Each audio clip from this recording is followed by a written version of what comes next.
Good morning, everyone.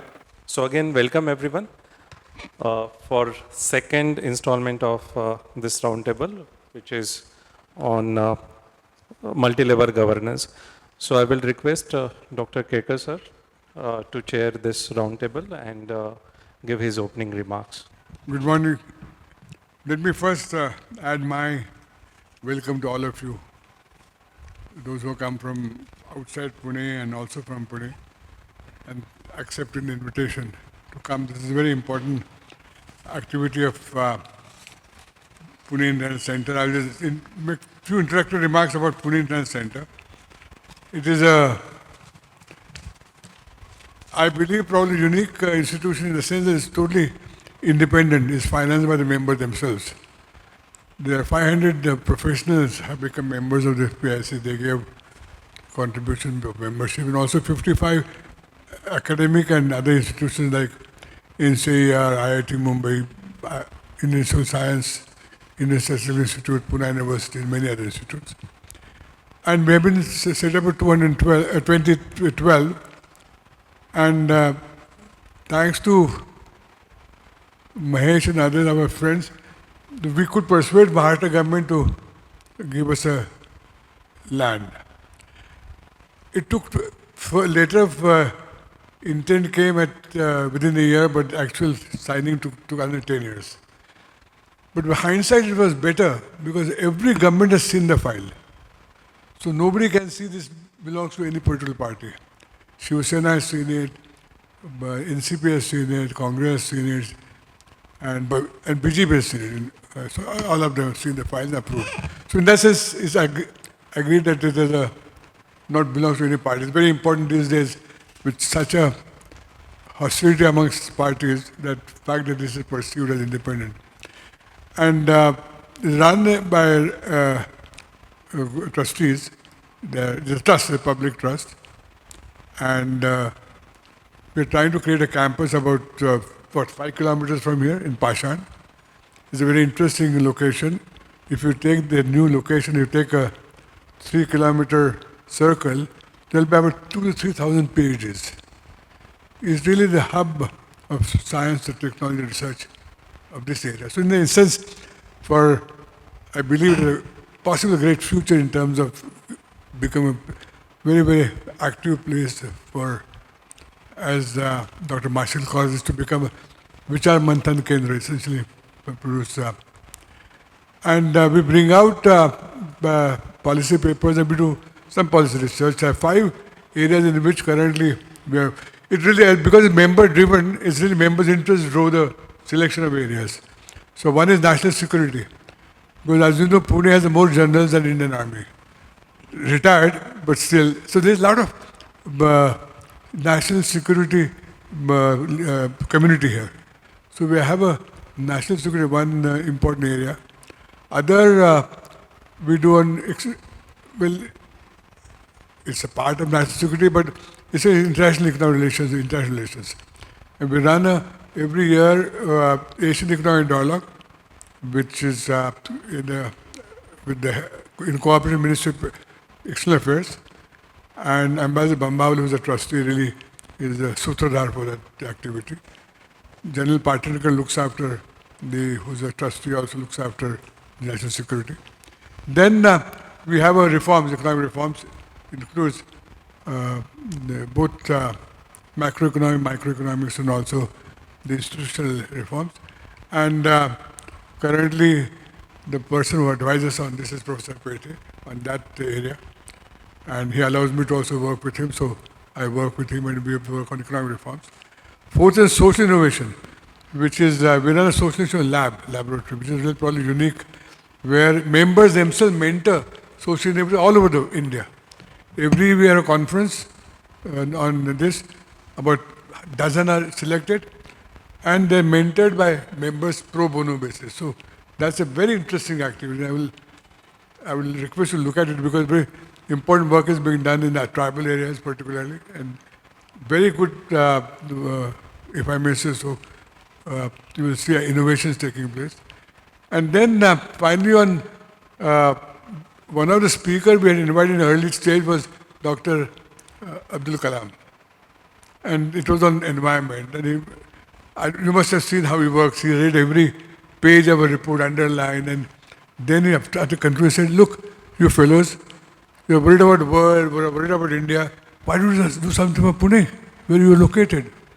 So this group, we have a group to make Pune metro region carbon positive, carbon neutral, or at least positive. So that is the work is going on. So these are 4 or 5 areas which is working on. So now the next avatar or next round of research, we have thought we'll work on the whole issues of multi-level governance and cooperative federalism. That was the purpose. So this is a attempt of second roundtable. We want people like you who know much more than me to help us to work out our research agenda and also hopefully future participate with us on this carrying out research. So that is the purpose of that. First meeting was on essentially rural areas, and Sunil and Jutika, who are the really, you will may not understand Marathi word, but she would. There's Zapatlele when it comes to local governance. So they're passionate about it. Passionate is probably the closest word, but still they capture the power of Zapatlele. So and now this is the second part of his urban reforms. So this is what today's meeting purpose is. I think all of you have a program, no? So I will then, keeping this background in mind, I'll invite Sunil to make a presentation on the first part, which is on strengthening democratic decentralization. And in a way, it's a very ideal place because a lot of work was done in Gokhale Institute under the leadership of Dr. Professor Gargi, who was a great champion of, if you remember, and first district plan, if I recall, was done here. So it has some history. So I'm delighted we are here. So at least, but there was also, I don't want to scare you, but our standard of discussion should meet the match, because people like Mahatma Gandhi, Ambassador Jinnah, Gokhale, Gargi has argued here different concepts. So we have some responsibility of keeping the standard of discussion. So unless you want to add something, let me invite Sunil. Yeah. Thank you, sir, for your opening remark.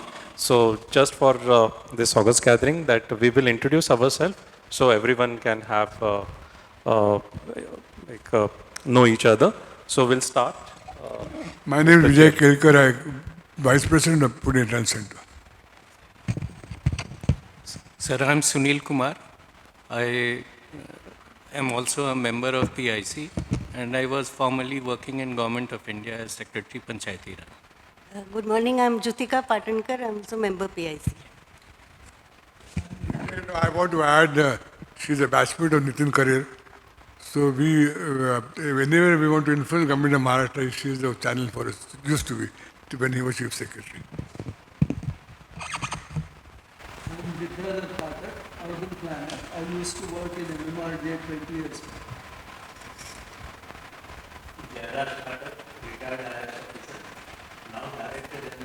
All India Institute of Local Cell Government, Mumbai. I am J.S. Kahalia, a retired as Chief Secretary Maharashtra and then I was the State Election Commissioner in Maharashtra. Now I am trying to do some work on local governance and elections through an NGO of mine. I am N.K. Sudhanshu. I am currently DG of Yashida. I was Settlement Commissioner before this posting.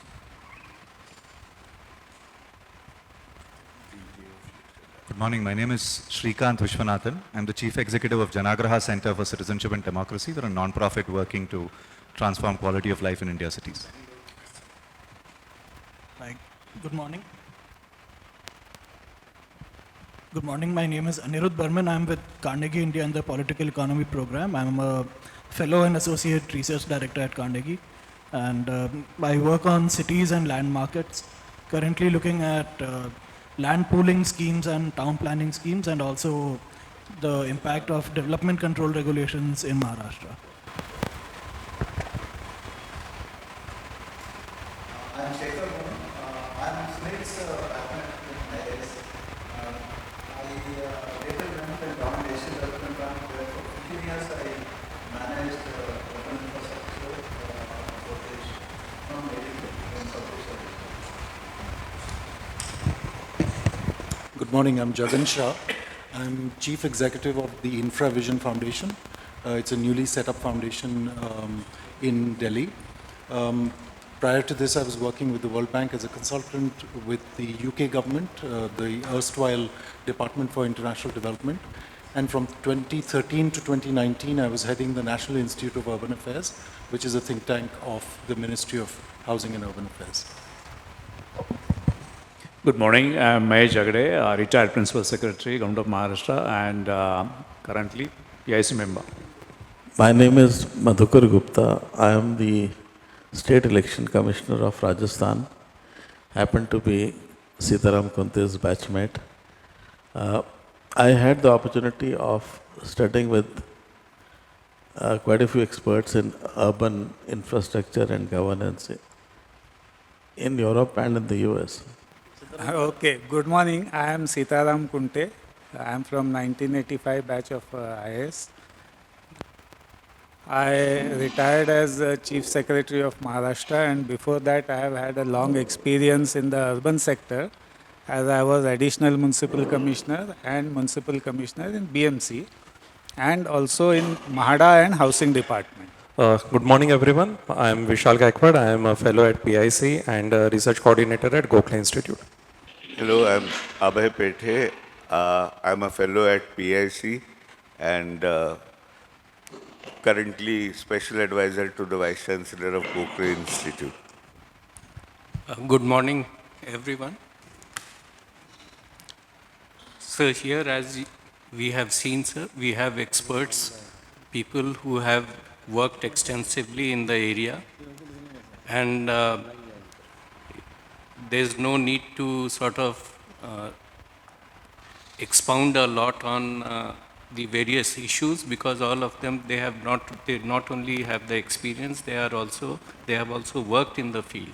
So the issues are quite well known. But for just to facilitate the discussion in the first session, focusing around governance issues, I would just highlight a few issues which we feel and which I am sure based on today's discussions, whatever the consensus emerges, are areas that we need to focus on. As Dr. Kelkar mentioned, on 3rd May we had one focusing on rural local governance, rural local government. And one of the issues that emerged, apart from the ones which are generally well known, that in certain ways the panchayats in India, they have fared better than urban local governments when it comes to various parameters. And one of the obvious thing is that when you come look at voter turnout in panchayat elections, then it is by far much better than those in urban areas in most states. So that could be one area where people feel that the panchayats, that is an institution with which they can identify with. And the other issue which emerged was the type of governance structures that have been put in place in the various, because it is a state subject, the state laws vary, the constitution gives a bare skeleton.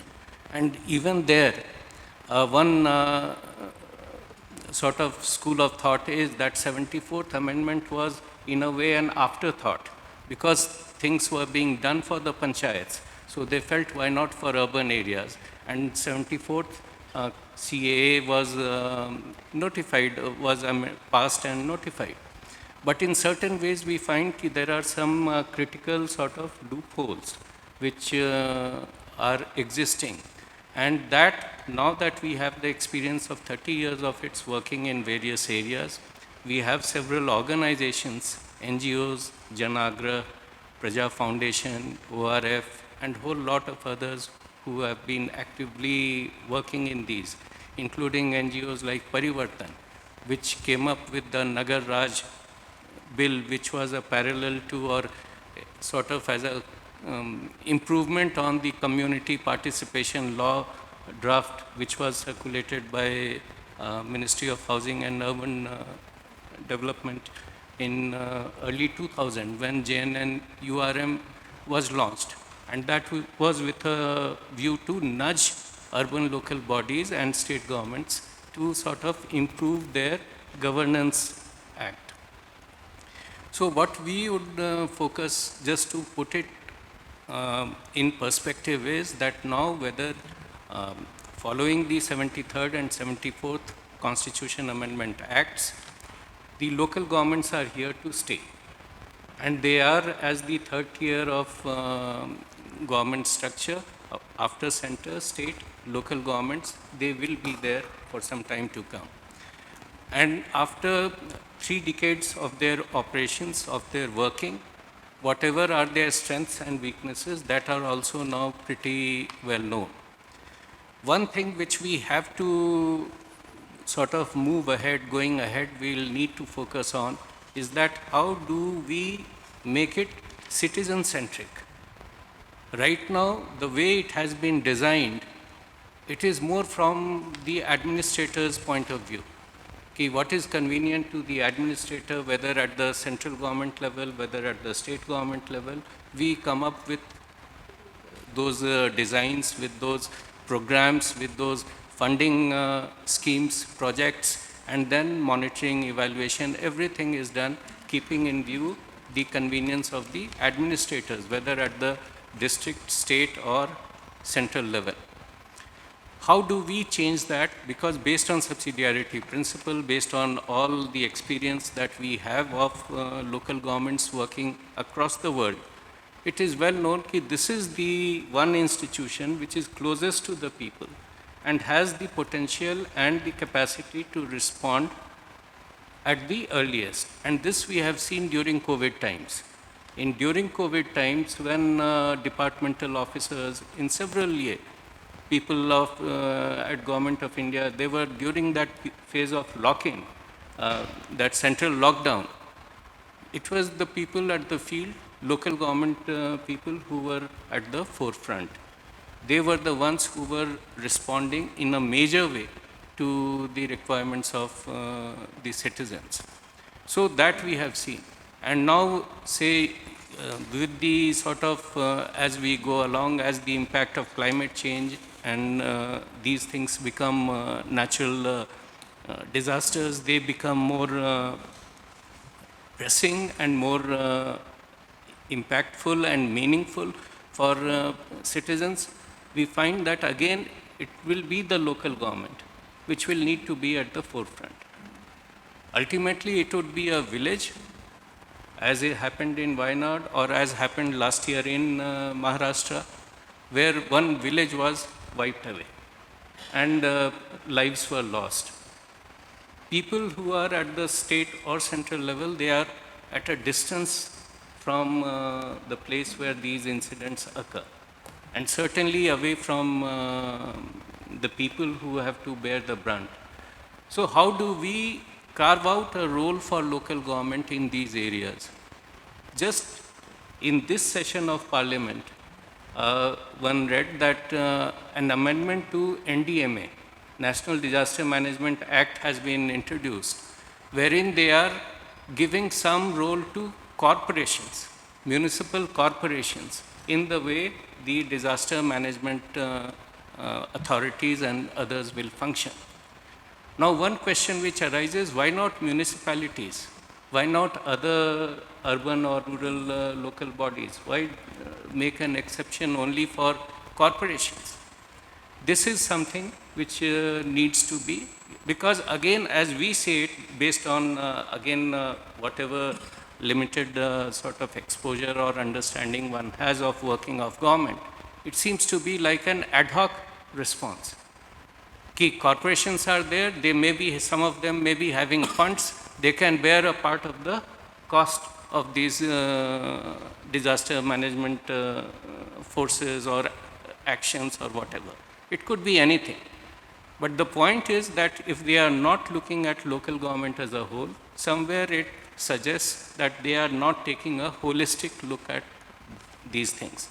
And this is what Mr. Madhav Gadgil, who had given his report, in his recent piece also he wrote, it has to be, local government has to be involved, people at the local level, they need to be made a sort of participant or a partner in this. Otherwise, we'll have instances where committee reports will gather dust, draft notifications will be issued, they will lapse, and a decade will pass and nothing will happen on the ground.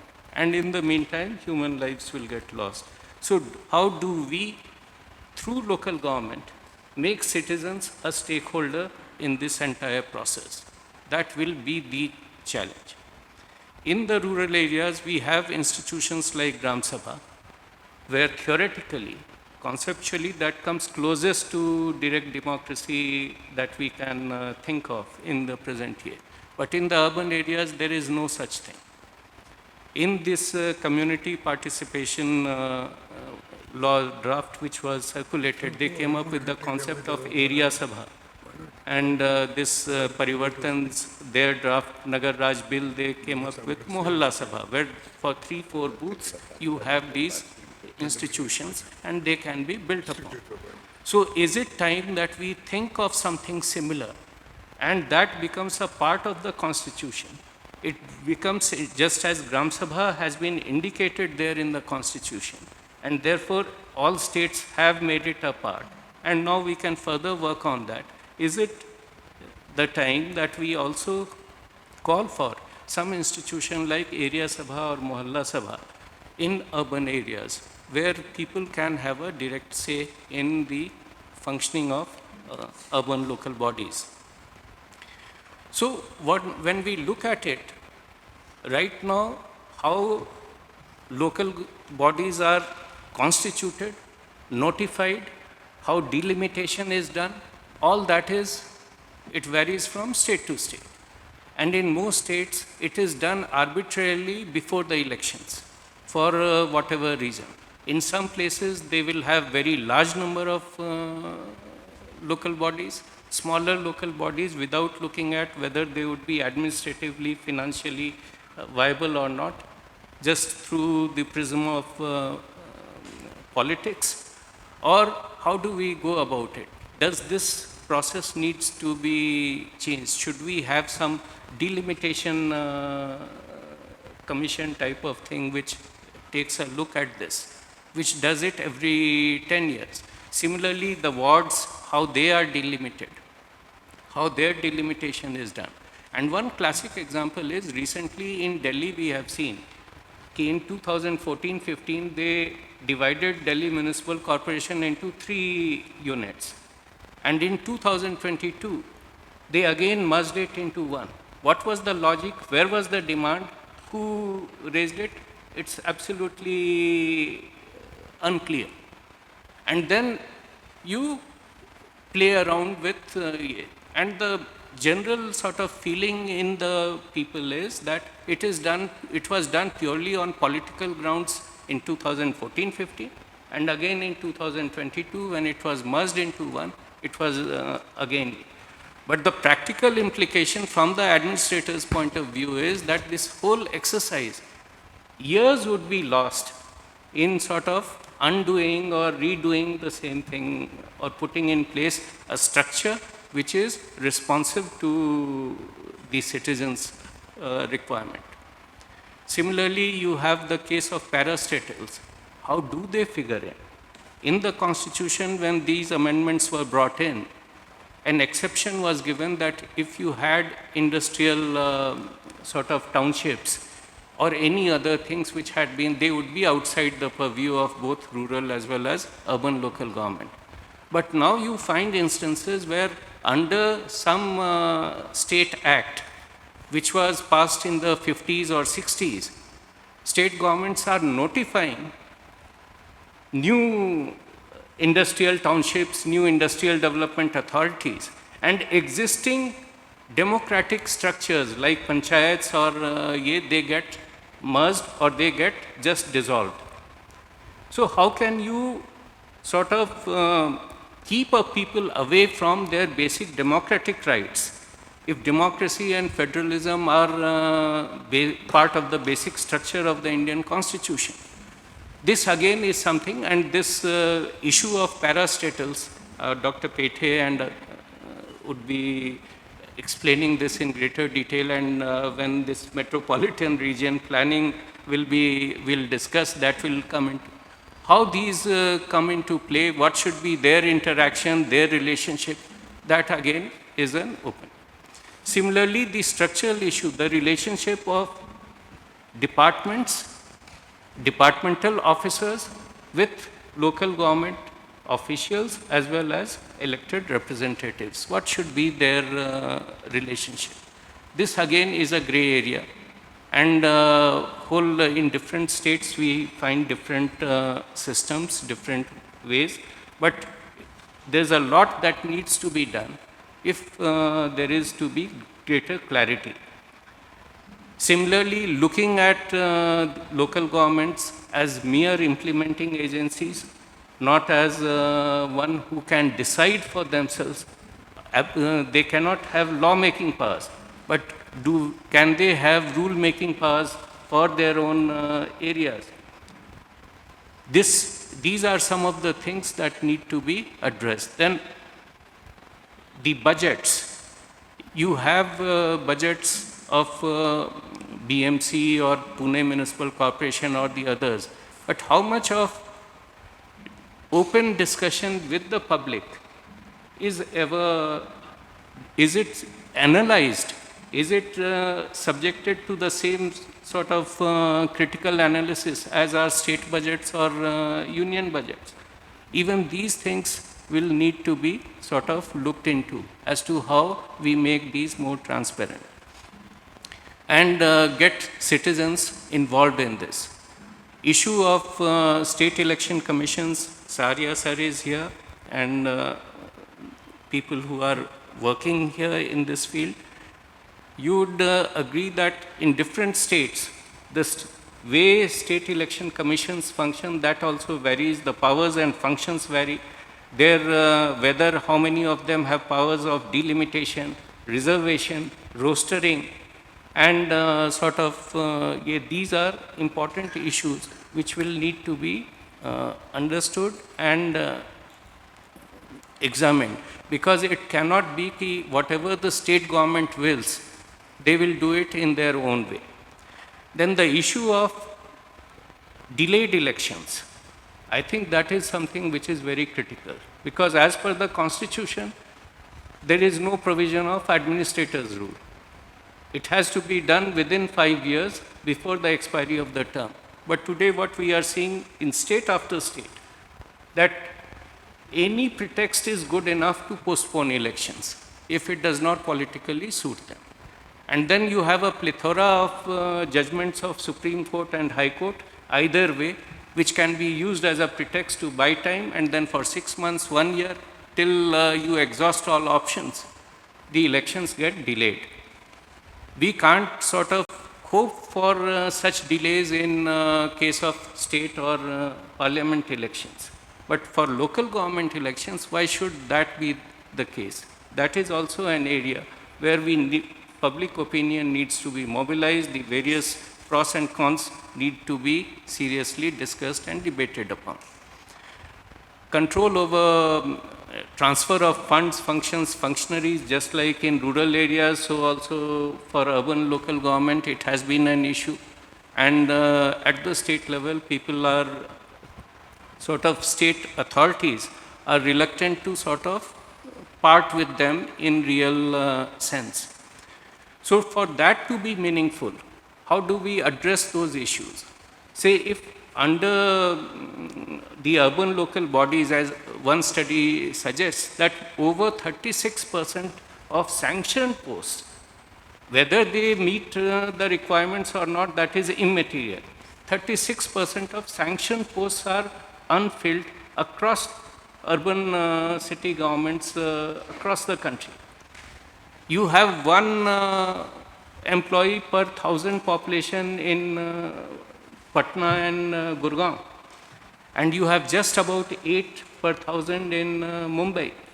So how does it compare or meet with all the expectations that we expect from these urban local governments, and especially when it comes to responding to the demands of the citizens?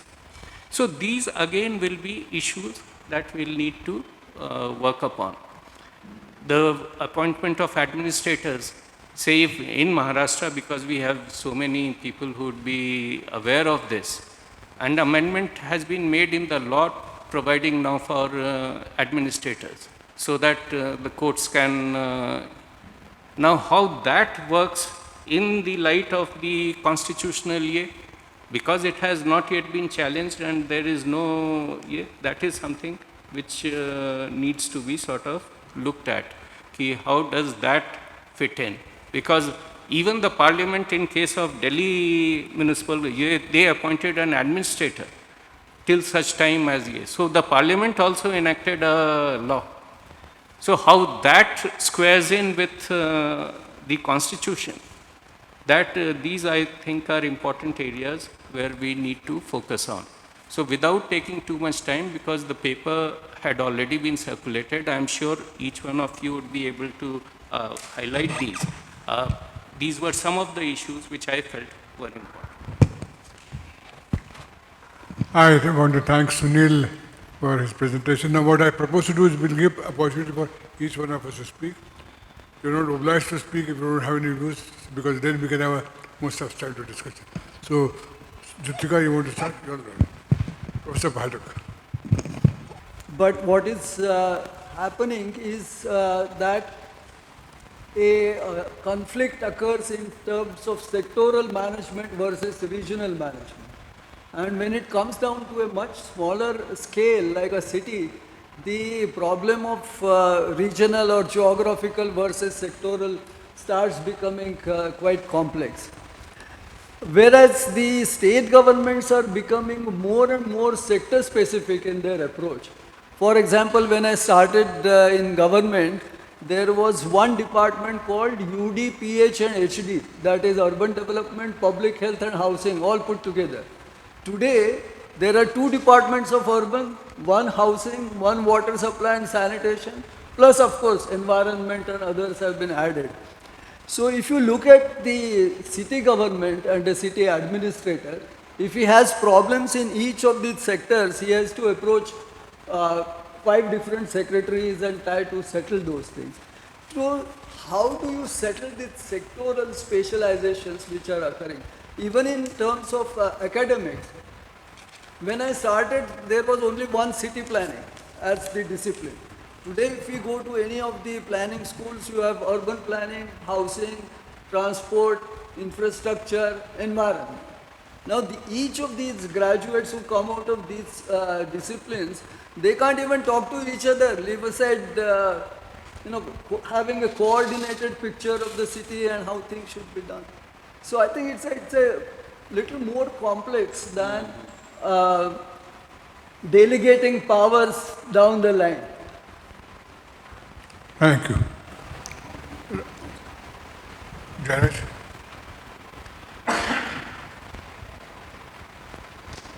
Thank you.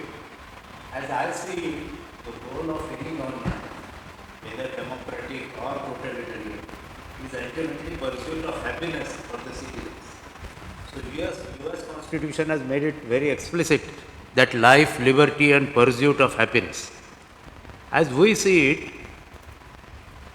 the form of government has perhaps a little correlation with the happiness of the citizens or HDI and SDGs, because now the United Nations is following up on the SDGs, attainment of SDGs, and before that since 1990, HDIs is the target. By and large, the European countries are doing well, doing the best, who spend a sizable amount of money on the social sector, but Cuba, which is not really known for democracy, is among the top 25 countries in the world. Similarly, China, which is certainly not known for democracy, has done far better than the countries which claim democracy, whether at local or state or central level. In China, it is the Communist Party General Secretary who is the mayor of Shanghai, who is usually not the local person. It is a transferable job like governors. So after governor of a maybe rural state, he becomes mayor of Shanghai or mayor of Beijing, by which time he is among the top 10 politicians of the Communist Party of China. So it seems clear that economic policies and sound economic decisions contribute much more than the political structures to the attainment of SDGs or attainment of good HDI. Now the question of area sabhas, it was in the agenda of the Ministry of Urban Development when I was Secretary Municipal Administration in Maharashtra. In Mumbai city, for example, each corporators or councillors constituency is only about 4 square kilometers. So 2 kilometer by 2 kilometer. So it is very easy to meet the elected representative, easy to ventilate the grievances, and many people are so busy with their jobs and with their businesses. If a meeting of Ward Sabha is really called, number one, it will be a highly politicized thing, because each election for municipal corporator, there are 25 people and maybe a person with 15 or 20% persons voting, he wins. So such area sabhas in urban area will only need to a long debating match. So we had generally thought that time that while gram sabhas are very, very relevant, because the population density is less, people cannot meet the sarpancha or the panchas easily. It is not so in urban area. The larger the urban area, the smaller is the constituency. Mumbai's each corporator represents about 50,000 population. So for 50,000 population, it will be impractical to have area sabha or even representative area sabha. So I don't think in urban area, that is, in theory, it is okay, area sabhas. But at least in Maharashtra, or I don't know any state, where area sabhas have been really formalized as for all citizens to meet. It is not practical. And going down below a corporator's or councillor's level may not be also worth it. It is not even visualized. Delhi, Mr. Sunil Kumar mentioned that it was a political decision why it was divided. Because at that time the Congress government thought that in East Delhi, Mrs. Sheila Dikshit's son, he will be able to control the East Delhi corporation. They thought they will come to power at least in East Delhi. It didn't happen. All the three went to BJP at that time. Now again it has been merged, which I am not sure whether political or even administrative decision, because as I see it, for one entire urban city, one body is always better. Incidentally, after Delhi's division, there was a debate in Maharashtra Council, Maharashtra Assembly, and somebody suggested that Mumbai too should be divided in 3 parts, like Mumbai city, Mumbai West and Mumbai Eastern suburbs. So I was at my home, so journalists came to interview me, and on the terrace I had to give an interview. I said in Mumbai it will be very difficult. It was being apparently telecast. Number one, because eastern suburbs have all water. The entire water comes from the dams in Thane district to eastern suburbs. So eastern suburbs municipal corporation will be controlling entire water. Similarly, all the solid waste in the district today or the corporation today goes to eastern suburbs because Kanjurmarg and Devnar both are in eastern suburbs. So fights will start on such silly issues about how to divide the water and what eastern suburbs should get for disposal of waste. And it is much better that the city remains one. And there I added that apparently the opposition MLA, he had given this suggestion. I said, in any way, opposition is really interested in smooth running of the city. No party really wants chaos in the running of the municipal corporation. So it is working on quite well. Perhaps what the goal in Mumbai-like city will be to devolve more on the DMCs as well as on the 24 wards. Because each 24 wards of the municipal corporation is like one Amravati municipal corporation. Each has a population of 6-7 lakhs. So more powers to the wards, maybe more sharing of the property tax directly to the ward committees, maybe more solution will be the solution. The solution won't be to divide a city like Mumbai. It will create more confusion. Similarly, same political reasons, when the new BJP government came in Maharashtra, they formed a committee to investigate what was the wrongdoings of the BMC. So there was a Pardarshita Samiti. The first two members, Maharashtra cadre officers will be knowing them, were Ramana Jha and Gautam Chatterjee. My comment, tongue in cheek, was that Raj Thackeray will say, "Ye to dono Bihari appoint kar diya hai to investigate." Then Sharad Kale was appointed, and by seniority, maybe he was the chairman. The committee gave the report. By the time committee gave the report, Shiv Sena and BJP patched up. So nothing happened to that committee report. I asked Mr. Sharad Kale, what has happened to that committee report? He said, I don't know. It has been given to government. I said, sir, did they pay you anything for the working? He made a round, zero. So the committee was appointed really to harass the Shiv Sena or fall in line. In fact, my other comment was perhaps the Paradarshita or transparency which is there in BMC is not even there in state government. State government had appointed a collector level officer as additional municipal commissioner. So I said at least in Mumbai we never appoint a ward officer as deputy municipal commissioner or additional municipal commissioner. Incidentally, in Mumbai, the postings of engineers to the best places, like the building permission, which is more sought after, are after a written exam, like in a nationalized bank. So I said in government, they can't even think of giving posting in urban development or industries after a written exam. In fact, altogether different considerations prevail in government. So at Pardarshita, I said, if it is at all there, it is more in BMC. Nothing happened because they patched up. Now there is an administrator. So what is perhaps necessary is to give enough funds so that the whatever structure is there, whether it is a communist party structure, which won't happen in India, or elected structure, or administrator and officers under the guidance of the ministers. In fact, one politician friend recently told me that government is not interested in conducting the elections because having an administrator in Mumbai means whatever money standing committee was making earlier is now going to the chief minister. And he claimed that chief minister is getting about 1500 crores per year from the BMC and some 200-300 crores from the NMMC. This was of course a loose talk of a politician who is in an opposition party. But they said they will never conduct election because why will the government lose so much money which they are getting directly? Whatever, usually the officers are not part of it. What the standing committee does, and Vilas Rao Deshmukh, the then CM, had said that standing committee is the understanding committee. So although it is standing committee, the composition is proportional to the proportional composition of the elected corporators and opposition members are also there. Usually everybody falls in line. When standing committee approves, nobody really raises objection. But enough funds need to be given. In Mumbai, it has been effectively achieved. Since Mumbai Corporation has an octroi and it was abolished, and the then CM, Mr. Uddhav Thackeray, was from Mumbai, he gave an assured grant from the GST to Mumbai Corporation, which increases at 8% per annum. So perhaps an assured income sharing of GST for about 10% of the total GST collection distributed among local bodies seems to be necessary.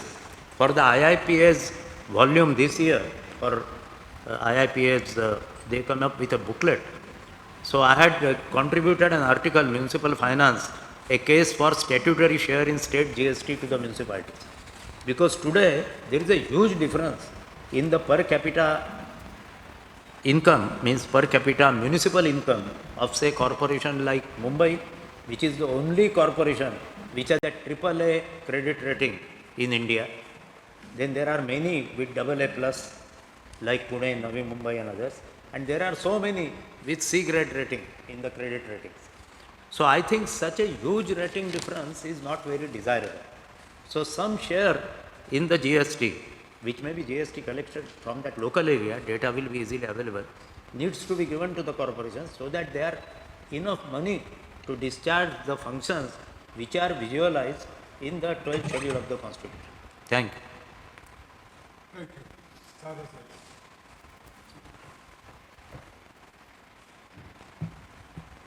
Good morning to all of you. No, I do not have that much of experience of urban governance as such. But whatever the experience I have got, I'll just mention 2-3 things. First, we cannot generalize from Bombay, Delhi, Pune, Nasik what is happening in the urban world. As my friend Jairaj said, Bombay is one of the richest corporations of Asia. So if they have problems, what about the other municipal councils of C grade? Number one. Number two, I personally believe all of us are living in living hells. Urban bodies are living hells. What is happening is nobody's baby. People are dying because of simple flooding by falling off the holding boards. So where is the accountability, where is the transparency, and where is the need or urge to improve the governance? I personally feel that the 73rd and 74th amendments, which were revolutionary by nature, have been stifled completely. Structurally, they are defective. And whatever we may say, if we don't remove those structural defects, I don't think we can make much improvement in the urban governance or even in the rural governance. We'll be only tinkering the problem from outside. How can we expect somebody to run when he is tied to the lamppost? The subjects have not been allocated to the urban bodies or the local bodies. The entire functioning of the urban bodies, including the elections as per the state laws. Constitution simply says elections as per the state laws. What does it mean? The state can do anything and everything to delay the elections. I'll come to that little just after this. So I personally feel that this, until unless we remove these structural weaknesses, we'll be simply tinkling the problem. And we are talking of decentralized planning, people-centric approach. But I personally feel people are being kept away as a matter of policy and by design. We just don't have any access to anything. People like us, if we go incognito, I don't think we can approach anybody in the urban bodies. I don't think I can get an entry into the BMC office itself. This is just no people orientation at all. Now, if you look at I'll talk of the elections because I personally feel the elections are the fountainhead of the democracy. And they have been, for the local bodies, they have been completely compromised. The 73rd and 74th amendments preamble talks, the elections are not being held on time. And they are getting delayed. In 92, it was mentioned in the preamble, and they get delayed as the whims and fantasies of the government in power in the state. Now, if you look at now, but unfortunately, the constitutional amendment said elections as per the state laws. Now, the state laws, the state has the complete authority of changing the law at any point of time. The recent example of what is happening in the local body elections in Maharashtra especially, some bodies have no elected body for the last 2 to 3 years or 4 years. There is no provision of extension of the term of the elected bodies. But in some cases in Maharashtra it was done, but then it was cancelled by the judiciary. Then we had no provision of the administrator, but continuously, happily, the administrators are continuing because it suits the state government.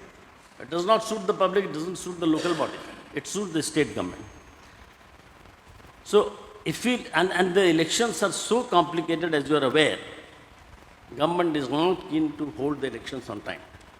My personal experience is that until and unless the election commissioner is extremely assertive and upright, he is willing to take the bull by the horns, I think the elections will have the same fate as was happening before 92.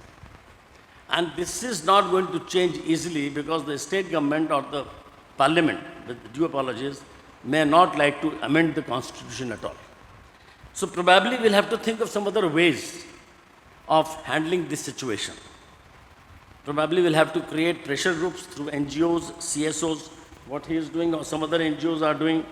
I have been working through my NGO for the last 4 years and I find that there's such a great resentment amongst the people against the kind of things which are happening in spite of the constitutional amendments, that pressure groups have to be created through NGOs, through CSOs, through, whatever the mechanism, number one. If necessary, there is a need for a judicial intervention. But unfortunately, with full responsibility, I'll say, in the case of what is happening in the country, delayed local body elections, judiciary also knowingly that this is against the constitution has stated. Now, how to set it right? It's, I think, judicial intervention by, again, NGOs and CSOs is required. Bring it to the notice of Honorable Supreme Court that your decisions are not in conformity with the Constitution. The Constitution says elections shall be held, not may. The term shall not exceed beyond 5 years, shall. But we are happily doing it. There are some examples of some election commissioners who have done extremely well in spite of these constraints. I think there is a need to spread that goodness everywhere. And I'm very happy that I'm in touch with Gokhale Institute, which Professor I mentioned and Vishal also mentioned. We are trying to do two things. Myself and Gokhale Institute, we are trying to do two things. Number one, we are trying to set up a center for local democracy, because there is just no literature available in the local democracy. You talk to anybody, they'll start talking to the parliament and the state assemblies. But what is happening at the grassroots level, nobody knows. The elector base in a local body is as small as 200. Many Gram Panchayats have just 200 voters. What is the dynamics there? The point which Mr. Sunil Kumar said, the voting percentage probably is better, not because of the governance issue, but because of the proximity. Everybody knows everybody. But in the urban area, this is just not happening. Nobody knows anybody. There are just no electoral reforms. I will not mention some of my very close friend. He mentioned that the politics in Maharashtra, for example, is controlled by 50 families. Is it inclusive democracy? Are we spreading the democracy? Democracy in the so-called Indian at the national level, maybe 500 families, 1,000 families. Do we say it is democracy? I think I have my serious doubts about it. So, Center for Local Democracy, we are trying to establish to spread this goodness, to create awareness, to educate people, to educate the elected representatives. Now, as far as the training aspect is concerned, at the national level, we have about 3 million elected representatives in the local bodies. Maharashtra, we have got 300,000 every 5 years. Out of that, necessarily 50% are women, because we have a reservation of 50%. And SC, ST put together, this reservation goes up to 70%. Out of this 2 lakh, approximately reserved category kind of women, SC, ST, majority are first-timers. Now, they have just no clue what is governance. They have just no clue what is happening. Therefore, this phenomenon of Sarpanch Pati, or therefore this serial panchayat you might have seen. So, we have been requesting, we are in touch with Yashoda, that please let's ensure that the first round of training of all the elected representatives happens in the first 3 months. before he becomes hardened. After 3 months, he knows the tricks, how not to do the job or how to do the job. So can we have a first round of training within 3 months, 6 months of his election? And technology can be used very thoroughly. So this center of local democracy which we are thinking can play a very, very major role. That is one activity which we are trying to do. And secondly, this Gokhale Institute, we are thinking of holding the regional conferences with the help of the election commissioners, and I am happy that Madhukar Gupta, SEC Rajasthan, has come here. With the help of the election commissioners, regional concentrated conferences to create awareness and bring the things on the front. I think this is the only way forward. Expecting the constitution to change and expecting the state politicians to improve, I think has no meaning. Thank you. Thank you.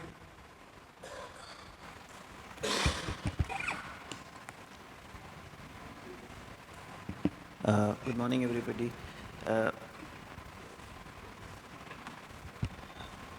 Hello. So, two issues with respect to data and why data is important for all of us, all institutions, including the urban institution. Because all of us are used to working in silos, and if you see what is the way out, it seems very difficult. We have been creating more and more departments, again working in silos. It's an opportunity for all of us when we are digitizing everything to create standards where everything that is required for governance, irrespective of the department, local bodies, or any department, there is a protocol which allows not only access of the data for researchers like Gokhale Institute, any other person who works in this field, NGOs, citizens, so that they can come, complain, get their redressals done, but all other departments who are users of the data. And this I felt as I worked as settlement commissioner just before this post, and also in Pune Corporation and as in the MADA, Mumbai. For planning, for any purpose, water, education, land, slum development, survey, etc.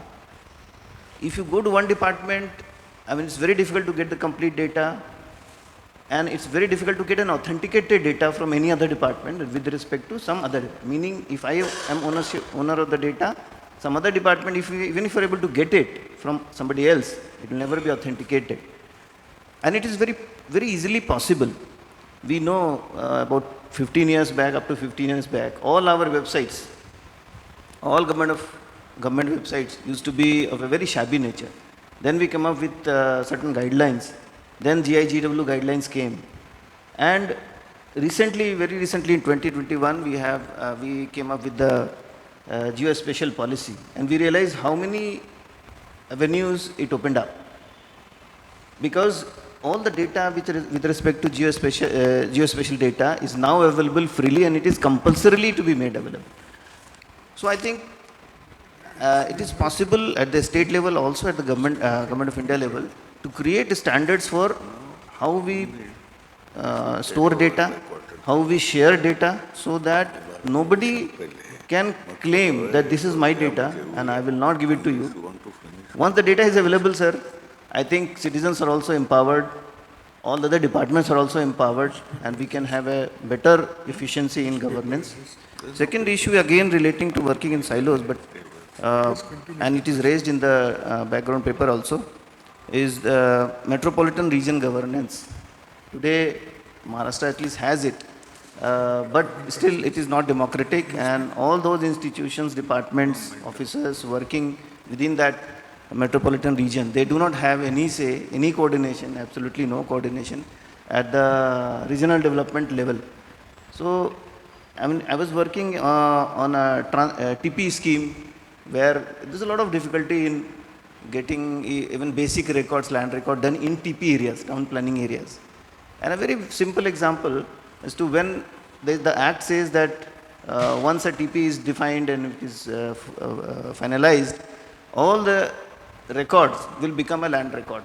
Meaning, as and when it is decided and developed in a particular way, it automatically becomes part of the land record. But land record department is not part of the process. So when a person who is holding a plot in town planning department demands that let me have the property card, the land record department says, I do not give you a property card because I have not got any data.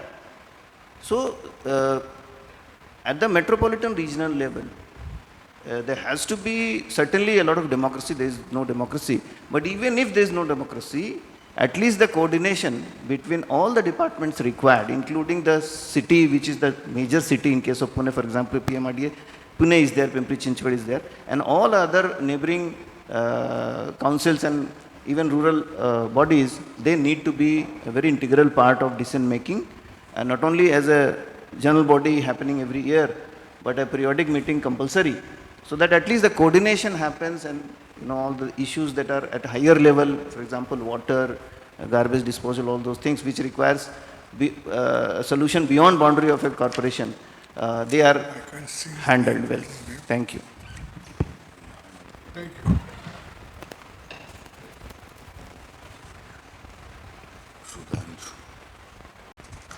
I'd like to make a few high-level conceptual points.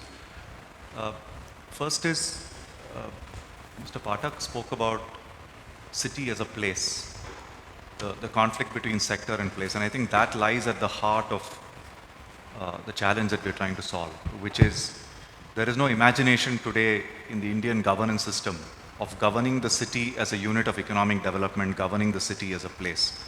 While at the union and state levels, the senior most political executive draws authority from governing the place in the city, that's not the case. So I just want to do a strong +1 to that.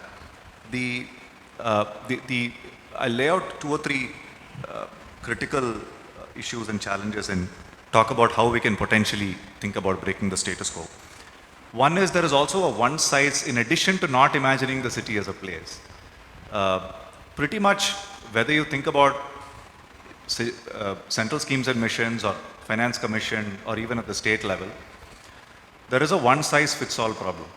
We don't segment cities into typologies and have slightly differing governance paradigms for them in substantive measure, not just as high level separate legislations, etc. We do have 88 different legislations for our cities and towns, but the disparity in our cities is too vast.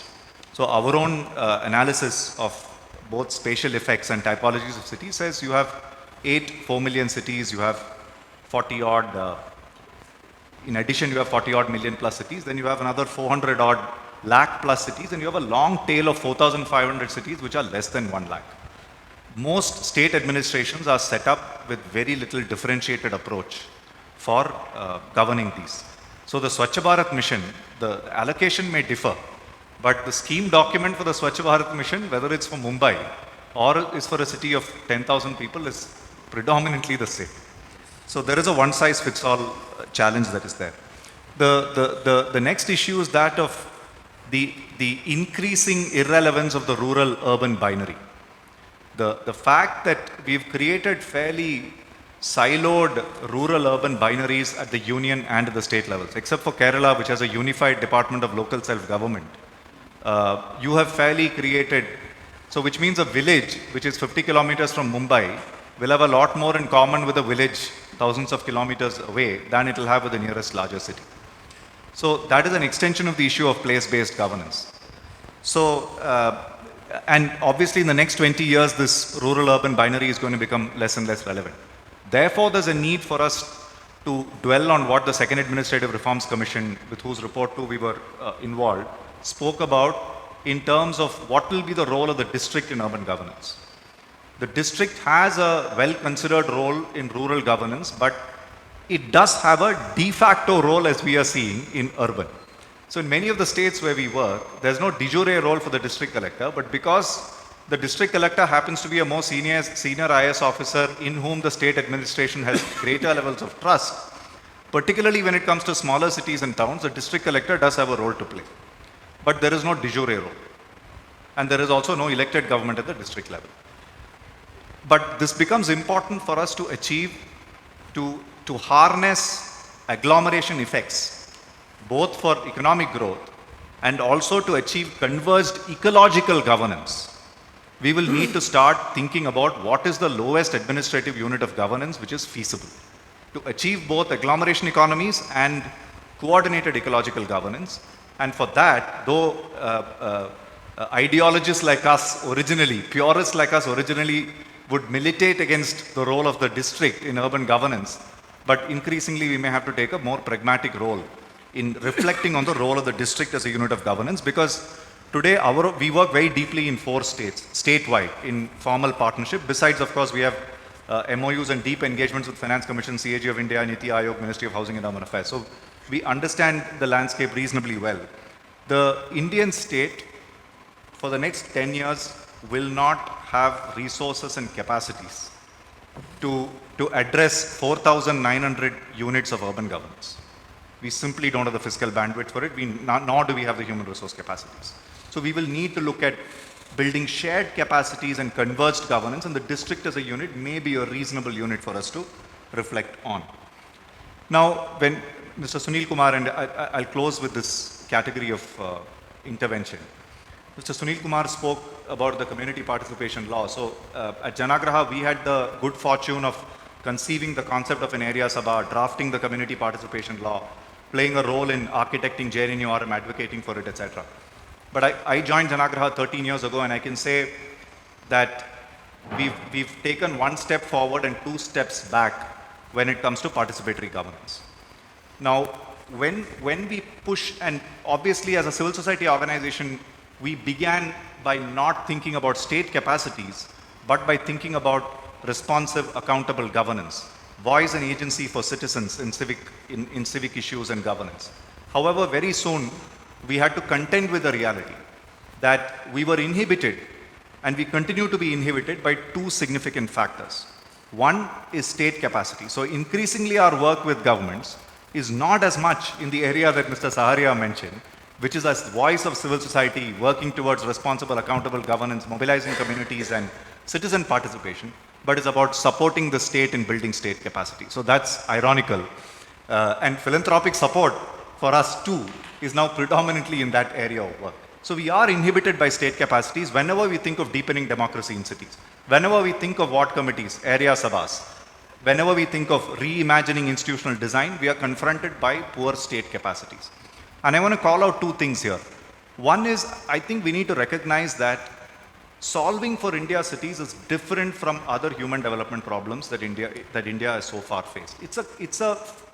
It's a system of systems challenge. It's not like solving for health or for education for any other sector. Those are also complex systems challenges. But a city is a system of systems because it's a place where people live, work, and recreate. So it has to be treated differently.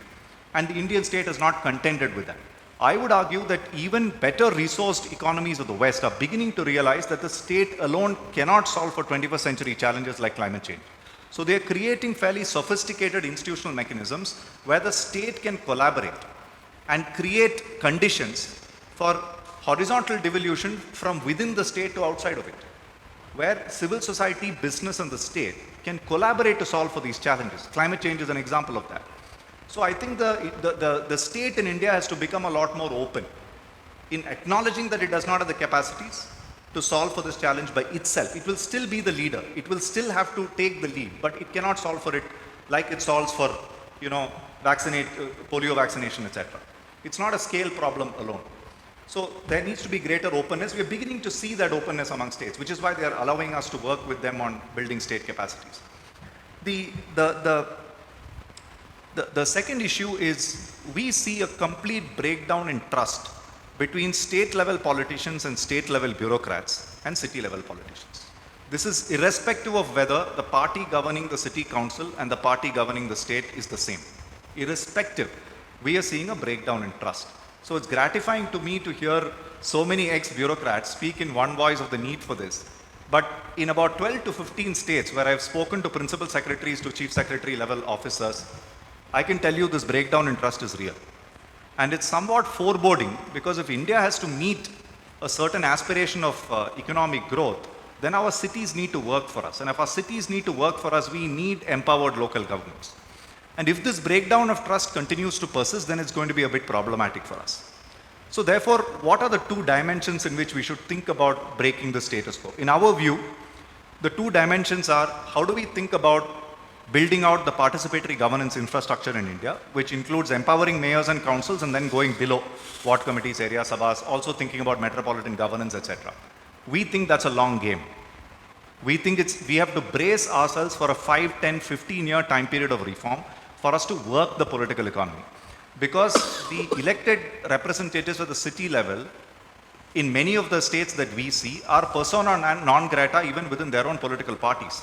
Even the mayor of a large city in India is an aspiring MLA.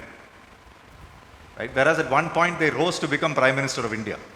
So that change, that political economy issue is big, and we have the anti-defection law, which also makes elected MLAs and MPs relatively less important, and power is becoming more centralized in certain pockets at the union and state level. So I think the journey towards deepening democracy in India's cities, building out the participatory governance infrastructure is going to take us a long period of time. So instead of preparing ourselves for a 1 to 3 year time frame, I think if many of us collectively come together and arrive at a political economy strategy to systematically work on this over 5, 10, 15 years, success may be better. Because we've already spent 30 years post the constitutional amendment with very little success. The second non-trivial issue is that of state capacities. In cities where we've spent decades mobilizing citizens to participate, our efforts have been paid because of the inability, not the unwillingness, because of the inability of the state to simply respond to citizens. It's a question. So suppose Bangalore, for example, had all ward committees working. There are no enough officers to attend those ward committee meetings, take minutes, record the actions, and then respond. There's a simple absence of people, besides, of course, the ability to negotiate these complex neighborhood level settings. In many cases, when we approach the elected councillor or the elected bureaucrat requesting for a ward sabha or a ward committee to be held, they are actually intimidated. Because the fragmentation, the sectoral fragmentation in governance is so severe that they are not able to respond to most queries that citizens have. So I feel more than the unwillingness, it's the inability of the state to respond that is actually inhibiting participatory governance in India's cities. Because if you formed area sabhas and you said, okay, for every 3,000, 4,000 people, we'll form these committees, where is the workforce that you need to put out the agenda, to call for the meeting, to convene the meeting, to record the minutes, to then trace the actions? The state, as far as at the city level, is barely able to respond to emergencies. The staffing problem is non-trivial. And the 35% actually that Mr. Sunil Kumar said, and I'll close with this, hides more than it reveals. In smaller cities, the shortage is as high as 90%. Yes. We used to do some work with the government of Rajasthan fairly deeply. And I remember we were working on public finances. It is the sanitary dafedar or the fireman in the city who would submit the audited accounts to claim grants from the 14th Finance Commission. And this 35% is against sanction posts which were determined 2-3 decades ago, without heeding to the current. So I would say we have to work with a long-term horizon on participatory governance and with a short to medium-term horizon on state capacities for us to be able to break the status quo. Thank you. Thank you.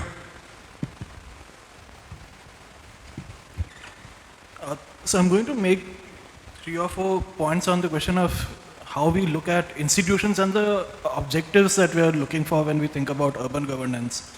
And one question is purely definitional, because when we look at institutional forms that, say, OECD countries have replicated or older urbanized countries have replicated, I think our urban forms are essentially different because we are a growing urbanizing country. And I think the institutional forms that urbanizing or a growing city will need to take or traverse will not always be strict or exact replicas of what developed countries have done or have developed currently. So I think we should be slightly more agnostic to what kind of institutional form we want to have, whether decentralized, centralized, whatever it is, and focus more on the outcomes that we want to achieve. So that's one broad point, and I think if having an elected mayor gets us better governance, that's fine. If having an unelected mayor gets us there, that's also fine, as long as we can get a good city working. So that's one small point of departure. The other point of, I'd just like to point out that even with the fact that we have a significant degree of institutional conformity in India, in our urban governance forms, we still see a huge variation in outcomes with those same institutional forms. So we have Pune, which is now a growing city, which is now flooding in every monsoon, and the infrastructure seems to be not able to keep up with the demand. And we have PCMC, which is a little further away, which seems to be doing much better. Broadly, the institutional form or the structure is the same, or the institutional form, the constitutional definitions are the same, but the outcomes seem to be different mainly because of the demands on the city infrastructure, the amount of growth, and so on. So I think it may not be always accurate to think about institutional forms as the key binding constraint as to why we are not getting good urban outcomes. Another example is Gurgaon, which grew very fast in the initial years. There was no municipality. The municipality was, I think, a very small fraction of the city.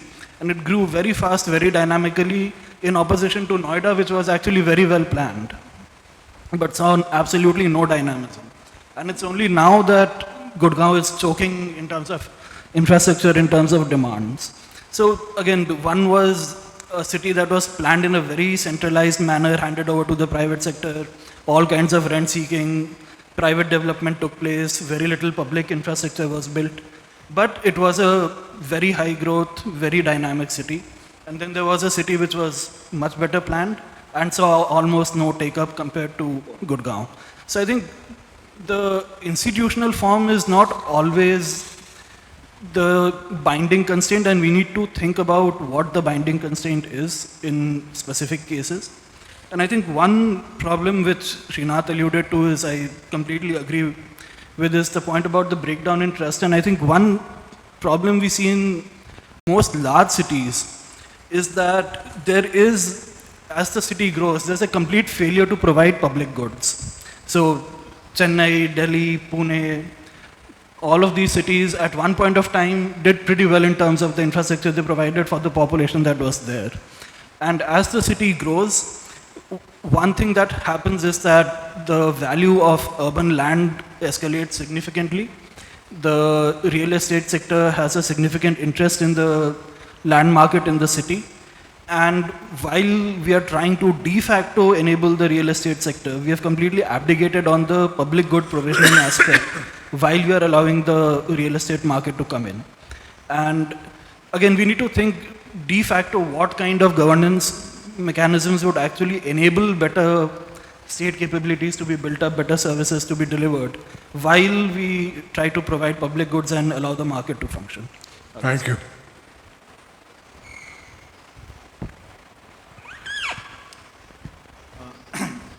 At the outset, I would like to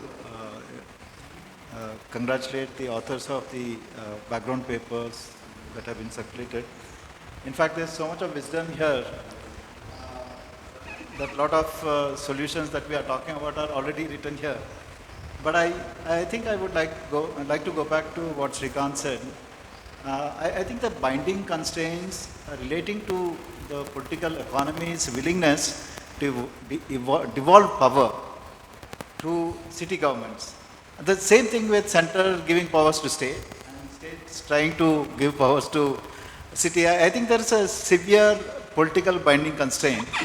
So we know the solutions, but how can we overcome the severe binding constraints that have been haunting us since independence? And maybe we had a brief opening during 72nd and 73rd Constitutional Amendment. So the only point where I beg to differ with Srikanth is, I don't think it's an issue of trust. It's an issue of willingness to give up power. Both devolve power upwards for metropolitan area and for giving powers down to city for managing cities. So I think this, whatever effort that we are going to put, it's a marathon. I think it's not going to be that easy to solve the political economy,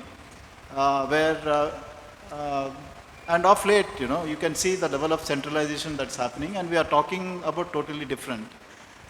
But it's tragic that we are talking about a modern India where I don't think we can build that type of growth that we are talking about without very, very strong cities. That's the tragedy, and we really need to solve this problem. My sense, sir, is that it's going to be a long-drawn battle, and I think we need to be very, very pragmatic. The point is, we have thought through for 7-8 decades, and we are stuck where we are. Ultimately, we also need to, within this binding constraints, we need to have this democratic, decentralized democratic journey, build state capacities, and over a period of time, lead to good growth and also good quality of life. In this, I think we are in for a long battle, and we need to figure out what are things that we can do quickly and realistically, which can have a larger impact, and then go for things which will need a lot more effort, but it will need a lot more runway to take off. I think when we talk about India, it's very, very diverse. I had the opportunity of working in Rajasthan for 10 years, sir. And later on, from Asian Development Bank, I was looking from outside, whole of South Asia. It's not about it's not about strong governance. Like in Nepal, I found the constitution was under threat most of the time. The state was so weak, but their water utilities were very good, even in small towns.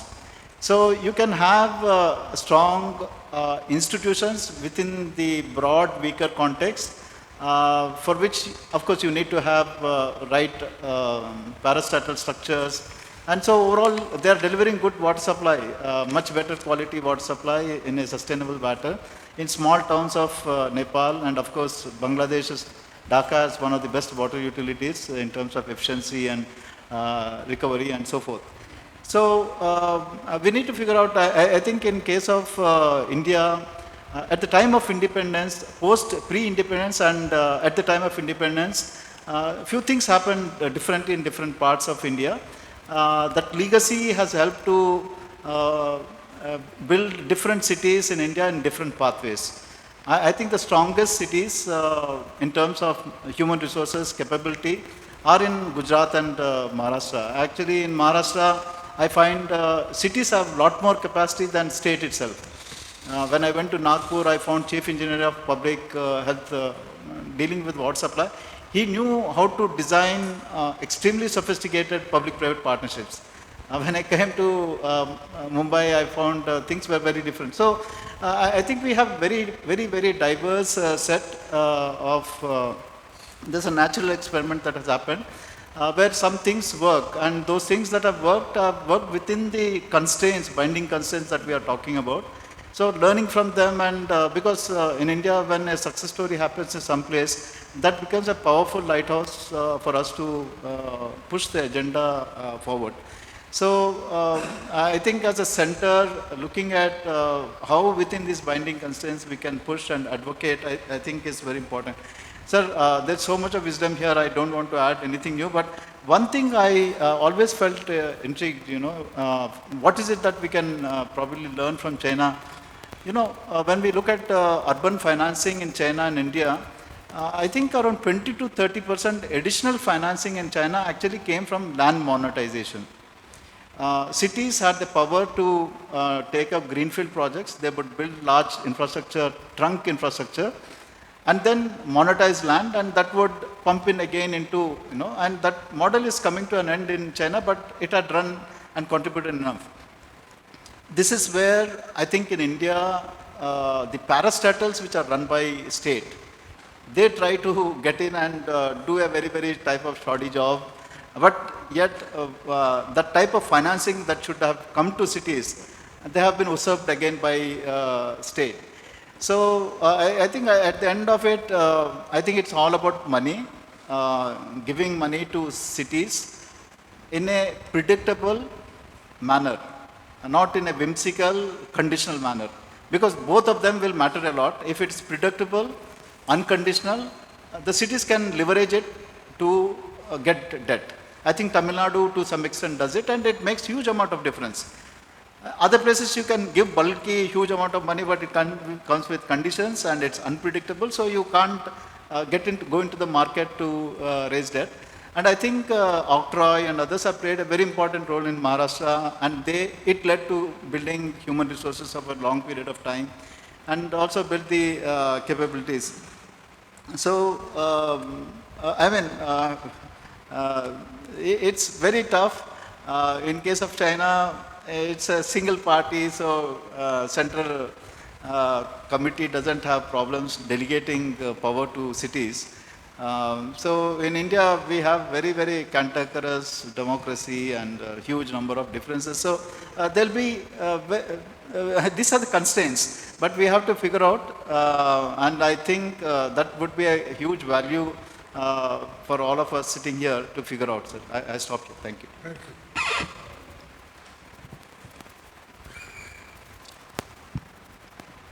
Thank you for giving me this opportunity, and I want to echo the thoughts of my previous interventionists.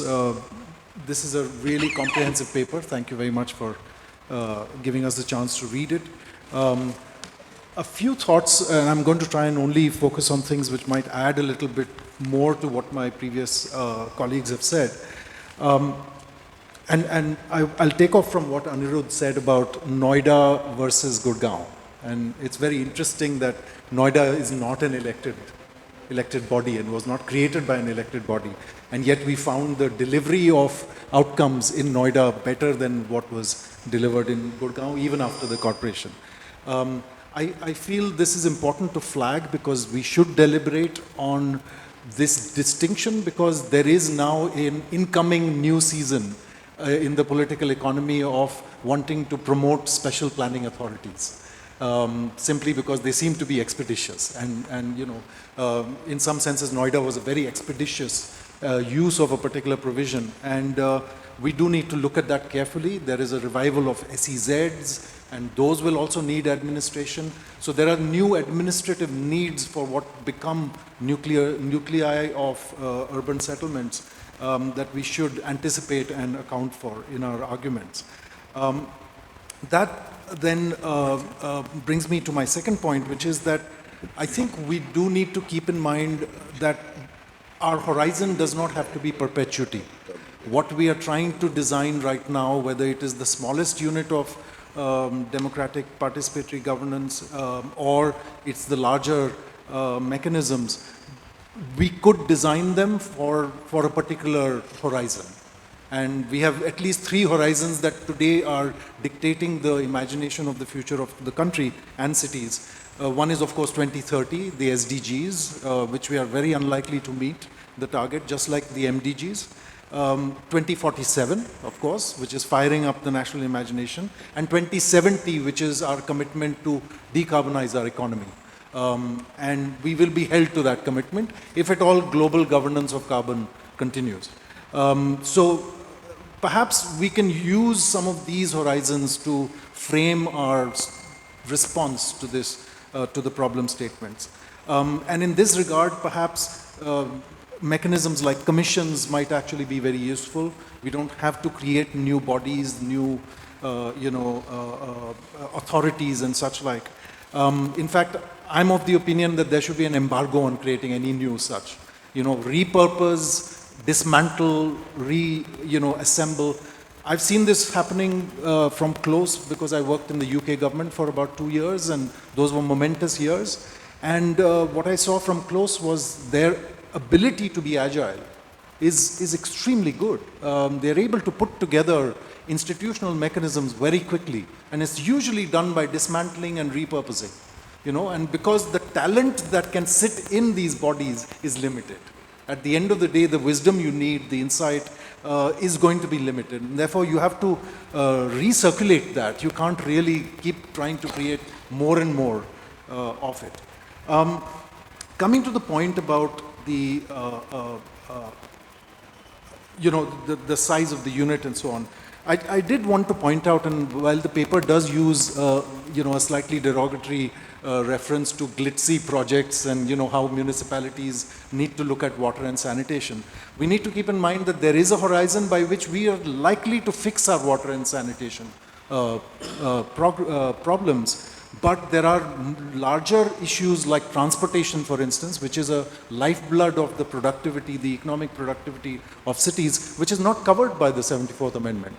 So pursuing a 74th Amendment and a 12th schedule in its current form may actually not serve the purposes for which we are now doing brownfield urban development. And I do note that the government has shifted a little bit away from its dogma for greenfield urbanization towards now recognizing that brownfield needs attention, which I think we all knew all along, but the government was not really acknowledging. In the regard of delivering these larger projects, which do tend to be glitzy because they are only made to be looking glitzy, rail transport projects and metro lines and such like. But having said that, they are fundamental. So we do need to do something about how we're going to build those projects. And local self-government needs to become part of the thinking about that, mainly because of the sustainability and resilience that needs to be built into these systems. And that actually falls apart at the local level, not at the regional level. But the region certainly seems to be the appropriate scale at which we need to think.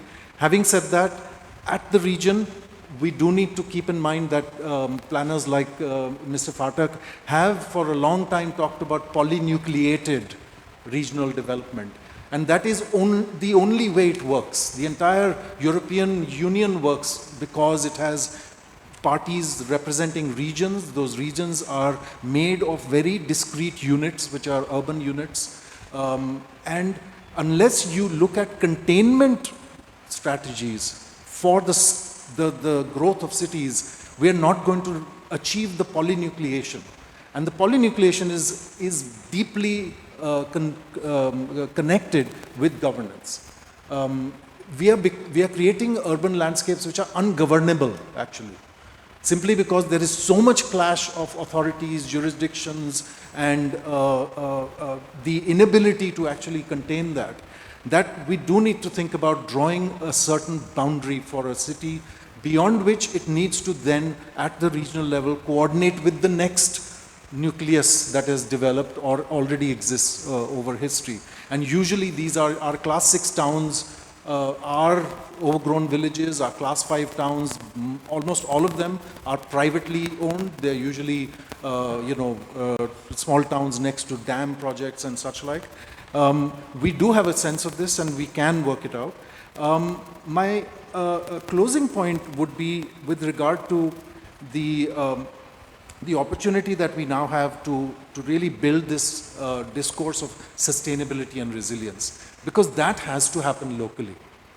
That cannot happen at a macro scale as such. You need mechanisms by which you can take care of these problems at a local level. Having said that, we have to fully recognize that those problems are often caused at the city level. So to take the example that was mentioned earlier by Mr. Saharia, the flooding, the constant flooding. How much of our population is aware that our cities are planned in 2 dimensions, whereas water flows in 3 dimensions? And to fix that is a gargantuan task, because it means that we will need to actually have a far more granular understanding of how water flows in our cities, and it doesn't always flow towards the stormwater drain if you have one. So we are dealing with some problems which are enormous in their scale, which is just simply about fixing some of those structural defects that Mr. Saharia talked about. And I think for that we need some agile methods by which we think about mechanisms by which we can work. And I'd love to be part of that conversation. Thank you. It's a nice paper, very well conceptualized and elaborately mentioning all the points. I'll just touch upon a few points which I came across while being the Municipal Commissioner of Pune and the Metropolitan Commissioner of PMRDA and also Metropolitan Commissioner for Nashik. I will deal with this issue in a very brief manner, few points. Basically, point number one is about the current situation of the strengthening democratic institutions and decentralization. Basically, we have two-pronged problems before us. Number one, A, is the implementation deficit of whatever is there now. And then, of course, to create what is required to be done, point B. To deal with point A, we have substantial provisions in the Constitution that are there. We need to review whether we have implemented all those provisions or not. If we have not, then there's no point in creating more provisions. It goes like, that is going to be meaningless. Some more sets of few words here and there and some more few articles here and there. It doesn't go beyond this. It's a very elaborate topic, what is the implementation deficit, but I will just give key points about the decentralization of democratic institutions at local self-government bodies. Number one, of course, is all the members have spoken about the continuance of the elected members, that is the election, and Mr. Saharia has spoken at length about it. And it's now fairly known that all the provisions of the election of local bodies, be it Panchayat Raj or urban, it is borrowed from the articles of Parliament and the assemblies. Word to word, few words here and there. Otherwise, there is no difference at all. So there cannot be position that no parliamentary elections are held and there is administrator at the national level, or no assembly elections or the administrator at the state. No. But it's happening here. And it's not happening because of, I don't believe that it's because of the political parties or because of the state. And I am following it very closely. In fact, first election to the Panchayat Raj bodies in 96, 97 in Maharashtra, second probably, when the first commission of state election was created, I was part of the government dealing with the elections. It's not much this. See, the elections have to be held before expiry of the 5-year term. Now, how can the Supreme Court give stay to it? Supreme Court cannot be a parliament unless and until there is amendment to the Constitution. They cannot give stay. There was one judgment of Krishnamurthy from Karnataka High Court, which went to Supreme Court, and Mr. Khanvilkar, the Supreme Court Justice, he gave stay to in one of the cases, which was illogical, unconstitutional. And the states are like, they are reaping the, the benefits out of it because they never wanted elections to be held for whatever reasons. But then it's not failure of the state political leadership, it's the failure of the justice system at the Supreme Court level. And I have written through an NGO and as a personal letter to Chief Justice of India that Supreme Court has no power to grant stay to the elections. And there is no reply from the Supreme Court of Justice. We have written, given the reminder also. I thought at least they will issue me contempt notice that you are, trying to speak against us, but there is nothing. I think we must consider this, that this cannot happen if this cannot happen for Parliament, if this cannot happen for Assembly. Why is it happening for the local self-government bodies? So we have to consider that. Now, number two, everything is spoken about the management of urban bodies. But why the urban bodies are created, or for that matter, Panchayat Raj bodies are created? And it's all very well known that we need not discuss on and deliberate on that. But I will go specifically towards the constitutional provisions, 243W for urban bodies. And that says two things. Number two, of course, is, number one, I'll come later on. Number two is about the water management, roads, everything. That is day to day what happens, and the subjects mentioned in Schedule 4 of the Constitution, Schedule 12 of the Constitution, all the subjects. Fortunately for Maharashtra, most of the subjects mentioned in the Schedule 4 of the Constitution are transferred to urban local bodies. So this could be a news to people from other states, but most of these topics are transferred. And they are being implemented very well. Because even before the 74th amendments, these subjects were with the local body, urban local bodies, especially municipal corporations, because the municipal corporation of Bombay, the act is like pretty old, or even the provincial municipal corporation of Maharashtra, is also pretty old. So those subjects were already, in fact, this was one of the model laws before the, draft, those who drafted the constitutional amendments were before them, that what subjects these bodies were, dealing with. I am not on that. I am on the subject number 1 in the Constitution, to prepare economic development and social justice plans. Nobody speaks about that. And for 30 years, we have given a go-by to this constitutional amendment provision. And it doesn't say may, shall. The local self-government bodies shall prepare economic and social justice plans. Now, no urban body can survive without economic activity. That is the basis of it. If you go to the International Standards Organization for urban, urban bodies, they have standards, too many. I have a very favorite one is ISO 12037, which starts, there are 21 parameters, but number 1 is economic activity. Without economic activity, no urban body can survive. But, and the Constitution, in its own wisdom, and those who proposed at the time of amendment, they mentioned it at number 1. This is what for the local urban bodies are there to prepare economic development justice plans. Leave alone economic justice plans, social justice plans. That's also equally important. But we have failed by and large. If I talk about this, many commissioners mistake it for budget of municipal corporations. Now, budget of a municipal corporation and economic development, they are two different things. And these economic development plans are to be merged into the city development plans. City development plan cannot be without economic development plan. That has to be basis of it.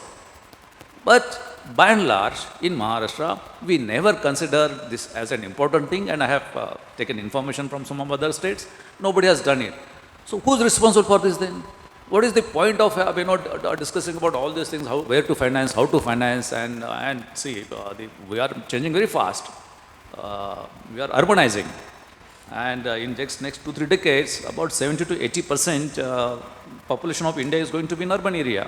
70 to 80% GDP is also going to come from urban areas. 70% employment is going to come from urban areas. But if we do not have urban economic development plan, we are just managers then. Managers for the Schedule 12, water, flooding and all those things. I think we have missed the point, and this I hold responsible, not the political leadership, but us. We have not done anything on this. As municipal commissioners and the secretaries at the Government of India, I was deputy secretary when these 73rd and 74th amendments were carried out. Yarana Naidu was the Minister of State in Panchayat Raj system, and he used to take meeting every fortnight, how many subjects across the country are transferred to the Panchayat bodies, what is being done and what is not. After that, I have not seen anybody doing this. Forget about the state level. I have not seen urban development secretaries, sorry to say, that they are monitoring in any state about what is happening about this economic development. Nobody has done it. So these are the highlights I am saying. Of course, third is about the bureaucracy that at this level, bureaucracy at the state level, we have the Supreme Court judgment of 2013, TVSR Subramaniam, that 3 years transfers or 2 years transfer and all that, and of course we have law in the state, and that is the case of all across the country. But we, as you know, like administrators, commissioners, we do not have anything in their hands, because the bureaucracy in the local level, it remains there forever within the body. That means the kind of nexus that builds up with the bureaucracy is only in the state sector or the central sector, because there have to be transfers every periodically, but not in urban bodies. I do not know what is the status in the other states, but in Maharashtra, it is the same. And they are also not selected through transfer process like public service commissions. It is the local bureaucracy that they select. So you do not get talent. In view of this, because of this, then the urban governance, even if it is decentralized, it suffers, and suffers a lot. Then there are certain, like we spoke about the area sabhas. That is not part of the constitution. But Maharashtra amended the act in 2010 and made a provision that for minimum of 3 polling booths, there will be area sabha. And it is still not, after 14 years, it is not implemented. Assembly has passed it. What is the reason? Nobody knows the reason. And I am firm believer that if you have got smaller units of administration, you address the problems locally. Now somebody said that there is no bureaucracy. When I was a municipal commissioner, I created at my own level, under my own signature, area sabhas without any provision in the law, and given them the staff also. I had 20,000 staff in Pune Municipal Corporation. I divided them into as many area sabhas and started functioning very well. Today, that time the people were going to corporators for solving their problems. They started going to this area sabha machinery. So it works well. If it works well in Gram Panchayat, why it should not work with the area sabha? So we have to create that. But I agree that it should be part of the constitution somewhere, that area sabha has to come from the constitution. But of course it should also be implemented. Otherwise, what is the point in having some provision and not getting implemented? There are too many issues like what can be done. About the future urbanization, we have no urbanization policy. Forget about then institutions there. Maharashtra doesn't have urbanization policy. I don't know whether recently has it come, urbanization policy? We do not have. National policy came in 2017, but doesn't say much about the institutional strengthening and how the urbanization will be controlled there. I've gone through the entire thing. There is some scope to add something to that, but every state should have its urbanization policy and the strengthening of the institutions, how it should be strengthened. There should be specific to that, but it is, it's lacking. For the future, if you want to do something in this area, the entry in the serial number 5 of the constitution of this second list of the state, why the act is given to this, management of act is given to the states. That time stand was taken that the serial number 5, the local government is mentioned for the states. Now, therefore, states can do anything then. I think if you are considering there is a government, and Article 12, that if definition it's a state, then state should be independent. It should function on the constitution, under the constitution, not under a state government. So we need to rethink about all these things, and that serial number 5 of the second list, state list, should be deleted. We can think of deletion and then come out with the provision somehow. There are too many things, but I will speak on those about the urbanization and of course the rural, somebody said about the district planning. There is specific provision in the constitution under 74th amendment that there has to be planning for the metropolitan region and of course for the district also. Now district planning all across the countries have become like distribution of money by the guardian minister. That's all.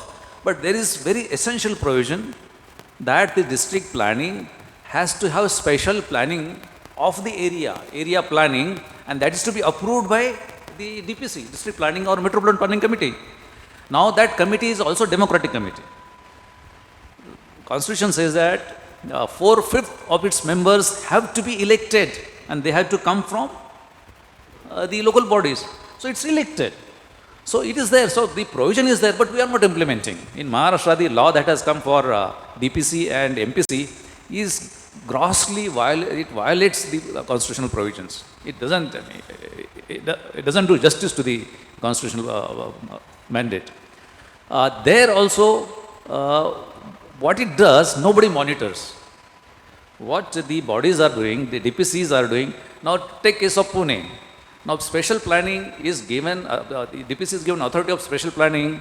Pune Corporation's draft development plan has to go to DPC. It doesn't go. It goes directly to the state government. But we are go by to the constitutional provision. If somebody goes to the court that you have violated constitution, that there will be a problem. But nobody does that. So similar cases for many other areas. Because it's going to take a lot of time, but there is definite case for strengthening it for the future that is going to come, because we are going to get urbanized and we are no more going to be a rural country, rural state, we will be urbanized state. And the managers and the institutions have to also be designed to manage urban institutions. For the time being, I close here. Thank you. I must really thank Sarya sir and the Gokhale Institute for having me here. It's such a pleasure to be meeting old senior colleagues like Mr. Pathak, my own batchmate. Well, when we used to write essays in school, all of us, you would agree, we used to say that India is the land of villages. US is not. US is a transplanted society, as all of us know. People came from Europe, from Ireland, England, whatever, and obviously the easiest way was to settle in towns or in cities. It's an artificial settlement. Now look at New York. A total area of 55 kilometers. Just see the beauty of New York. Gurgaon is something similar. Bandra Kurla again is something similar in a smaller way. In an area of 55 kilometers, everything is being done in New York. From production to marketing to consumption, it's a great ecosystem. So they had the ingenuity to think of something like New York.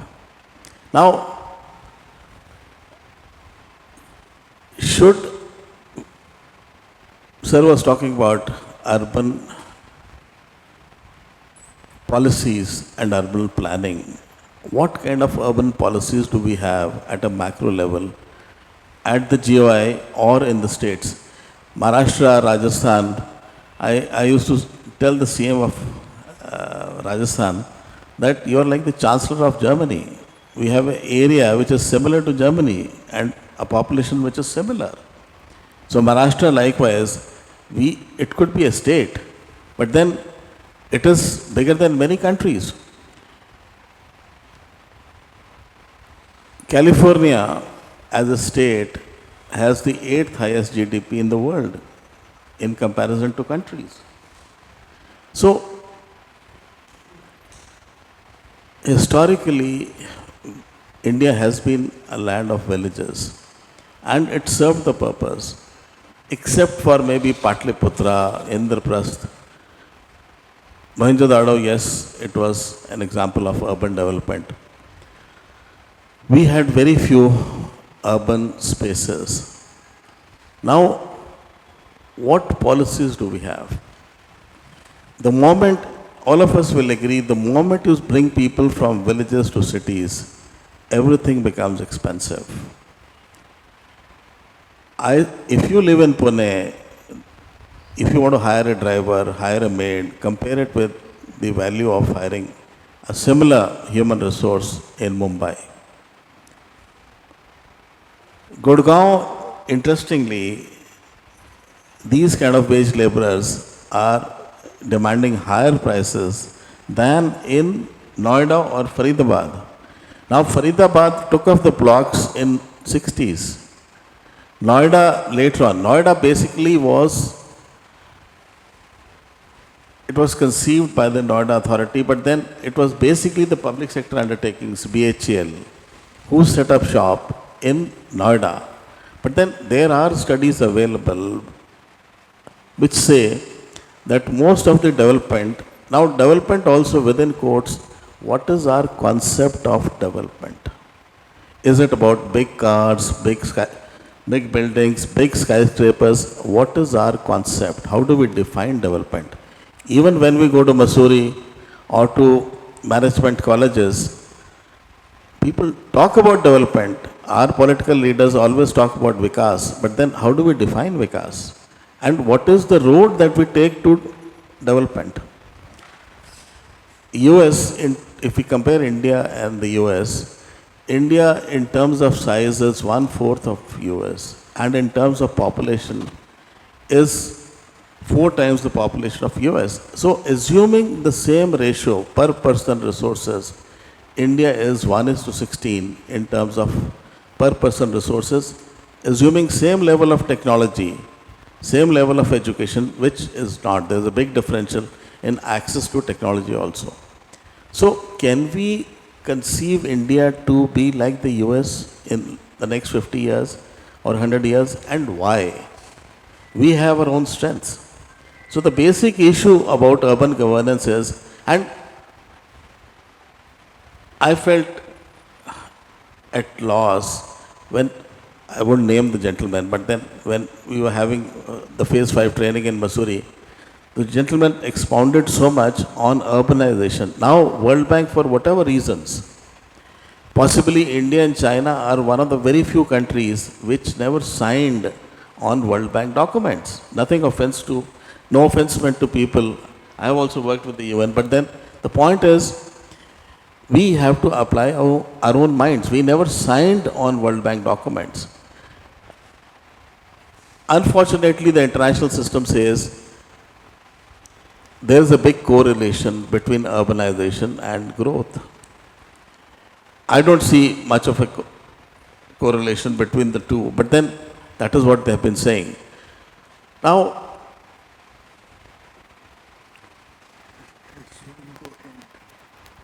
two countries, I went to Seoul, Kuala Lumpur, they have literally taken out their administrative capital out of Seoul to a new capital, and they started a fast train between the two capitals, Seoul and the new capital which they built, which just used to take 1.5 hours. Built houses, flats for officers like us to live there, but they didn't force them. Initially, everybody traveled by train, but then slowly people started settling down in the new place. And the new capital was set up in an area which was desolate, which was not fertile. Likewise, Kuala Lumpur, they took out the whole capital infrastructure and brought it to Bhumiputra, which was like 40 kilometers away from Kuala Lumpur. And that unlocked a lot of real estate. Now, you have the ministries close to Parliament, in the CBD of Delhi. What great things are happening in ministries which can happen sitting there and not outside beyond Noida or in Bulandshahr. You can take them anywhere. So it's all about mindsets. Also, some strange things have happened for reasons known to most of us. Most of the cities in the world, the moment they would hit more than 4 million, they would go for another airport. All your major cities in the world at least have 2 airports. Some have 3, like New York. Now, even today, Greater Delhi, Greater Mumbai, now the airports are being built, but basically we are working with 1 airport. Just see the opportunity cost in terms of time, in terms of resources being used. And very foolishly, if I may say so, 2 running airports in the heart of Bangalore and Hyderabad were shut up. And 2 new airports were started more than 2 hours away from those cities. Even in cities, the idea is to make airports compete with each other. Now, if you have an airport beyond Noida, in Jewar, let Jewar compete with Indira Gandhi Airport. Let the new airport in Mumbai compete with the earlier airport. So they also should compete. So rather than make them compete, we shut down the old airports. Older airports, if they were not big enough, they could have accommodated smaller planes. So I think the most important thing is to change mindsets.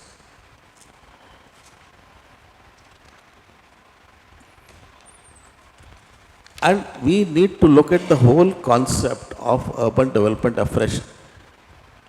Sorry to again point out, and again something which all of us know, as people having worked with government, how many of us are trained in urban development, urban infrastructure? It is very serious business. And the moment you have rains, you see heavy flooding in all cities in the country. In spite of all the brilliance of people here, within government or outside government, everywhere, the moment you have rains for a few hours, you have flooding. How many of us are really trained to handle urban development or urban infrastructure? Look at Bangalore. Look at most of the cities also have character. शहर का भी किरदार होता है, उस किरदार को बर्बाद कर दिया हमने. As a student, I went to Bangalore in 1980 for the first time. Somebody going from Punjab to Bangalore, and I was so shocked and pleasantly surprised to see Brigade Road, to see Commercial Street. And in the evenings, it was like heaven. I said, I'd never seen something like that up north, even in Delhi. Why? And subway is subway, metro is subway. If a child needs 9 months to be born, we cannot have a child in less than 9 months. So just to do it in a hurry, we've literally screwed up urban development in those cities. Jaipur. So I argued with our own chief minister, and then the only answer he gave me was, politically suitable नहीं है, हमारी सरकार तो 5 साल के लिए है. Choti Chopad in Jaipur, you go there and you feel the vibrations. And we are building subway even in Choti Chopad. Where is the need to take the subway to the walled city? Nagpur, I inquired from my taxi driver. I said, how many people use this metro in Nagpur? He said, sir, वो बच्चों को घुमाने के लिए लोग ले जाते हैं शनिवार के दिन. So that is our cavalier approach to urban development. Now, something which I'm handling now as State Election Commissioner, there are issues about governments not wanting to have elections. Candidly, in this forum, I can share that the budget announcement said one state, one nation, one election. I was intimately involved in the recommendations. We were discussing about that. So we were trying to help, some of us were trying to help the committee formulate its report. And there also, my submission was that don't make it an event, it's a process. And the process will take time. Change should always be for the better. You can't be throwing the baby with the bathwater. And don't make it, Corona has to be declared at 12. What does time have to do with Corona? So demonetization at this, it is a process. It's not an event. So that was the recommendation, and constitutional amendment is required to curtail or elongate the duration of elected bodies. So and in this budget announcement, our state government announced one state, one election. So now we had urban elections are due in 2/3 of the state urban bodies in November. Panchayati Raj elections are due after February. But then because of Corona earlier, they were not held together. What kind of resources? EVMs, ballot boxes. Now EVMs also, it is so sexy to only use EVMs. I checked, I was speaking to your officers in Ahmednagar, they said we don't even look at ballot boxes. Now for a ward, you just have 1,400, 1,500 votes. Why do you need a EVM?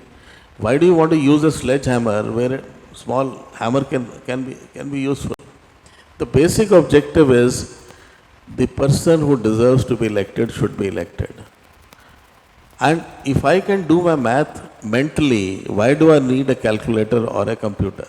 So we are using a computer where we don't even need a computer. Last year, I can share with all humility, last year we had this global electoral conference in Portugal. So my paper was on demystifying electoral regulations, rules and processes. So I made the presentation, and in the evening I was quite pleasantly surprised to find that they gave me the Electoral Commissioner of the Year award. So the basic point is we have complicated things beyond a point. Where is the need to complicate? And it is those dream merchants who are selling us dreams. It's basically those technology providers who are selling us technology because they have technology to sell. And we are buying into those ideas. There's a presentation which I made recently. Between 2009 and 19, documented records say cost of elections has gone up 3 times. Between 9 to 19. So the data is still being analyzed in these elections in 24. I'm sure it will also give us many surprises. Cost of election per voter, which was less than 1 rupee per voter up to 1970, has gone up to 700 rupees per voter. Can we afford it? And this is according to documentation, and all of us are aware that most of the money in elections is spent in cash, apart from government expenditure. So many times over, even for elections of sarpanches, there are people who spend fortunes. So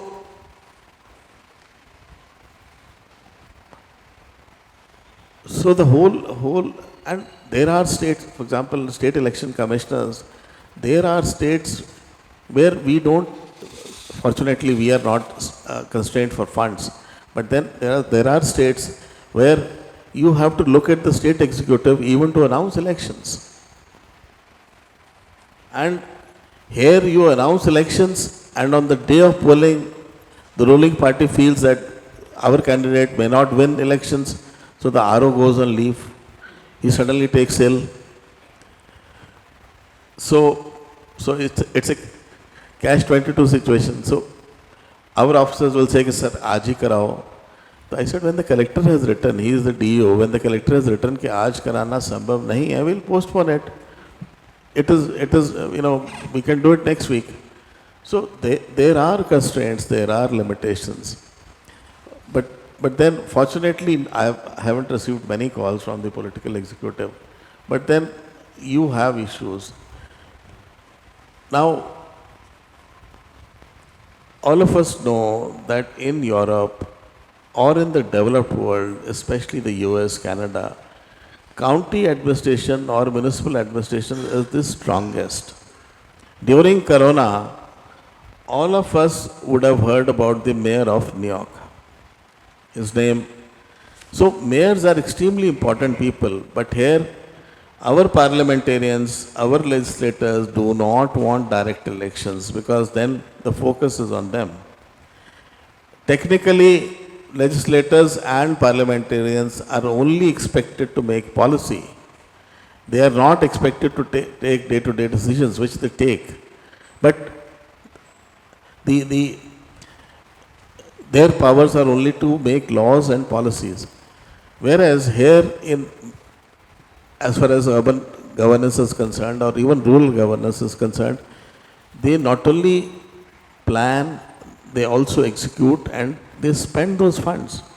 Yesterday I was talking to your officers in Ahmednagar Corporation, and the budget is like 8,000 crores, which is a lot. And 8,000, out of 8,000 crores, 800 crores. 400 crores are provided for, the revenue comes to the corporation itself. 200 crores comes from the government of India and about 200 crores comes from the state government. So salaries is about 150 crores, which is a happy situation. So now, how can we learn from those countries and strengthen our, at least urban governance? Jaipur also, earlier we had direct elections for the post of mayor. Now, then the member of parliament said, no, they'll be more powerful than us. So, again, it's a political issue. They do not want them to become extremely powerful. And once you have, accountability will increase only if you have direct elections. So, sir, there's a lot to be said. So, I think I'll stop at this. Thank you so much. Mr. Dharmavir narrated a story once. He was Secretary Rehabilitation, which is after the later became Cabinet Secretary during the partition. And the minister concerned was that, where is that, what is that area in Delhi? Meherchand Khanna. He was the minister. So Meherchand Khanna once told the secretary that I see a lot of people coming to your office, but nobody comes to me. So he said, sir, because you make the policy, I implement them. So he said, let's do other way around now. And the whole thing changed. So what you say has been long history. Sitaram. So let me begin, sir, by complimenting EIC for organizing this discussion on urban governance in a very timely manner. Why I say it is a very timely, appropriate time to discuss urban governance is that we are in the midst of monsoon. And as Jairaj Phatak ji or Mahesh would know, that in monsoon, sir, urban governance gets totally exposed. The way water accumulates in Mumbai or now in Pune, and if you see social media, everybody is expressing their anguish about where urban governance is going. And it is in that background that we are discussing this. In fact, 2 days ago, I saw a video clip of Pune, and Mahesh should not mind it. It showed a PMC truck going reverse direction without a driver and at great speed, and then it banged into a divider and stopped. So that was circulating on social media. Does it represent the state of urban affairs today? I don't know. Also, sir, I would like to compliment Sunil Kumarji for such a lovely paper you have produced on this. And this paper has really helped us to consolidate our thoughts, drawing from experiences, and to make some points on this occasion. So, almost I am the second last speaker, so much of what I intend to say has already been said in some form or the other, but I'll still put my thoughts together here. The first point that I want to take up is the point that Mahesh mentioned about, Schedule 12 of the Constitution. What has happened is that Schedule 12, it was introduced in the Constitution along with 74th Amendment, and Schedule 12 has never been fully implemented. Schedule 12 contains 18 items that are to be delegated to the urban local bodies. And as he has rightly pointed out, BMC has almost all the 18 subjects of Schedule 12. Lot of municipal corporations of Maharashtra have this in Schedule 12. But my experience around the country is quite different. I work with an NGO called Praja. You have mentioned about its report in your document. So I'll come to that also. So I am working with that NGO called Praja, and Praja is doing a work on urban reforms in Lucknow and Srinagar. So I went to both these places. And I said, went to Lucknow, I said, for some reason, let's go and meet the municipal commissioner. So the secretary said, नहीं उसको बुला लेते इधर. मैं कहा नहीं इतना senior officer होगा, हम खाली है, हम चले जाते हैं. So he said, नहीं वो तो 2016 batch का है sir, आप कहाँ जाएंगे उसके बाद? So I was wondering, I said, tell me one thing, in our place, BMC commissioner is a principal secretary rank, Pune commissioner, Nagpur commissioner, these are super time scale people, if not principal secretary. How is it that you have a 2016 batch officer as municipal commissioner? So they said, sir, काम ही कहाँ है वहाँ जाकर? वो करता क्या है फिर? नहीं वो कचरा वचरा उठाने का काम करता है. What about Schedule 12? नहीं वो Schedule 12 सब इधर उधर बांटा हुआ है. So who gives water supply? There is a state agency that gives water supply in Lucknow. Jutika may know better about Lucknow. I said, who gives fire services? They said there's some state entity which gives fire services. Who runs the school? Another state entity runs the school. Who runs hospital? Another state entity runs hospital. And the whole thing is fragmented. Look at how BMC or PMC, these places are tackled. Almost all these subjects are under one roof. The difference was felt during COVID times. The way BMC managed COVID, the way Pune Corporation managed COVID, because of such strong urban governance institutions, Maharashtra was able to manage COVID quite well. And when there was a meeting with Cabinet Secretary about COVID review, I was giving a report that as Chief Secretary that we have 10,000 cases in the second phase, the deadly phase. And my colleague R.K. Tiwari, Chief Secretary of UP, was saying, "Sahab, हमारे यहाँ 100 भी नहीं है case." And I was wondering, Cabinet Secretary remarked in a Mr. Gauba, who is retiring now, so he remarked that Maharashtra is in a league of its own. So in that same meeting, I had Mr. Subhash Sarunke sitting with me. I came out, I said, are we doing something wrong? He said, nice, I've let them see after 6 weeks what happens. He knew what was the intensity of this, and UP literally crumbled. People were burying dead bodies in Ganges and here and there. The point is that because the urban governance is not strengthened in many states, they are not able to give proper results.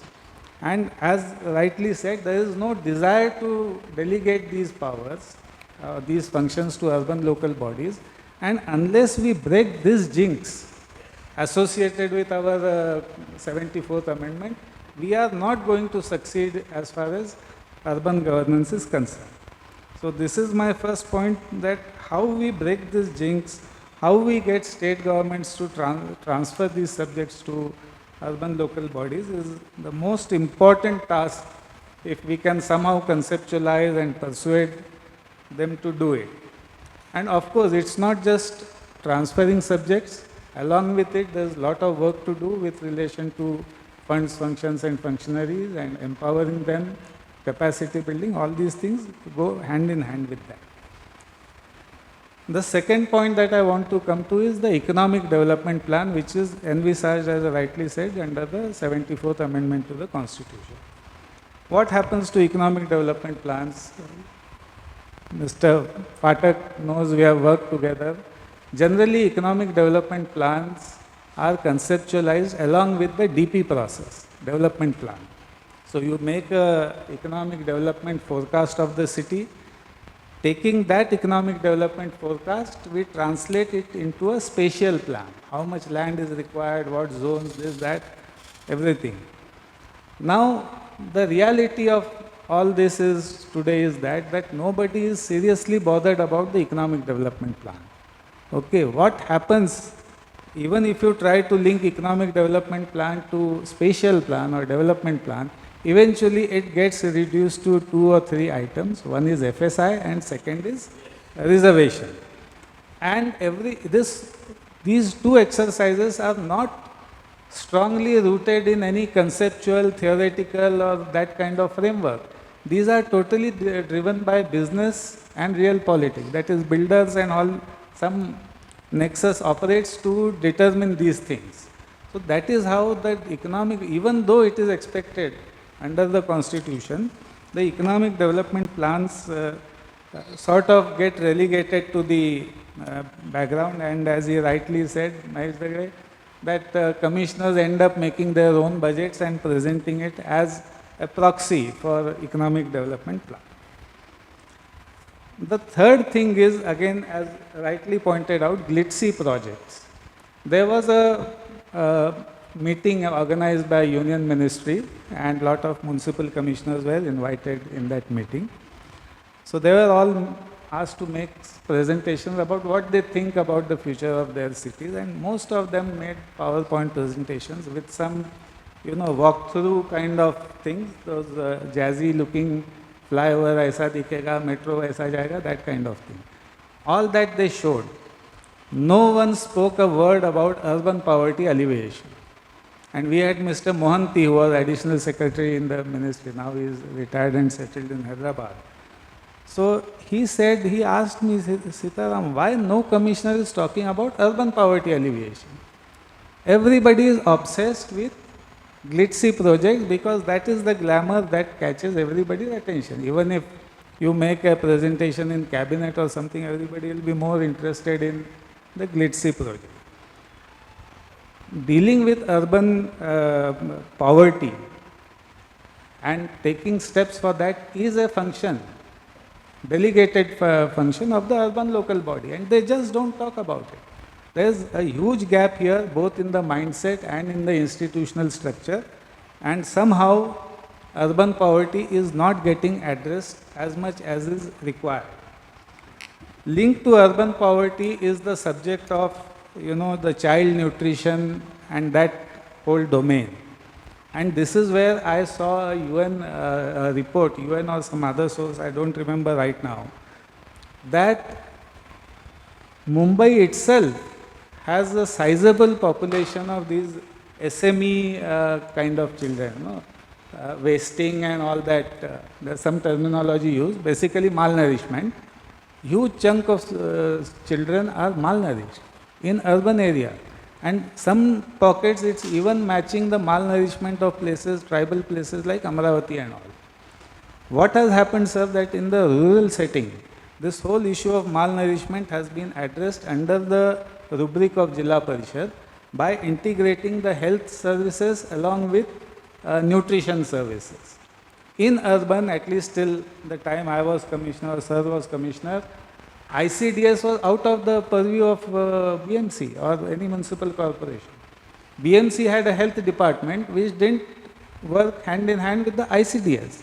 ICDS functioned independently, with the result that we had a huge component of these malnourished people, and effective strategies were not getting devised. Now, sir, what central government has done, they have added one more layer to the ICDS. Now they call it, in the Hindi, this thing, Poshan Bhi, Padhai Bhi. Earlier, ICDS was only about that nutrition, some sukdi, vikdi and all that. Now they say Poshan Bhi, Padhai Bhi, that is because children's brain develops in that age, so even you must give educational component. Who is going to do that if these subjects are not properly integrated into the urban governance setup? So my recommendation would be that these two items of urban poverty alleviation and of course related is health and all nutrition aspect, they must seriously become part of urban governance, and municipal commissioners must focus attention, that is the incentive disincentive system should be so built that a municipal commissioner should take pride in saying that I have done this for urban poverty. I have reduced malnourishment by so much. That should be not just saying ye flyover bana diya, bridge bana diya, like that.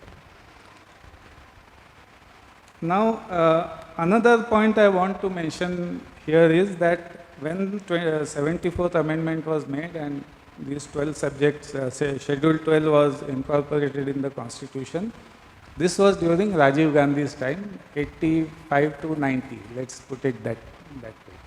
At that time, the conceptualization of urban area was different.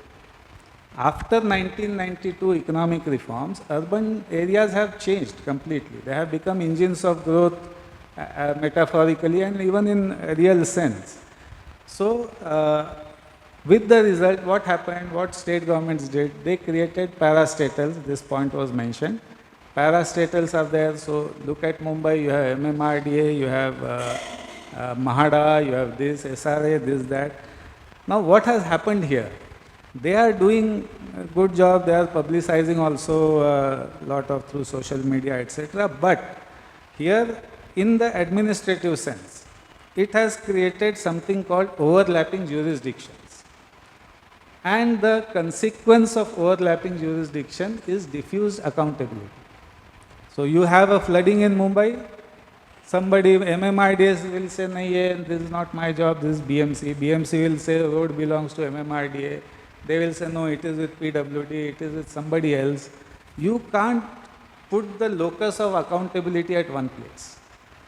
Why this has happened? Because multiplicity of agencies, overlapping jurisdiction and diffuse responsibility. If somehow we can think of some ideas by which this can be overcome, it will help in the matter. Another issue is, sir, related to this is the transport issue, which is very important because without transportation, economic growth is not possible. Madhukar mentioned about how we experience in Europe and all. I also went number of times as recently as in April. Moving around in European cities is so seamless. You buy a ticket for a day and you can move from bus to metro to something else, what you call trams, and you can move around from one to another. Here it is impossible. You go to Mumbai, you go from Western Railway, then you have to take a sort of connecting metro, then there's a BST, and all these are separate.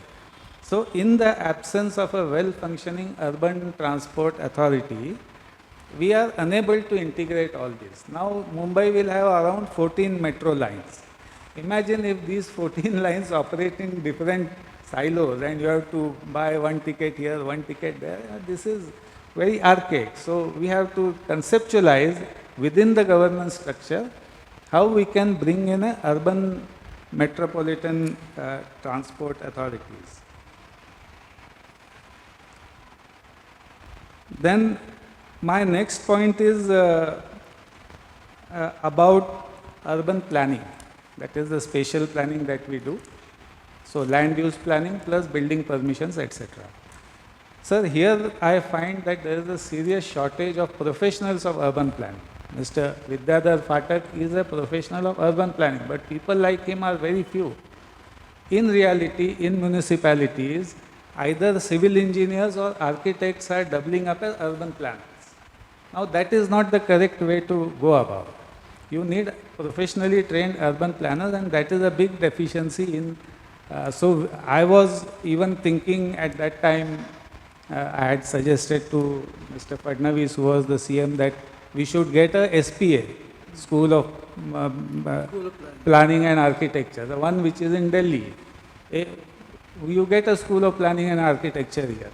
Every state maybe should have, like they have IITs now, we should have a School of Planning and Architecture kind of institute of that stature.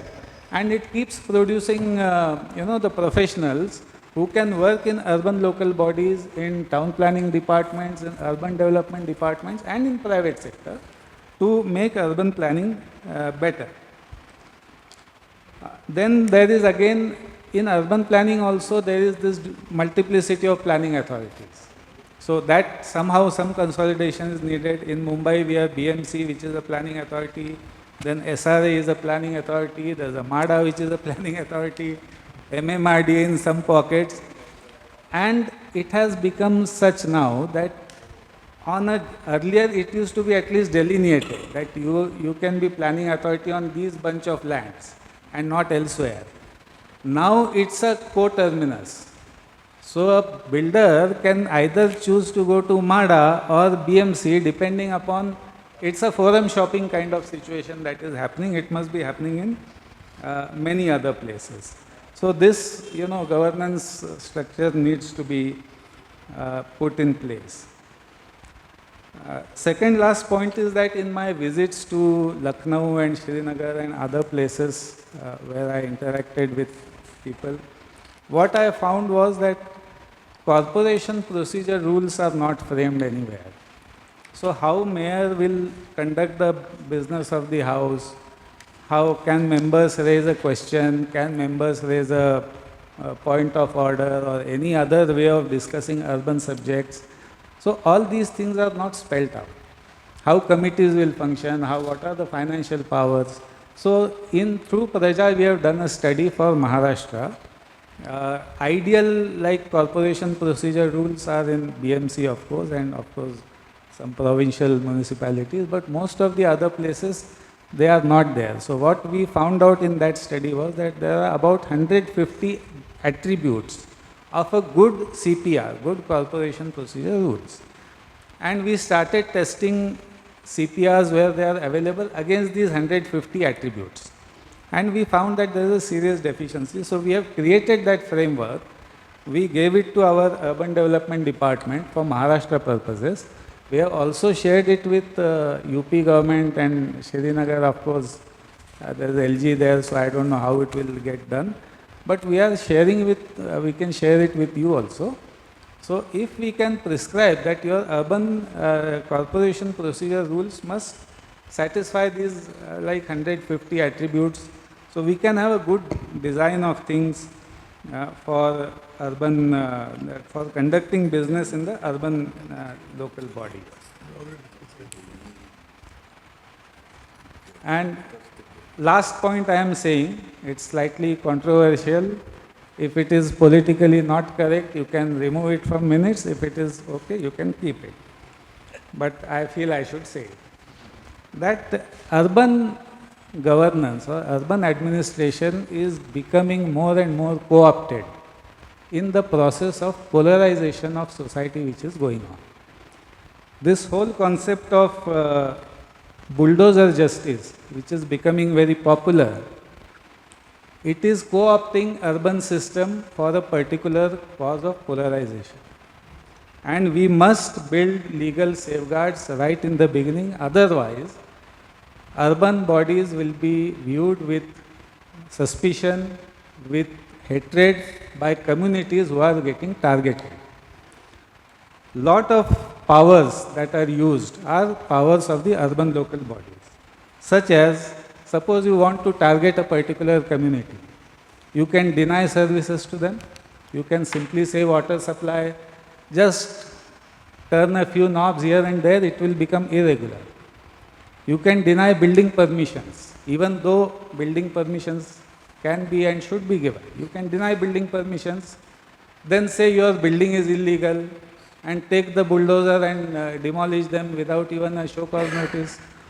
So this co-option of urban governance for either perpetuating or aggravating societal polarization has to stop.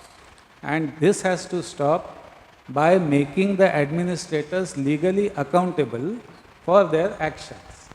And so this was my last point. If you find it is controversial, you can remove it from the minutes. On urban governance.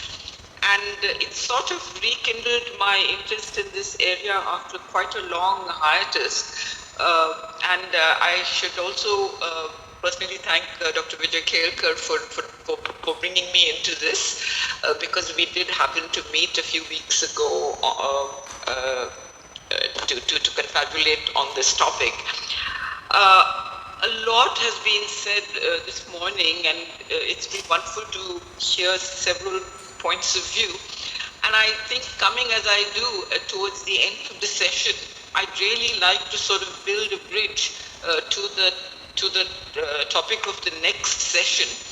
And to this end, I'd like to really say that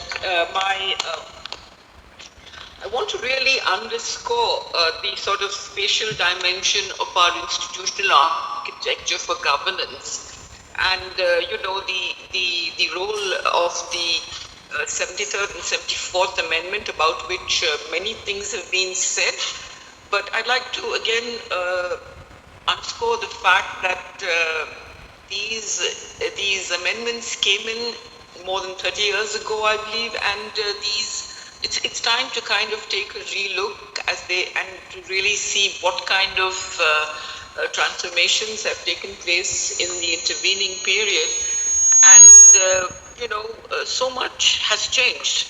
The link between town and country is so much closer, and the differentiation is really qualitatively different. And we have interstate migration from villages to towns, and other advances in digital technology, social media and artificial intelligence, which has really made the dividing line between town and country very blurred. I saw that in one of the approach papers, we have looked at, surveyed kind of the way different states have evolved, and there was a mention about how in Kerala, for instance, it's almost like a rural-urban kind of an urban sort of spatial environment. And I was seriously looking at the idea of how we kind of express this change that is taking place to varying degrees across the country by appropriate administrative structures. And I would just like to say that in when we render public service, particularly through urban areas, it's influenced by various external factors: physical, political, demographic, financial, social, and environmental. And the flows in space of people, goods, services, capital pay very little, pay less respect to municipal or provincial boundaries, as it were. So management structures in urban bodies and state government need to have a much deeper understanding of the functional sort of geographies within which cities work, and not just the administrative jurisdictions. So in this context, time has really come to ask this very key question, in that what value add are we getting from political and administrative divisions such as legislative assembly constituencies, Zilla Parishads, Mandal Panchayats, village panchayats, and urban local bodies, which includes municipalities and corporations? How is their continued existence exacerbating redundancies in the overall governance framework in terms of overlaps of functional responsibilities, about which a lot is being said, resulting in competing priorities and perpetuation of vested interests? And I say this because it's not as if states have not looked at this whole question of how do we reform urban local bodies. And I speak from the state of Karnataka, where we've been wrestling with this whole question for more than 2 decades. Committee upon committee has kind of gone into this whole restructuring issue.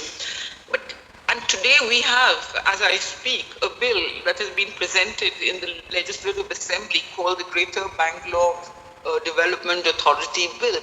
And really, if you look at the content, this is not to I'm not going to even talk about the recommendations that have come from various committees, the latest being the Committee on Brand Bangalore. So you'll just see that the sort of, it's simply the sort of assertion of state authority across the board has not been diluted at all. You may have changed structures there. You may be talking about lots of,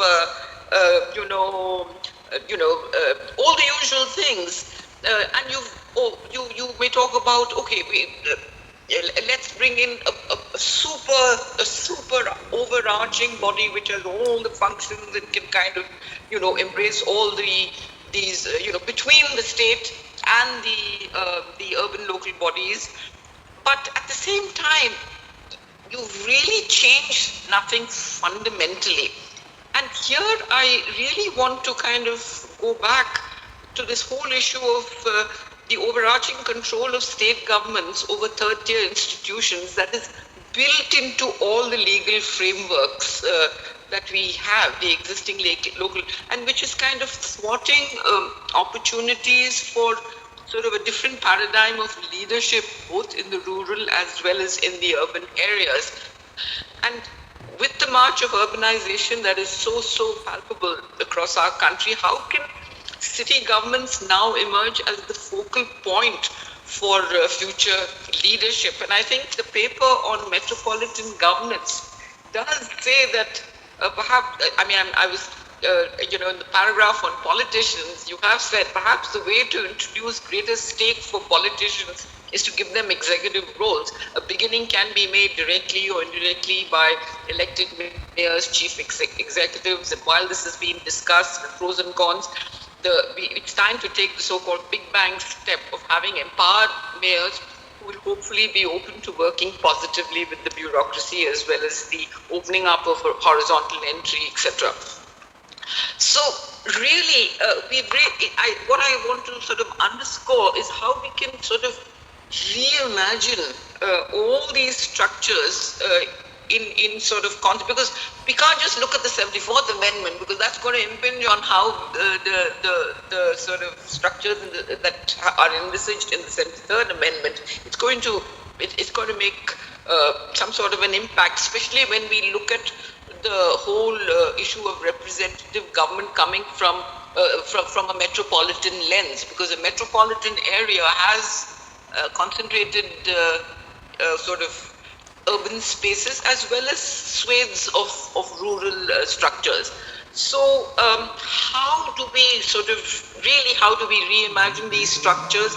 It's not something that can come in overnight. And while I would agree that a lot of issues that were discussed in the morning session to kind of improve the functional efficiencies of urban local bodies, we've also got to look at the sort of overarching design of the administrative architecture. So I'm not going to really that there are so many dimensions to this, and honestly I was so impressed with the two approach papers, which have said everything that has to be said. So I'm just going to take it one notch.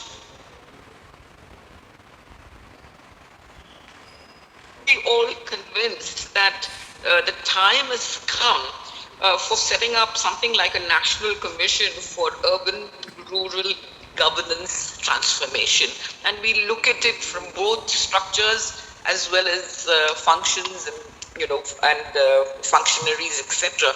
Because unless we really do a big sweep change, and this is not going to come overnight, but maybe if we start thinking along those lines and get aggregate thoughts across the board, and perhaps try and pilot test it through appropriate interventions, a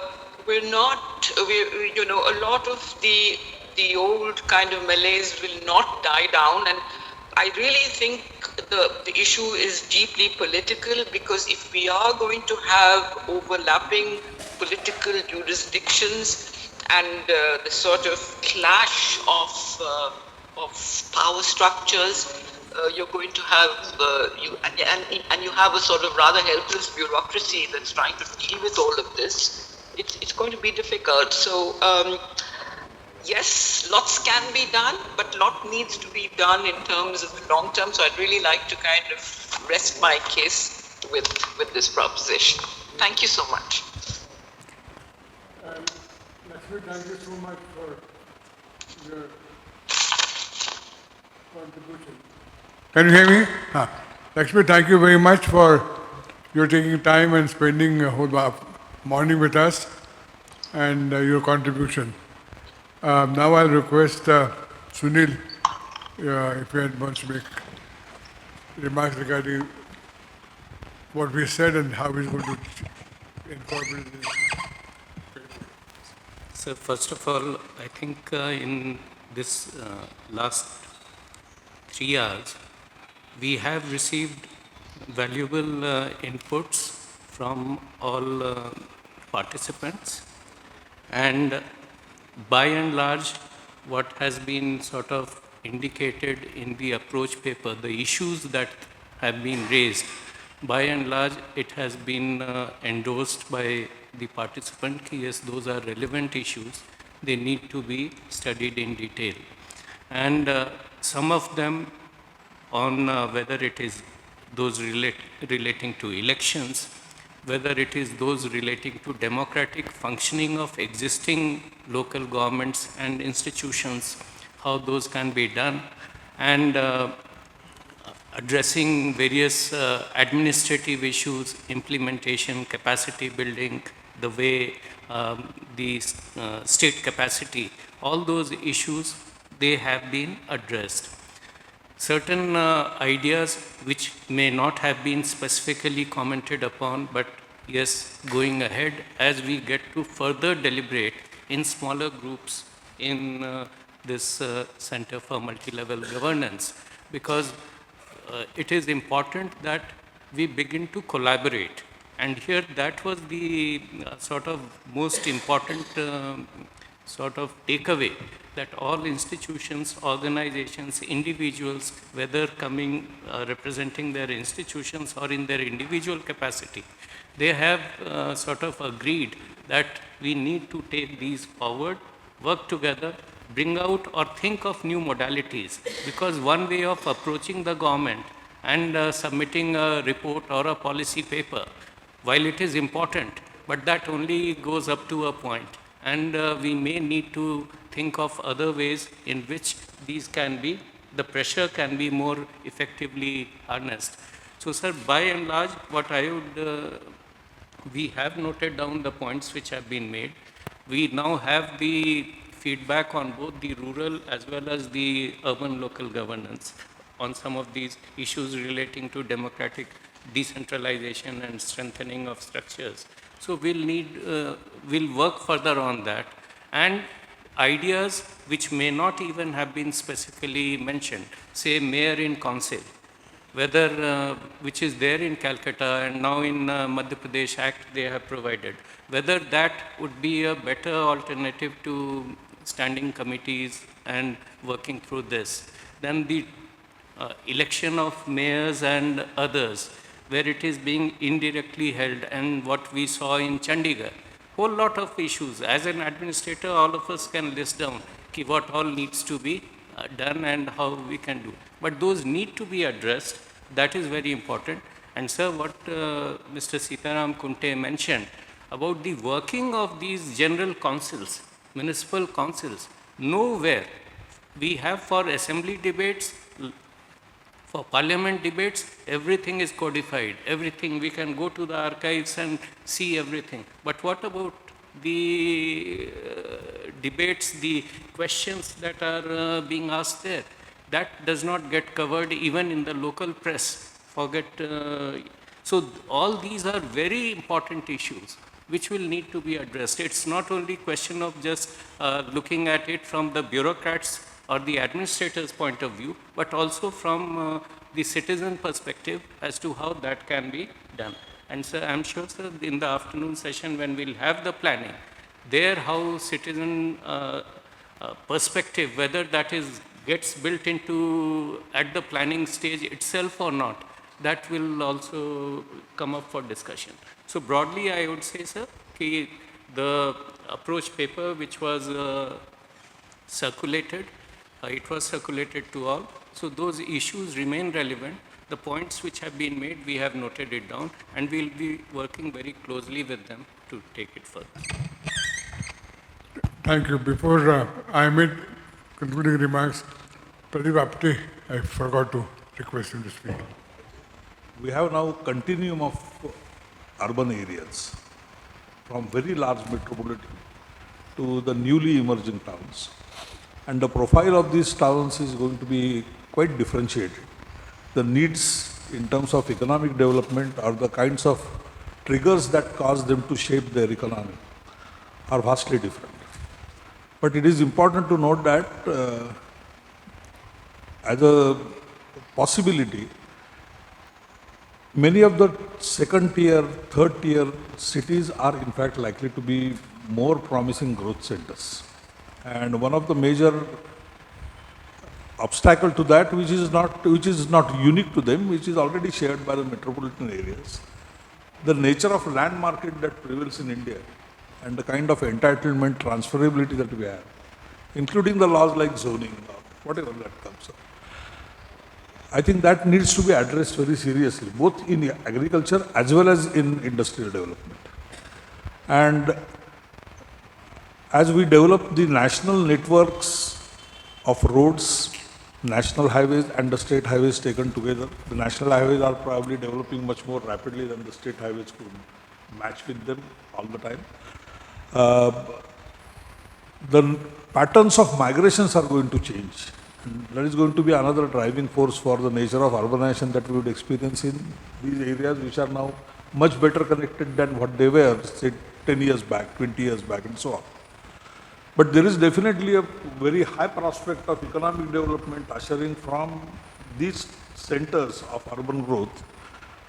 and addressing their needs probably also requires to be equally attended than being entirely confined to the large metropolitan area related development, because they are already developed centers. There are very different kinds of problems, and the kind of problems that would be faced in these areas are very different. For example, if we visit a place like district like Sangli or Kolhapur, look at the Kolhapur, very traditionally Kolhapur was in fact the most industrialized kind of a city. It was a very small city, but it was industrialized. Now with the new area coming up there, 30 kilometers away from Kolhapur, the nature of economic activity that will take place there, including the nature of service sector, which is also growing in what we otherwise called as rural area, is becoming increasingly more akin to the urban area. So these features of economic transformations that are taking place need to be incorporated when we think of differentiated solution for the continuum of urban bodies that we have, which actually face very different kinds of prospects. Well, Sunil has responded to all the points. I thought I will just mention my takeaways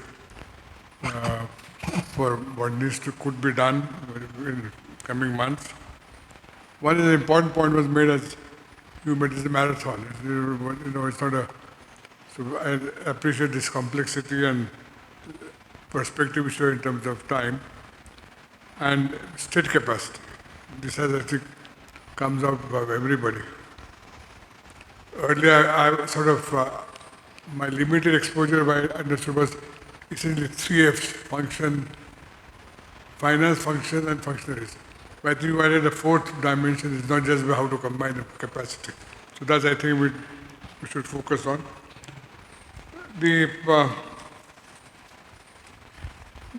But it just occurred to me that although you take a long run view, market will not stop. I mean, things will happening. I think we have to be mindful of this fact that we can't take too long a time to really put the house in order, because otherwise there are what they call path-dependent issues come up and you have problems. So I think we have to sort of avoid that and do it as early as possible. Nobody mentioned are there any learnings we can look from the cities like Jamshedpur, which is a very interesting case study.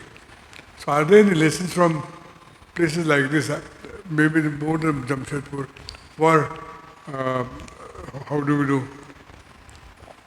I would request a colleague of Noida and Gurgaon comparison, if there is any paper, that we should really bring it out, because that's very interesting.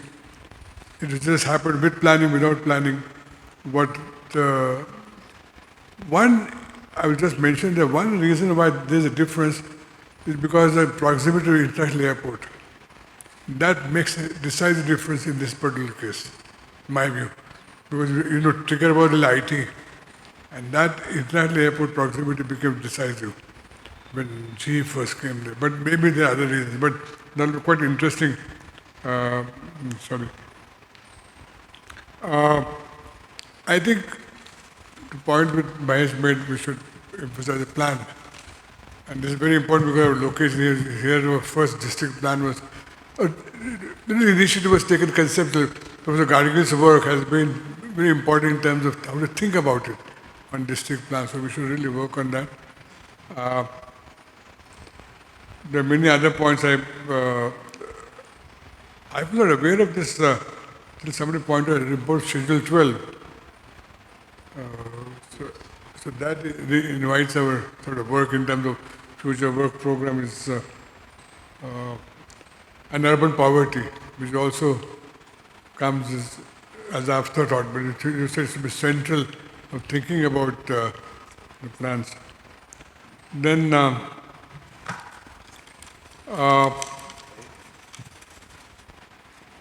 nobody talked about public-private partnership in those area. Is there any, that kind of possible mode of organization has no role in your thinking. We should think about it, because I think, yeah.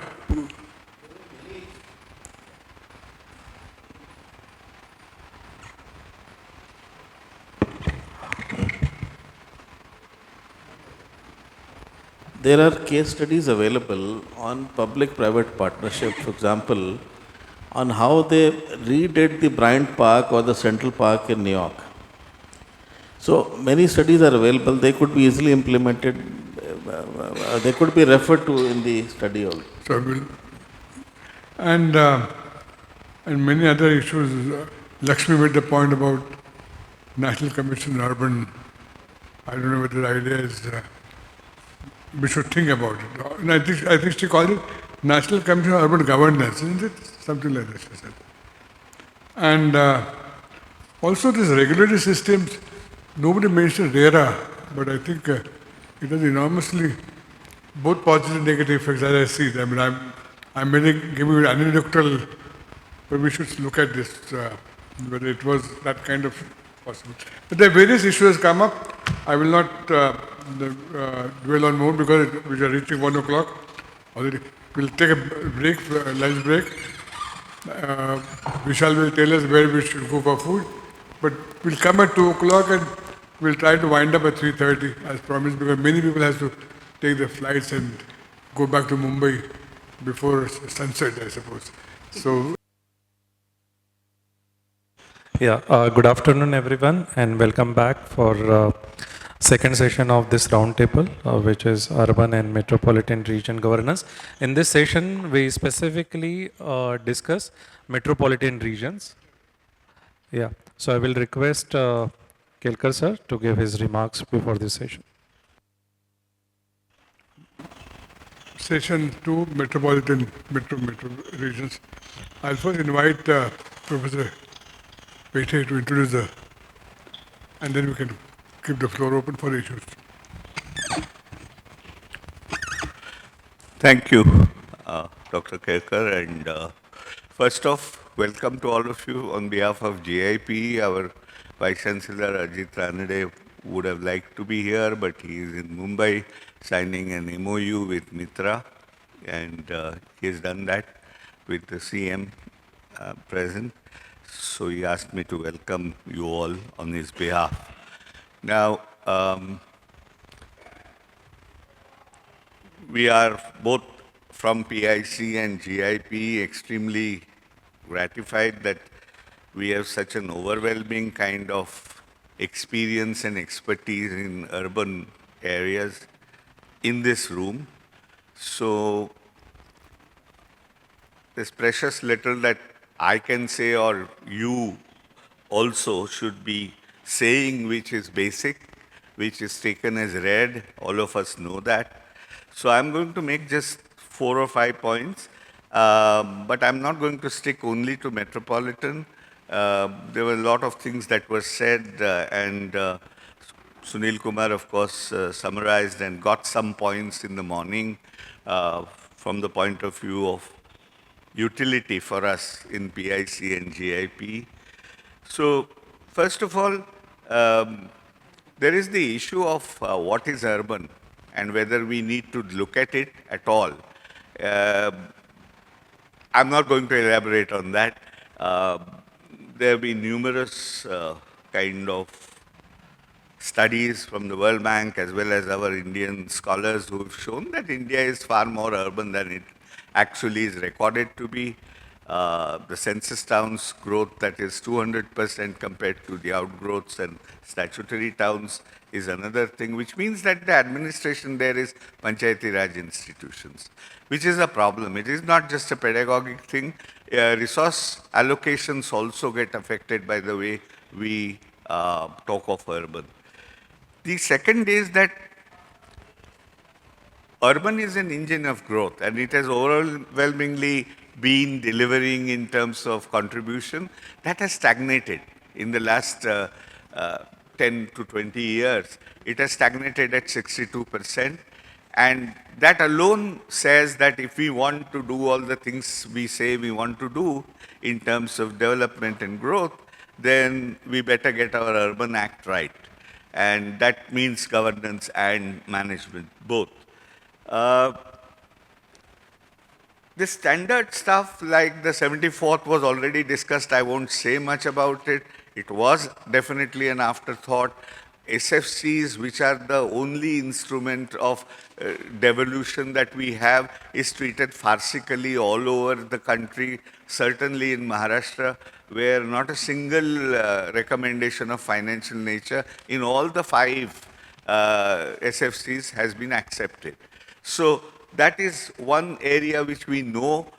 How can we nudge the state governments to start doing this? Now that possibly the old idea that, or the old argument that discretionary fiscal space with the states, which was diminishing, is now stabilizing and in fact increasing in some of the states. So probably that's one of the things. Let me just very briefly conceptualize for you without elaboration and explanation what we mean by governance. And by governance, we, at least for our operational purposes, look at it as in 4 components. One is the policy design or policy framework taken in toto, which should be informed by basic economic principles. As we know, they are not, and that's why we get chaos. Things like FSI, TDR, and so on, much has been written on it. The second is the processes and protocols, which need to be re-engineered to reduce transactions costs. The third is the 800-pound gorilla in the room, which is capacity. And capacity to do what and whose capacity are the other issues that come up. They include the elected representatives, they include the political parties, they importantly include the civil society. And the other day when we were discussing this thing with Dr. Kerkar, he pointed out something that should have been obvious but was not, that, you know, we've been talking about capacity building and we said we'll flag it as one of our areas of research and so on.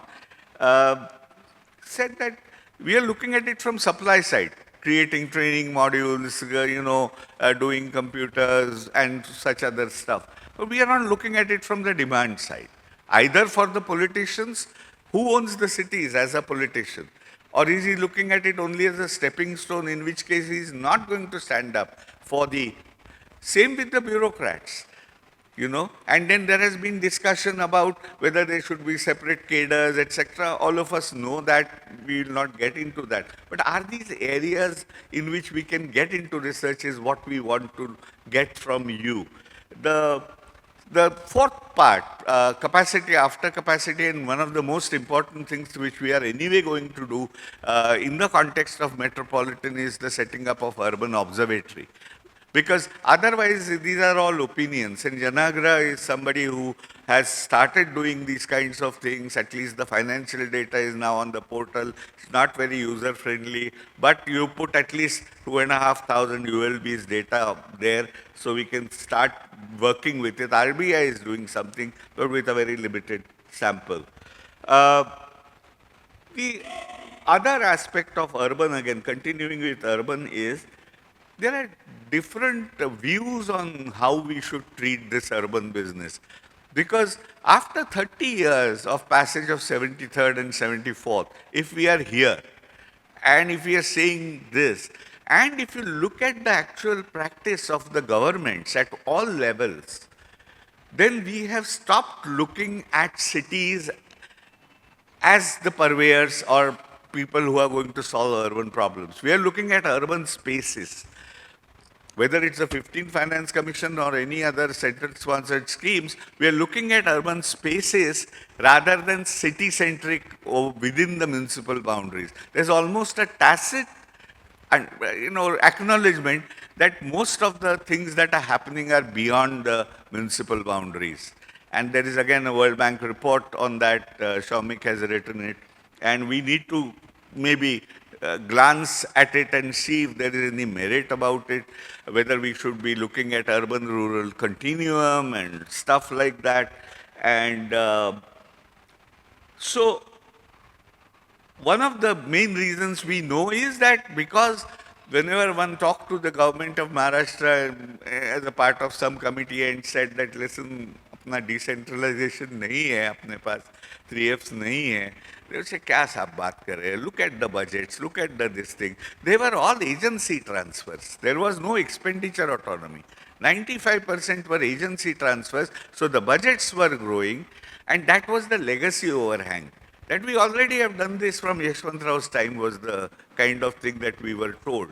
So anyway, these are some of these areas. Now, the demand side of governance is the other thing which will tie up very well with what Saharia Saab was talking about.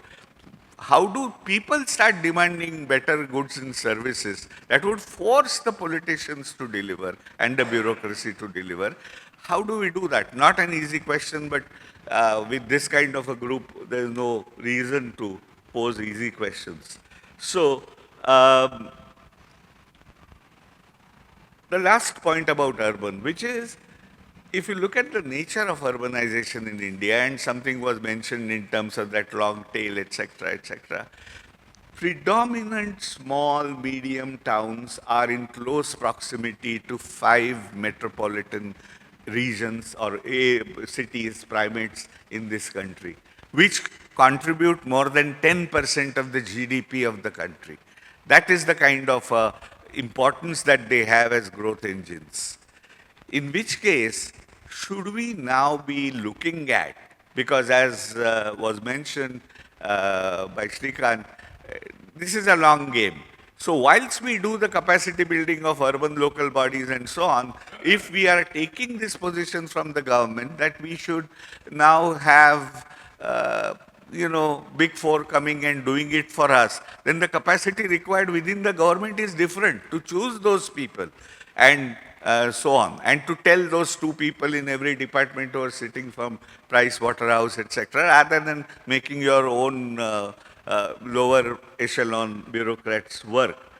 So the nature of urbanization being what it is, we thought that we should put this, and some of us are completely convinced that going forward for the next 10, 15 years, metropolitan lens is going to be the most important way to look at things, looked at from the entire governance framework, looked at from livability and livelihood kind of an angle, framework, because after all you need to provide local goods and services, but you also have to, as was mentioned, provide economic activities, and they have to be vibrant, which means accelerated investment and so on and so forth. So that is the reason why we want to discuss the metropolitan stuff here. And the importance of metropolitan regions I have already talked of in terms of how beyond the municipal boundaries this is happening.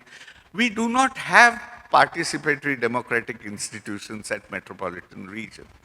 Unfortunately, world over, this has been a dynamic that has worked, whether it's Egypt, whether it's Brazil, whether it's every other place.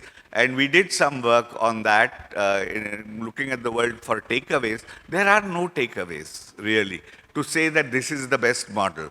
So what is the best model of governance or government at the metropolitan region? Is it a directed, kind of elected mayor, like you have the Lord Mayor of London or executive mayor of New York and Tri-City kind of a thing, agglomeration, whether it is that, where it's indirectly elected through ULBs and so on. And of course, the 3F problem is going to be there even at the metropolitan level.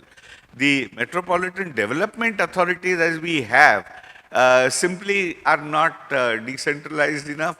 There are issues with this, but this is something that we thought we should flag. The other thing that we need to flag, on which not too much was said, but I think the most crucial aspect was talked about, the two ends of it, which is, on one hand, you talked about the DPCs and the District Planning Commission committees. On the other hand, the MPC, which, as all of you know, was mainly set up because of a court ruling. Otherwise, no one was interested in setting up MPCs. MMIDA, for example, found itself, what the hell do we do then if there is an MPC that is going to be there? They were not ready to accept that there would be secretaries only to an MPC and so on. So the Metropolitan Planning Committee that was supposed to come about, what would be precisely its role? The crucial issue is space and sector. And although Kunte Saab was quite sanguine about, how it is developing in both ways, sir, when I work with the government people, most recently with the DSP experience, I don't think there is enough understanding of the things. They just believe in extrapolating and doing the sectoral growths and so on, who take काय होणार वगैरे, which is the most important thing of a city. Well, ultimately, city is management of housing, mobility. That's it. Now, if you have metropolitan region rents, then one of the integrated, what are the sectors where they should be? Because there should not be overlapping jurisdictions which are not very well defined. What we have currently is what is termed as a crazy quilt pattern of governance, whereas there is something which is pretty famous, famously worked upon by Eleanor Ostrom, called polycentricity. The polycentric government was supposed to be the best way to govern metropolitan regions. Can we think about that? And so on. So I'll almost stop here, except to say that let's have your inputs on this. Two particular things that we, wearing the cap of PIC as well as GIP, want. One is, it's a long game, we all accept, but there could be some quick wins. There could be some areas which you would suggest to us that we should be working on quickly and we could do with that. Secondly, and more importantly, and this is what happened with the earlier roundtable we had with the rural people, which is no institution is henceforth going to be able to tackle all the problems, certainly not the big problems. In which case we are going, and that's what NEP talks about, the whole meta idea. So all of you who are here bring to this table different capacities, capabilities and expertise. So how can you be engaged with the PIC project? The context being setting up of a center of multi-level governance within the cooperative federal system, which is almost an object of faith for us, that without that India will have very difficult going forward. So that these are the two areas in which we want inputs. What can you bring? For example, Jairaj Phatak is here. He sits on a big organization. I'm sure the training, we could come together and some research. He also has a journal, Janagra people are there. And everyone here, of course, can bring something to a table. So we want that. So with that, I will stop. As I said, we don't need to go this way. Maybe we can start this way first, especially since Nitin Karir has come. Let's punish him by making him go first. Thank you very much. I think at the beginning I'll just make two very small points taking off from what you have said. The core, all of us understand that Metropolitan is the way forward. All of us understand the importance of Metropolitan. We have had some successes with MMRDA, but we have had a lot of failures with the other RDAs. So understanding the way forward in this context, I think, is important for us. For metropolitan governance, there are three large issues that they were supposed to be doing, or they are supposed to be doing. The first is planning. Make a good plan for that area. That plan, you talked about two things, has to plan for housing, has to plan for mobility. More importantly, it also has to plan for the economy of that area, because without that, then it could very well have been the regional plan of that area, extrapolated a bit for a larger population growth, and we would have been happy to call it the metropolitan plan. But since we need to bring in the economy issue there, the plan has to have these three components. If you look at the Metropolitan Planning Authority history in Maharashtra, the original thing in the Town Planning Act and then a separate act that has been made, the first issue itself, the planning issue, none of the metropolitan authorities after a decade or so have been able to come up with a plan that is final. That, I think, is the crux. I mean, 10 years down the line, if we do not have a plan, and partly, obviously, I am, part of the place where the responsibility also lies.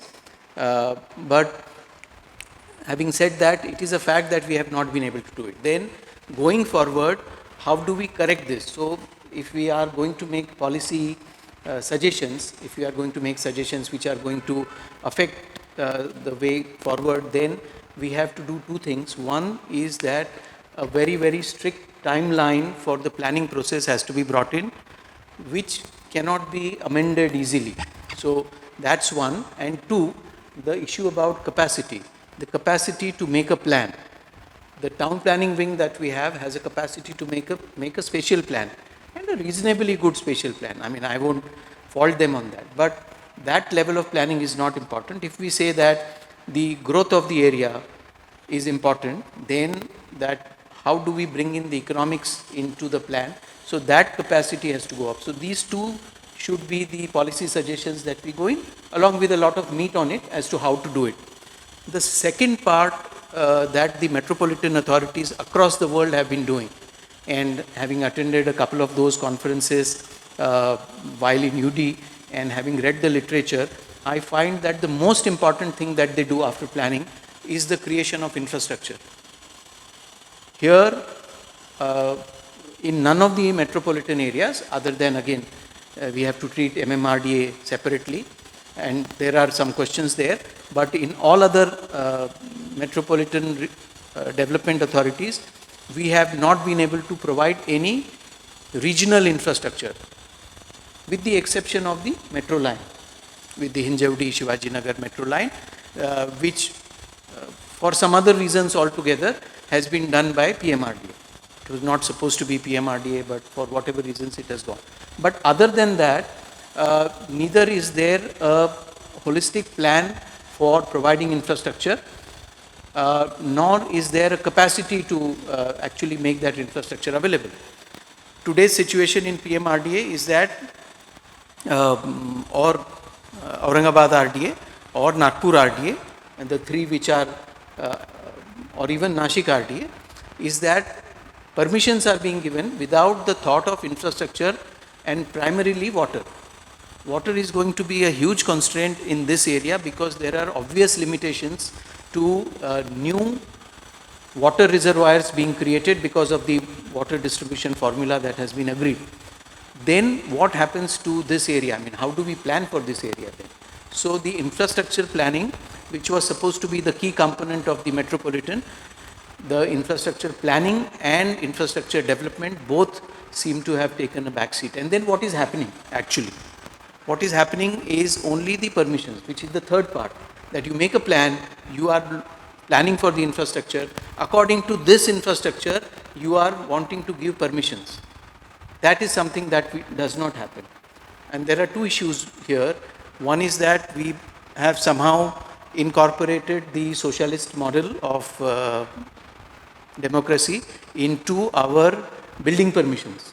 We feel that every plot of land in every part of the city or the metropolitan area should get similar FSI potentials. That is obviously a mistake. We have had some success recently with FSI based on road width, but that is not enough. I mean, that's only, just trying to look at it as a first step.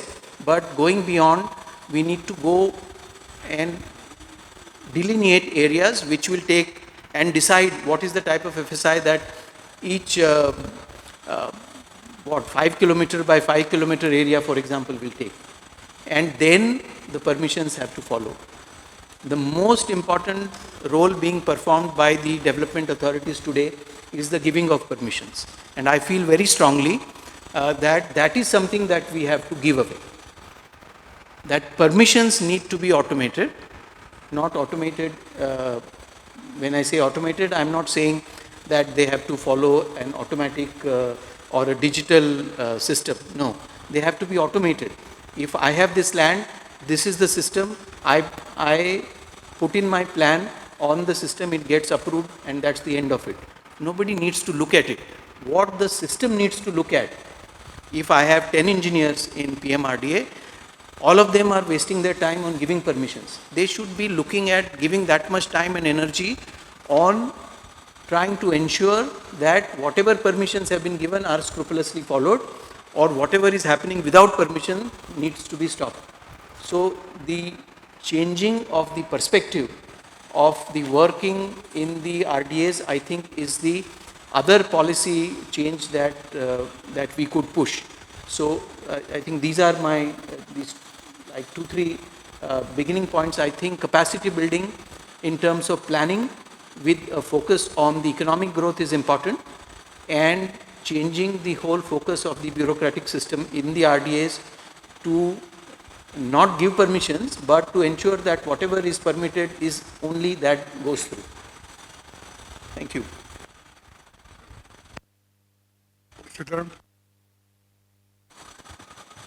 Sir, I have made detailed points in the morning session, so here I'll make only 4 points, responding to 2 points from the morning session and 2 points from this session. So first of all, 2 points from the morning session. One issue was raised about the feasibility of looking at MIC type of model, mayor in council, as a model for urban governance. So in that regard, my observation is that Mumbai had experimented with MIC model. Kolkata has experimented with MIC model. Mumbai had to be scrapped because the MIC started behaving in a very peculiar manner. I mean, you can understand what it basically means. And they became very secretive. That is, they tried to run the MIC council like a cabinet under the shrouds of secrecy, and municipal administration doesn't work under shrouds of secrecy. So that was one problem with MIC. The second problem was establishing accountability. See, like a bureaucrat is, he can be inquired into, investigated, DA, etc. at any point of time. MIC are basically these elected councillors, and from one election to another there is hardly any accountability. So in the absence of accountability system in place, MIC model will not work. That was my response to MIC point. Second point, sir, you raised about PPP. As regards PPP, my contention is that we operate under the local municipal laws. Now, if you look at BMC law, there is only 1 or 2 sections about entering into contracts. It just says that commissioner can enter into contracts with prior approval of standing committee. That's about all, above a certain value. PPP and such kind of innovations in procurement, they require some legal backing, because today the environment is such that there are allegations every now and then about various things. So unless for promoting PPP kind of systems, if we don't have a law for procurement, I think Andhra Pradesh tried to set up a law, Tamil Nadu has one. So the law gives you a support for taking such innovative, like there's some Swiss model, Swiss challenge. Now, unless Swiss challenge is prescribed in the law, if you start doing a Swiss challenge, you will end up in some sort of CAG or some inquiry.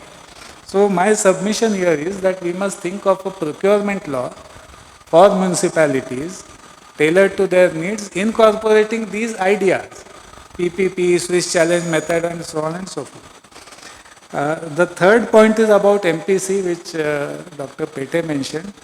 MP and Nitin also talked about it. MPCs, what has happened is they have got created, but there is no one who is working as their secretary or executive office. We have seen PMRDA or MMRDA, they are not interested in, as you rightly said, acting as secretariat to MPCs. Now this is a gap in the governance structure. We have created MPC, there's a way by which people get elected, but there is no machinery to support MPC. So we can recommend probably that under maybe constitution or state laws, we should support creation of a machinery there. And my last point was just a point of appreciation for this effort. I think Urban Observatory, if you are trying to set up, it will make a lot of data available for all sorts of research, and it's a very laudable initiative for which any support you require from any of us, I think we will be always there to support. Thank you. I think we need to learn from other countries. Urban governance में उन्हीं का I would say monopoly, but they started much earlier than us. So we need to look at other countries for urban governance. So whatever, rather than reinvent the wheel, so both at the macro level, especially at the macro level, policy level, and even at the micro levels, where you fix the nuts and bolts. तो दोनों level पे ये देखना ज़रूरी है. There are a lot of European countries also which have expertise in urban governance. So I think we need to look at them. World Bank has done a lot of work on it. We may or may not agree with them, but there's a wealth of information and data in World Bank papers and studies which they have done. So even as you were mentioning about Jamshedpur, sir. So when I went to Jamshedpur first time in 97, so I realized that we already have a model of urban development in our own country and we are not looking at it. Likewise, Singapore. For example, small little things. Even China now, there are many cities and towns which they have developed, but their manufacturing bases still remain in villages. For example, furniture manufacturing. So rather than bring those people into towns and cities, that manufacturing goes on in small villages. So because that adds to the cost. Rajasthan, a lot of woodwork is done. A lot of carpenters are there. So rather than get them to Mumbai or to Delhi, so by email the designs are sent and they produce and send it to cities. So Singapore, Dubai, so they have many, for example, many examples are available of how they have redesigned. For example, a small thing like a hawker center at the basement of a multi-storied building, of a mall. So there, if you go, practically all kinds of food is available at very inexpensive prices. As Sitaram was mentioning, how seamless transportation from one mode of transport to the other transport. Hong Kong, 30 years earlier, they had switched over to smart cards. 30 years earlier. So we haven't been able to do it. We call it smart city, but we don't define what a smart city is like. Smart city doesn't mean only Wi-Fi. So, and city transport. Delhi Metro, the lowest fare was 13 rupees. In one go, they increased it to 28 rupees, I think. Now, a poor man, a common man, cannot travel by Delhi Metro. Nothing could have prevented the central government or even government of Delhi from subsidizing. So, the total payout would have been 5,000 crores, 10,000 crores, which is not much. Transport, and you earn revenue on transportation through other means, hoardings, malls. Now, Hong Kong Metro was practically, it is financed through what you get from the malls. Every metro station has shops. They have other establishments. So we have to be more creative. And those things have already been implemented. We only need to have a look at them and kind of replicate it here. Mahesh? Thank you. I have touched upon many of the points in the morning, but I will just react to very specificity like in few minutes. Number one, of course, we have experiencing this turbo urbanization now. It's not just an urbanization, because in just 200 years, we are from 3% urban people to now 58% at the global level. And in India, and especially in Maharashtra, we are experiencing a very faster growth in urbanization. But whether our policies are in tune with this turbo urbanization or just urbanization, we have to have relook at it. First of course, is the statutory provisions. And basic is constitutional provision, Metropolitan Planning Committee under the 74th Amendment.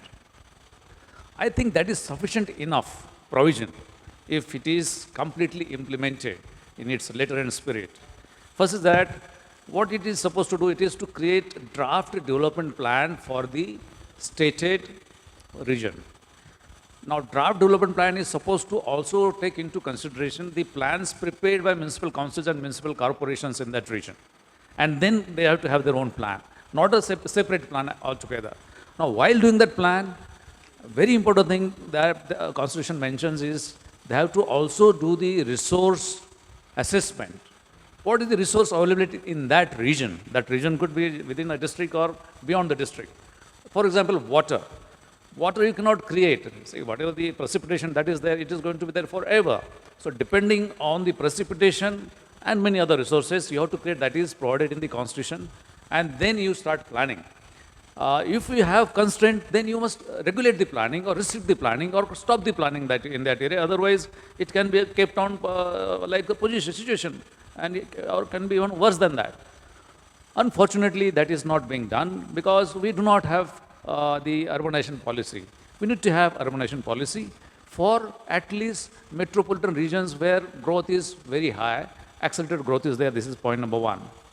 Point two, we have created this district planning and metropolitan planning under the Constitution.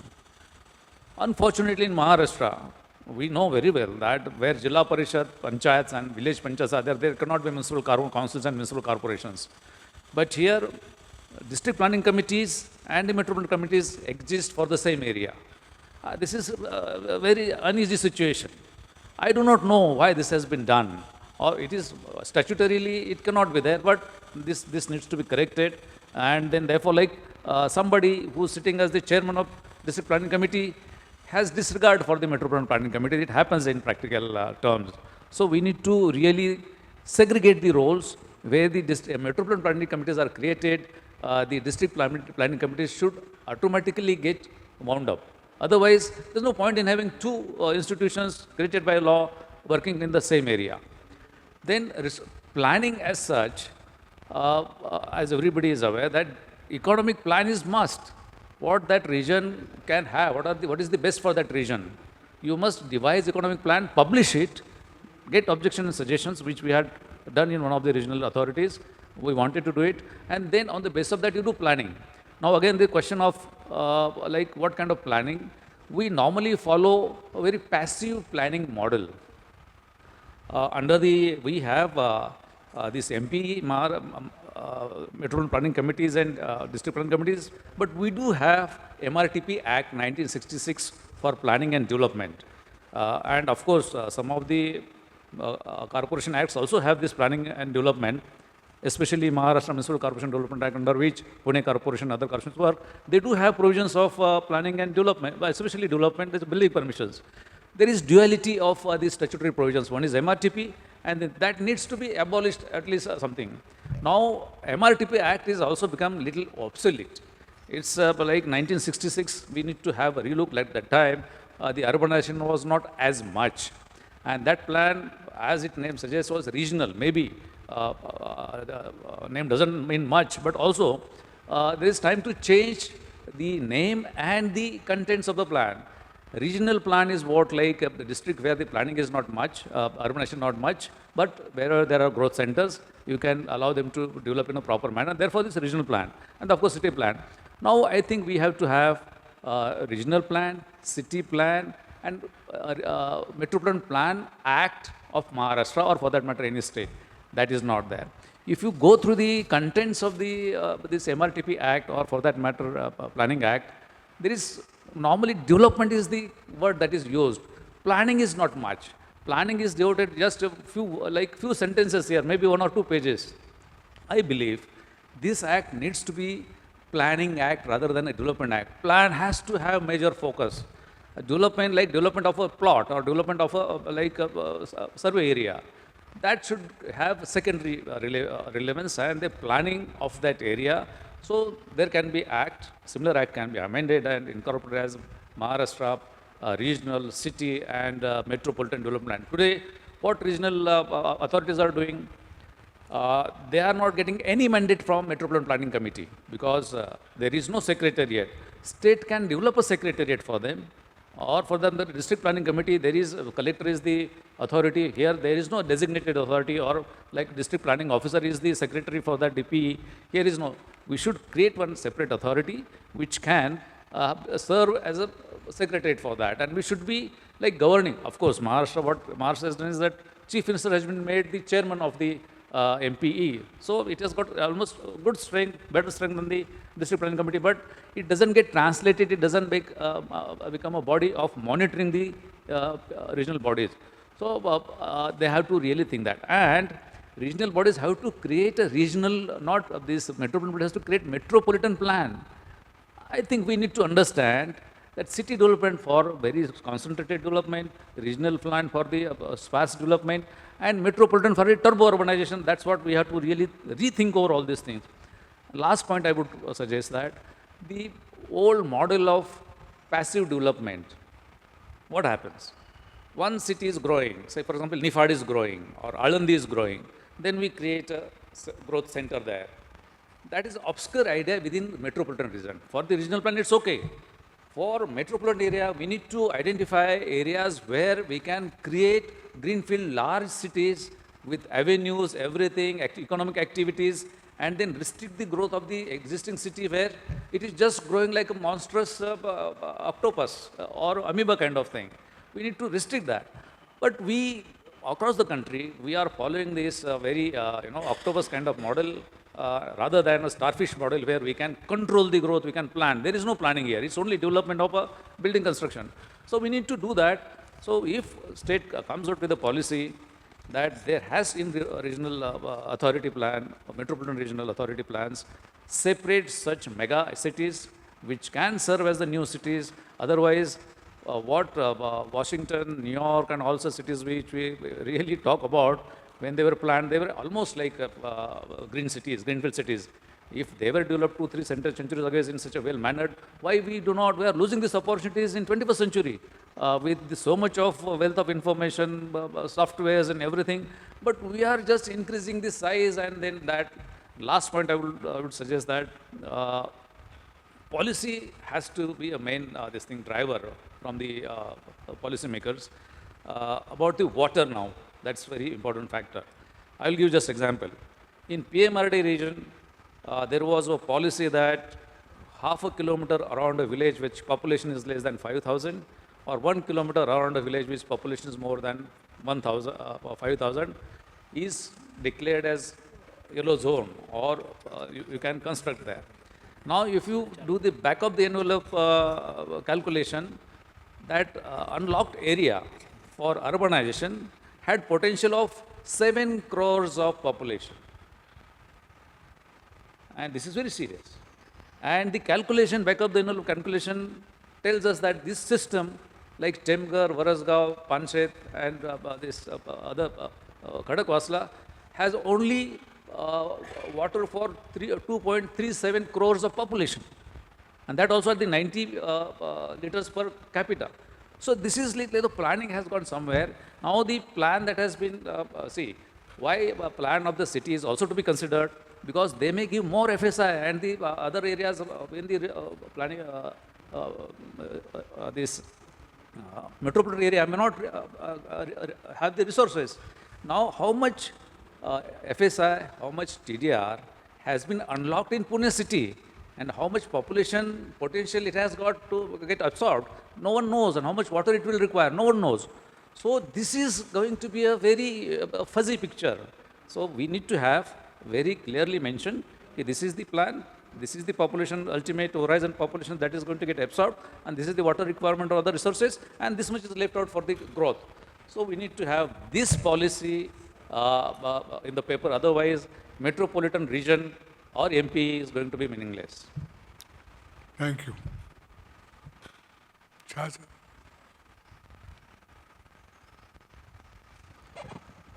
Just a few supplementary points. I think Mr. Kari talked about it, and also Maheshji, about the holding capacity. In planning terms, that is used as a term, and it's a very important debate. How much can an ecosystem, a landscape, the amount of land you have, and so on, how much can it actually hold, is really crucial, and is linked to my earlier point about containment of urban settlements, that we don't have the spawning kind of growth that Maheshji just talked about, that there is a kind of discreteness to every city. While we don't have walled cities, there should be, the boundary of a municipality should mean something. Today it means almost nothing. But sir, just some additional points. One is, we haven't spoken enough about revenues management, and I think this has a direct relevance also to the question of PPP. Take, for example, the paradigm of land value capture. A development authority or a metro company like in Hyderabad is given the mandate to actually capture the value, but they don't transfer that money to the municipality. They don't transfer any of that money to the municipality. So that revenue sharing, in a sense, the value and the ridership is coming from the municipal area. It's the local residents, and yet the local residents don't get the benefit of the revenues generated from the infrastructure project, and this is a lens through which we should see all the larger infrastructure projects, including stormwater drainage, water supply, sanitation, and so on. The other point I wanted to make was that in the planning hierarchy, and this I speak from the Delhi experience, I led the team that developed the master plan for 2041 for Delhi, and one of the structural problems we wanted to deal with there was that the third tier of planning, which is from the land use plan at the city level, then a zonal plan, the local area plan. In India, no city has finished the planning exercise. The finishing of that planning exercise is the local area plan. Now, this is very crucial for our country, because if we look at brownfield development, it means consolidation of land, land parcels have to be reformulated. That will never happen if your local area plans aren't in place. So we have to take stock of what is happening at the local scale. And it's already there in the sort of the planning language, but we never follow through, because there are difficulties to that. In Delhi, for instance, when they tried to create local area plans, literally the teams were shooed out from the neighborhoods, some were shown guns, and so on and so forth, because it was seen to be a hostile act. It was seen to be a regulatory act. Somewhere we need to build the trust again so that people understand that they have to be part of that planning exercise. Sir, on the issue of data, I couldn't agree more with Abhay sir. I was part of creating the digital sort of observatories and also the ICCCs, the command and control centers, which are much maligned, but nevertheless, now there is a framework for actually consolidating data at a city level, albeit on 100 smart cities. But there are models now available. Plus, there is a data maturity framework that the ministry has brought out. So it's a useful lesson, not just for smart cities, for all cities. So we can give a fillip to that whole argument by adding some detail to that. I think the importance of ward level budgeting, which I think Pune was one of the pioneering cities to try it, and then it abandoned it. I think studying that experience would be very useful. Because at the end of the day, one big question that crops up in my mind often is that the FC is giving money on a per capita basis. We never measure whether services are being delivered also per capita. Are they equally being distributed? So if you begin to actually get to the local level, the municipal ward level, and understand how budgets are creating the outcomes they're supposed to create, and are those outcomes distributed fairly, that would help a great deal. And I think I have just one more point. And to Mr. Karir's point, I think having created the Center for Digital Governance at NIUA, which now is helping 4,000 municipalities create their data portals, and these are not just websites. I mean, these are actually back-end re-engineering as well. I would definitely say that we need to push this trust and verify philosophy further. Because clearly, if we keep checking every single document up front, we'll never get anything done. So to strengthen, like Mr. Kari said, to strengthen the capacity of inspectors, of site, site level inspection, whether it is for the health department or for the building plan approval department, that capacity in a very focused way has to be built up, sort of the regulatory capacity, which is actually the weakest in our whole system. And last, on the institutional capacity side, we do have an organization called AMDA, which has languished now for close to 2 decades almost. It's called the Association for Metropolitan Development Authorities. It exists. There is an institution. There is even a building, but it does not function. Now, with a slightly revised mandate, if we could revive that organization, it would give a very quick push to this whole metropolitan governance agenda. Thanks. Thank you. Pradeep?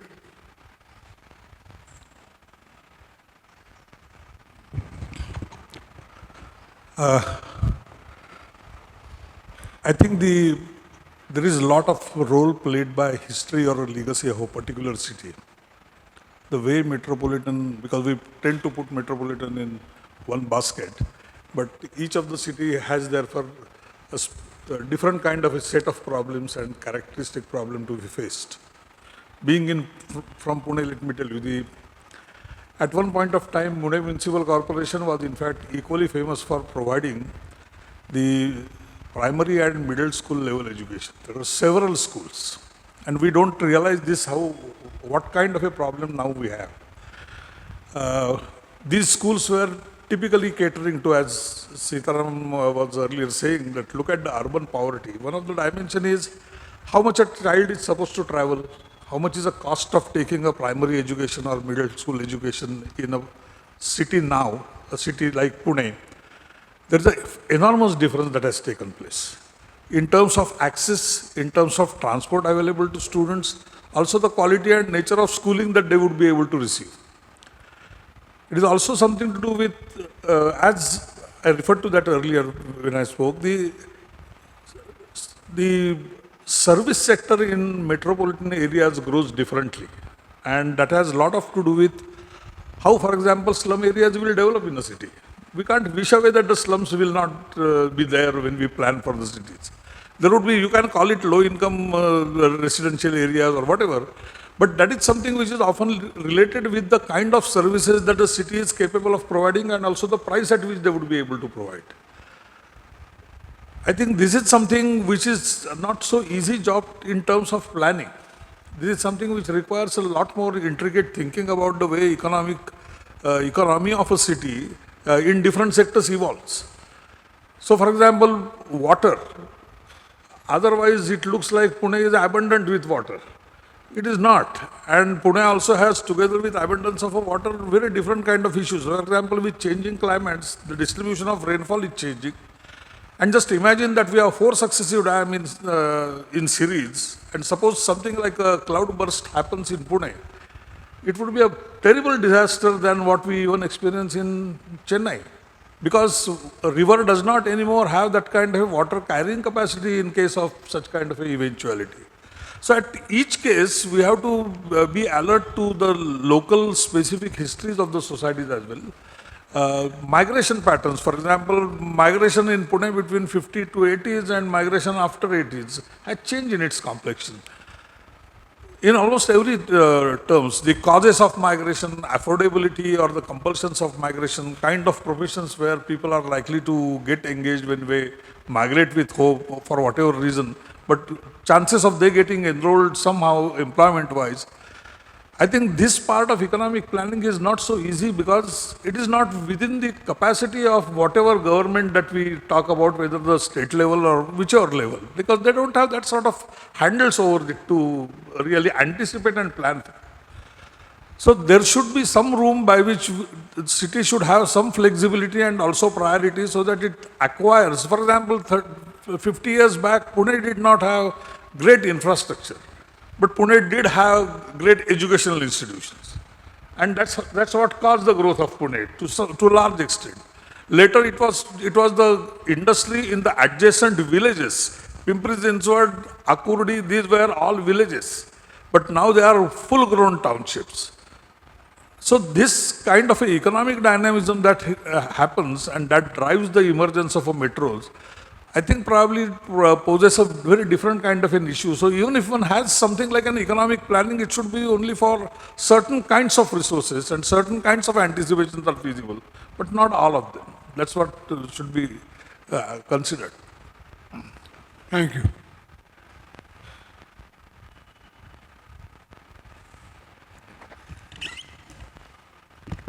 I would like to put some points based on one very important institution in India, though it is presented in a little bit of negative light in the background paper. It is the National Capital Region Planning Board of Delhi, Delhi Metropolitan larger region. Actually, compared to all the other cities, Delhi is so complex because you have to bring state government of Delhi, UP, Haryana, and Rajasthan. So if Delhi can set up an institution and function reasonably well for a while, I think it's important to learn from it. One, it's through act of parliament. The biggest guy in the room has very important place in it. So if a state government is setting up a MMRDA or type of institution, the person with largest money and most powerful, I think they need to have an important place in the entity.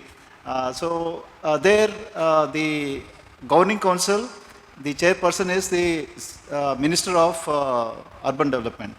And the members include chief ministers of all the 4-5 states. And the executive committee is headed by Secretary Urban, Government of India.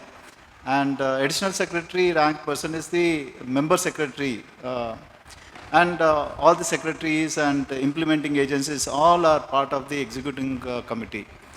And they have done a decent job. They have come up with a regional plan for 2021 and they are in the process of getting one done for 2041.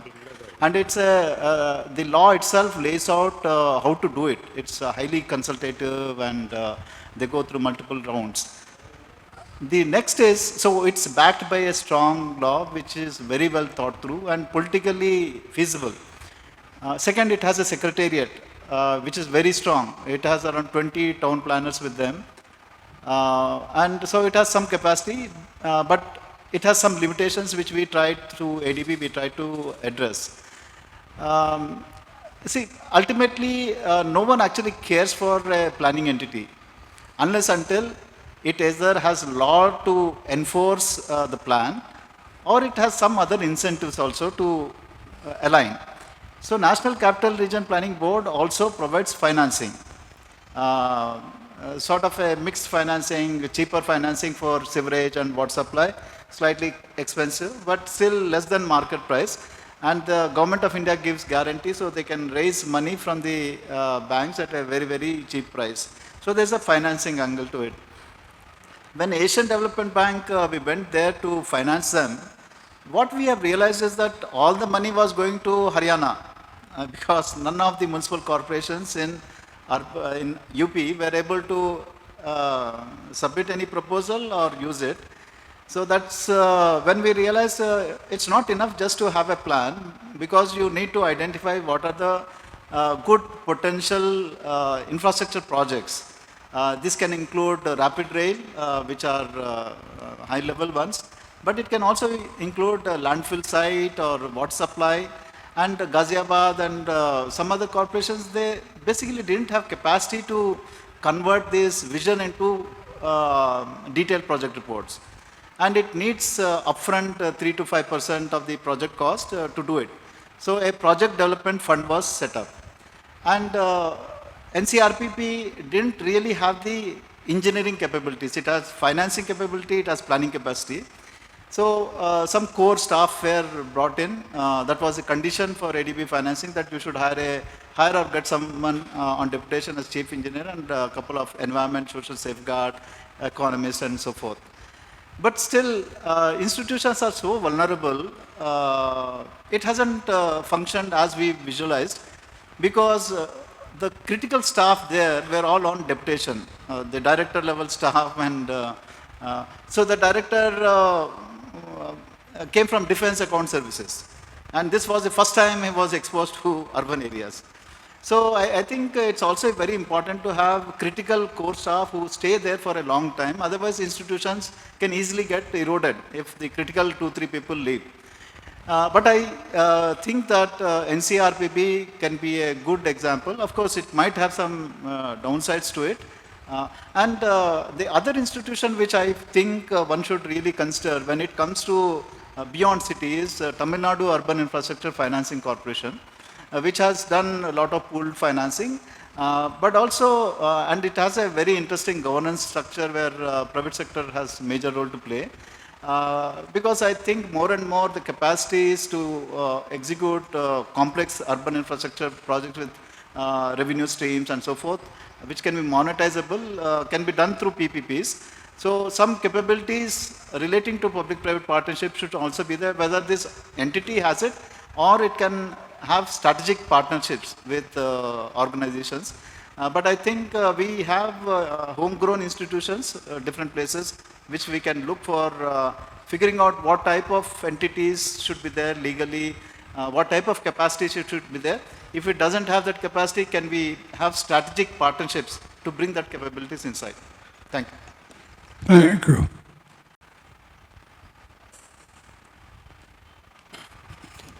Thank you. I don't have much to add. There's been a lot of good points. I just had one point. Professor Pete was talking about the demand side for looking at metropolitan governance. And I think one stakeholder that is understudied in India, especially in metropolitan cities, is the real estate developer and the economics of the real estate developer as a entity and someone who's supplying housing or real estate in the city. Just to give one example on how it then affects downstream planning and so on. So suppose you mandate that we are going to have transit-oriented development, but you build in a requirement saying a developer has to provide 25% EWS housing, right? So, and usually the way we define it is to say 60 square meters is a EWS house. But the economics of the land near the metro station or a TOD area means that the land is going to be very expensive. So you're not going to get returns on that property if you're going to build 60 square meter houses. You're most likely going to get better returns if you're building luxury housing or upper middle class housing. So I think if we don't factor in the way the real estate developer factors in the economics of building into how we are thinking about planning, we are either going to result in a lot of illegality or we are going to result in the planning objectives not being met. And I think we need to study that, especially in the context of metropolitan cities more and more, because land costs are very high in metropolitan cities, and it becomes the chief variable cost for a real estate developer. So that's it. Thank you. I'll come to metropolitan governance in a bit. Let us 2-3 other things that Professor Pete had spoken about in the beginning. On the urban observatory, I think the important thing is to align incentives and ensure that that decision makers at the city level, across levels of bureaucracy and elected representatives, are invested in using the data. What we've seen even with large-scale digitalization efforts in cities is decision making is still not data-driven just because you've digitalized the processes. Whereas that would be the endeavor, I guess, in an urban observatory. We are presently working with the Niti Aayog on extending their national data analytics portal into a city data analytics portal. So happy to discuss that offline and see how we can build on that. And an important aspect of that is to co-opt the end user at inception. Not to design the system, collect the data, and then go to the end user, but figure out what the end users are likely to want and use, and then build the system accordingly. The other question that you raised on state capacities, I think I would say that in the last 2-3 decades, the capacity building model of calling officers into a room and running PowerPoint presentations has spectacularly failed. We have to accept that. I think I learned, somebody from the education sector told me this phrase called andragogy, which is a pedagogy equivalent for, for the adults. So clearly the incentives for older people in the government system, particularly the junior bureaucracy, their incentive to learn is something different. It's not acquisition of knowledge, may not necessarily be. How do you make their jobs easier? How do you make the workflow smoother? How do you make them exonerate themselves more creditably in the eyes of their bosses? Essentially perform better, and so on. So we need to understand that better and tailor capacities slightly differently. But the thing I want to say about state capacity is, I think we should stop looking at it as 4,900 problems we want to solve. We should we should look at shared infrastructure. How can you create physical infrastructure which is common across units, both urban and rural? Some states are beginning to do it. We know in Odisha, for example, waste management infrastructure is being optimized across rural and urban. And so essentially we want to study further the shared services model in government. How can it be a force multiplier at the district level, both for physical infrastructure like waste management, but also for tax collection, for engineering and maintenance services, field services, and so on. See, if we can have passport seva and visa largely handled by the private sector, there's no reason why municipal services cannot do the same. And if we have women majority centers, etc., then you also are able to make it a lot more attractive in various ways. So I think there's a framing problem in state capacities. We have to frame the problem slightly differently from what we've been framing so far. Now coming to metropolitan governance, our own view is 2 or 3 aspects to it. One is, we have to concede that India does not have a paradigm of metropolitan governance, including in the constitution. In various other aspects of urban governance, it may be an issue of may versus shall in the 74th Amendment, political will of the state government, etc. But by and large, the structure exists, whether it's ward committee, area sabha, you're debating why has it not got implemented. In the case of metropolitan governance, my submission is that paradigm doesn't exist.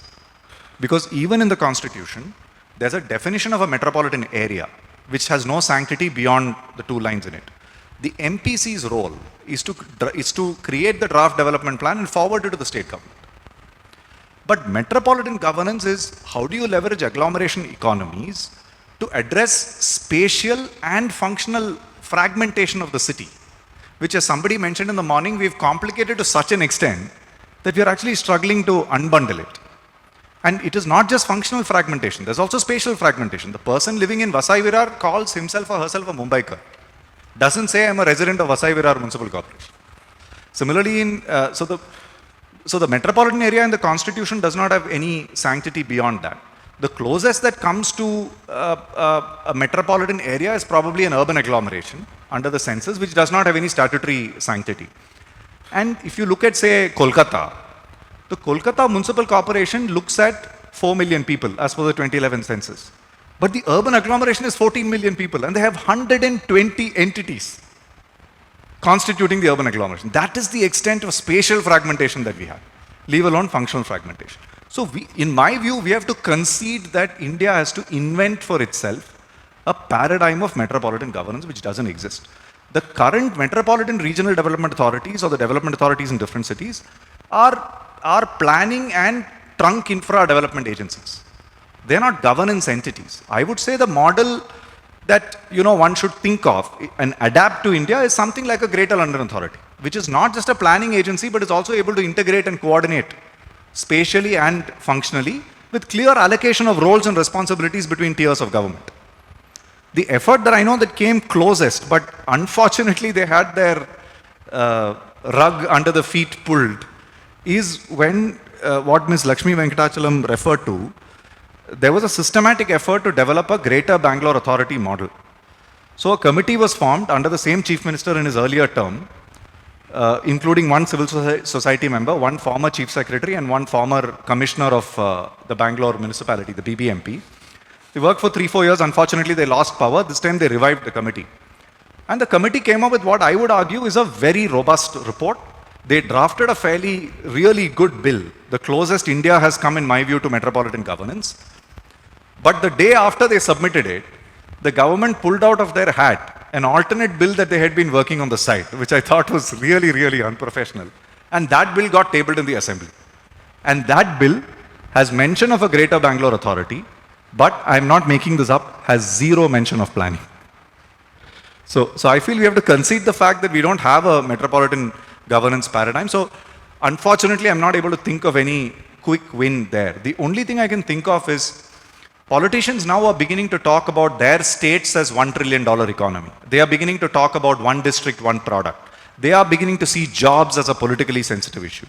So if we are able to create evidence, right, and this evidence exists globally, that metropolitan regions are growing faster than provinces or nations, and unless you have good quality planning, transport and governance at the metropolitan scale, economic growth and job creation will suffer. And find one state chief minister who is able to bless that idea, possibly not for a capital city, but for one level below a capital city, so political economy factors are lesser, then maybe we can hold that up as a model.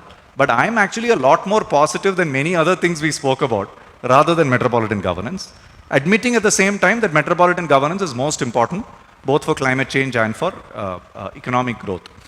I'll close with the last piece on quick wins on the other areas. There are 2-3 green shoots that we are seeing. For example, in participation, while the constitutional statutory scheme of participation is not gaining traction, the focusing on the National Urban Livelihoods Mission, the National Rural Livelihoods Mission, and the large national movement of women SHGs is gaining traction. Kerala has done an outstanding job of it.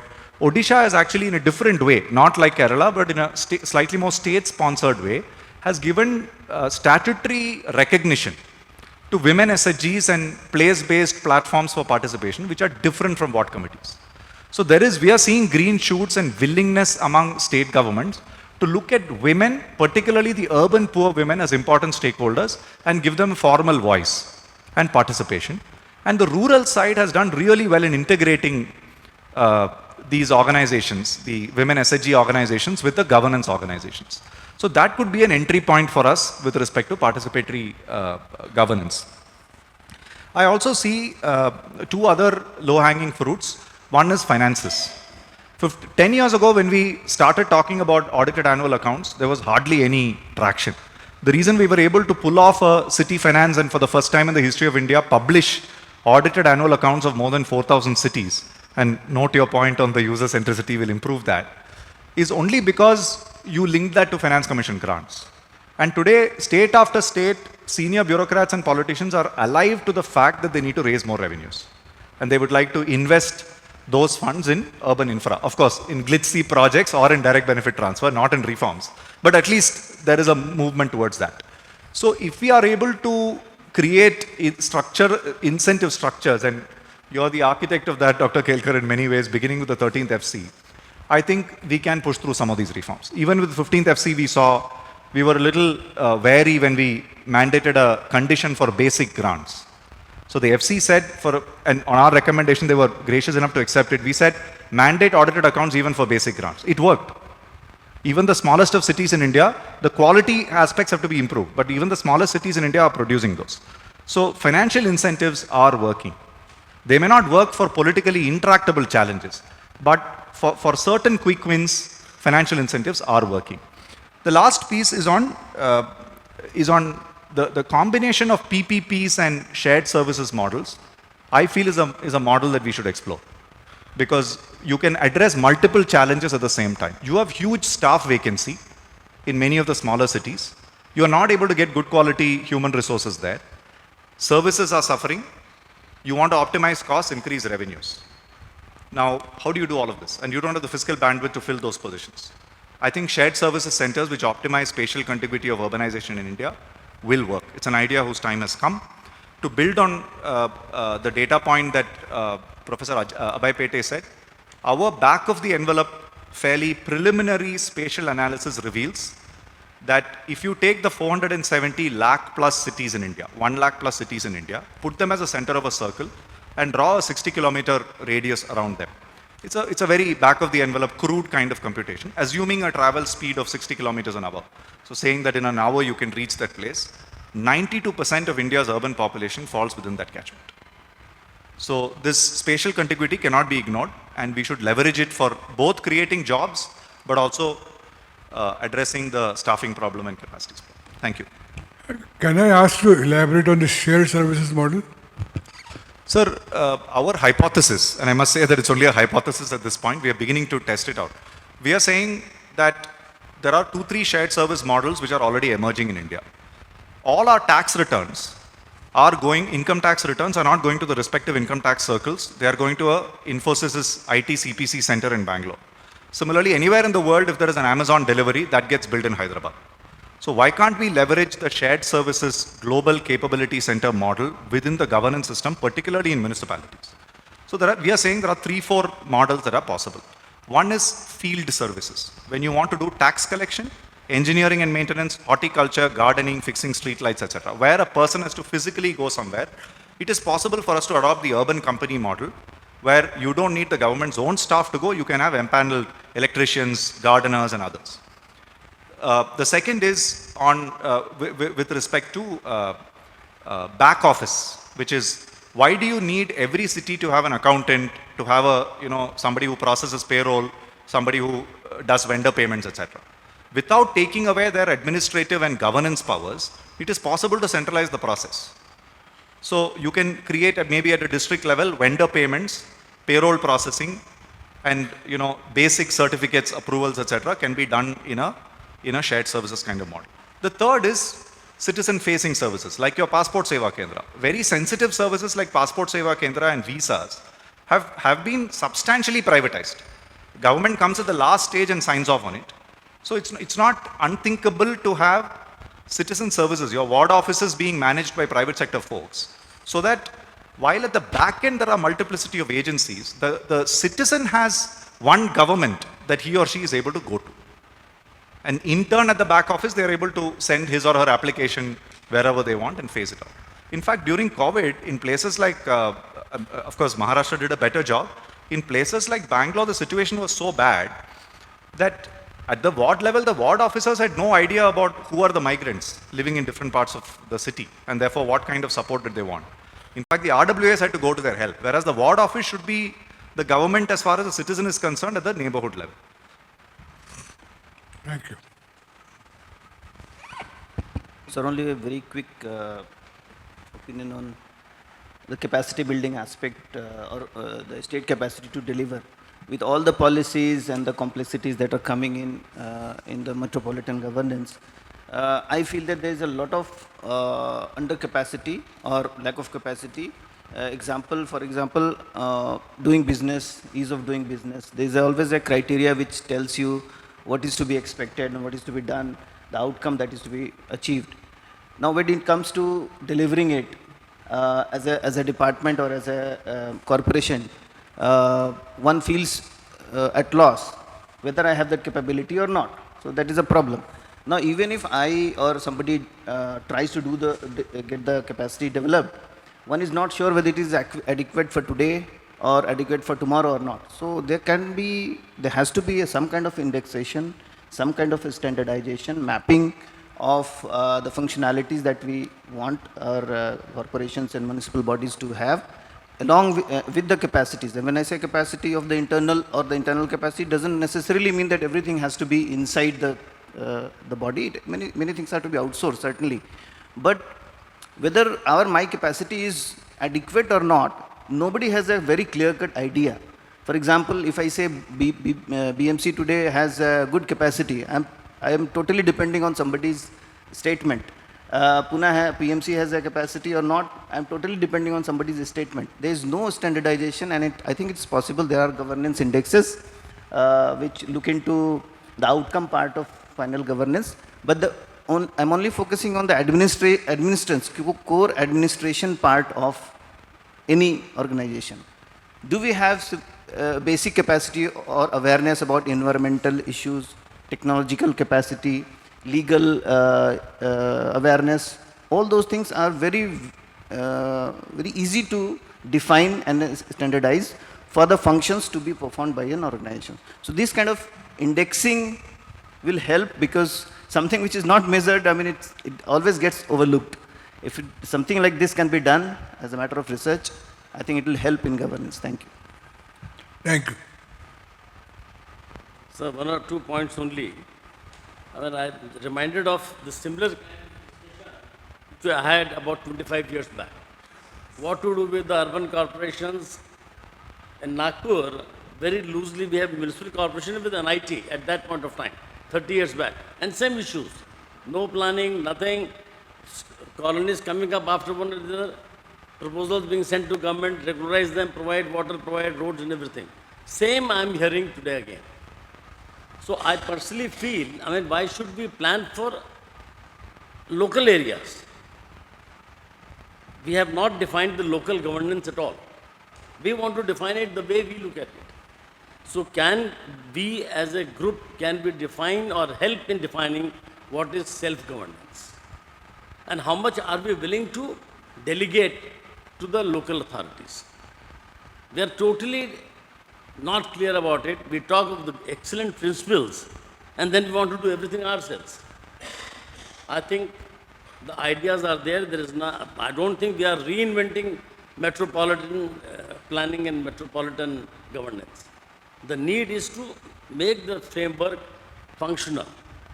And the need is to empower the local people to plan for themselves. And there is no reason to believe that we are better thinkers than them. We are better planners than them. I think if the group can think of that, that would be great help. Thank you. Thank you.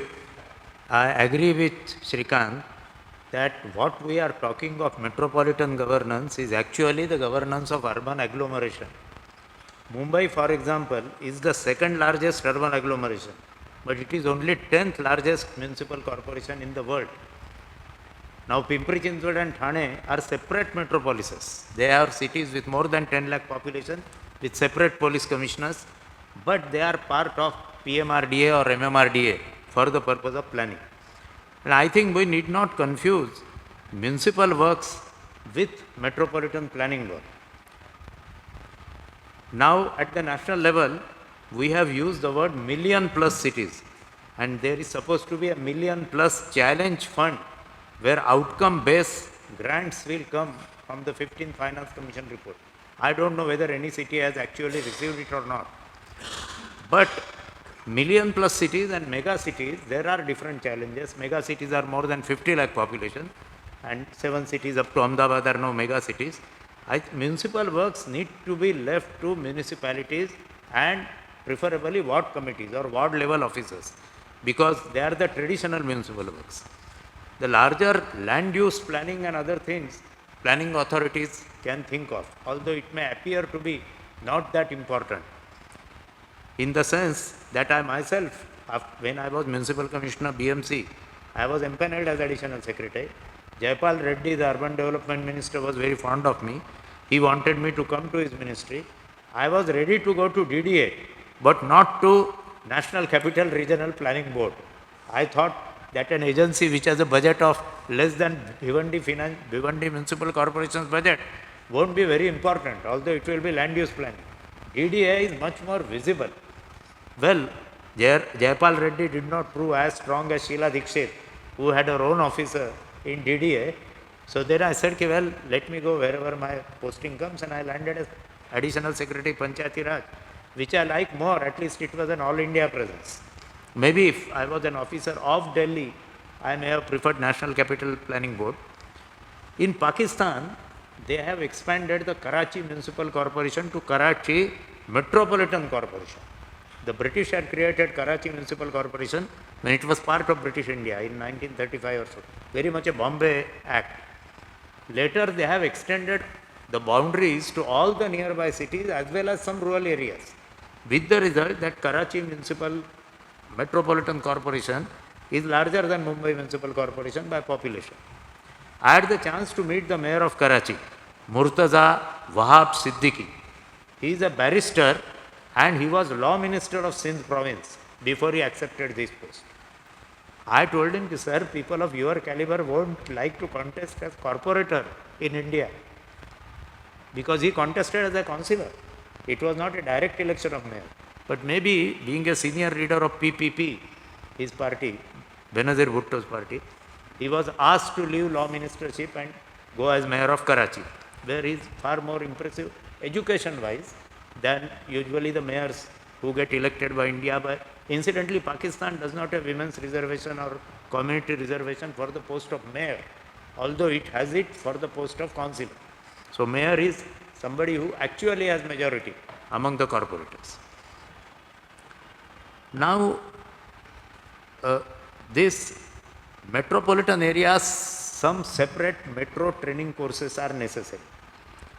I had given a proposal to Mr. Sanjay Mukherjee to have a separate training course for management of metro trains, means metros.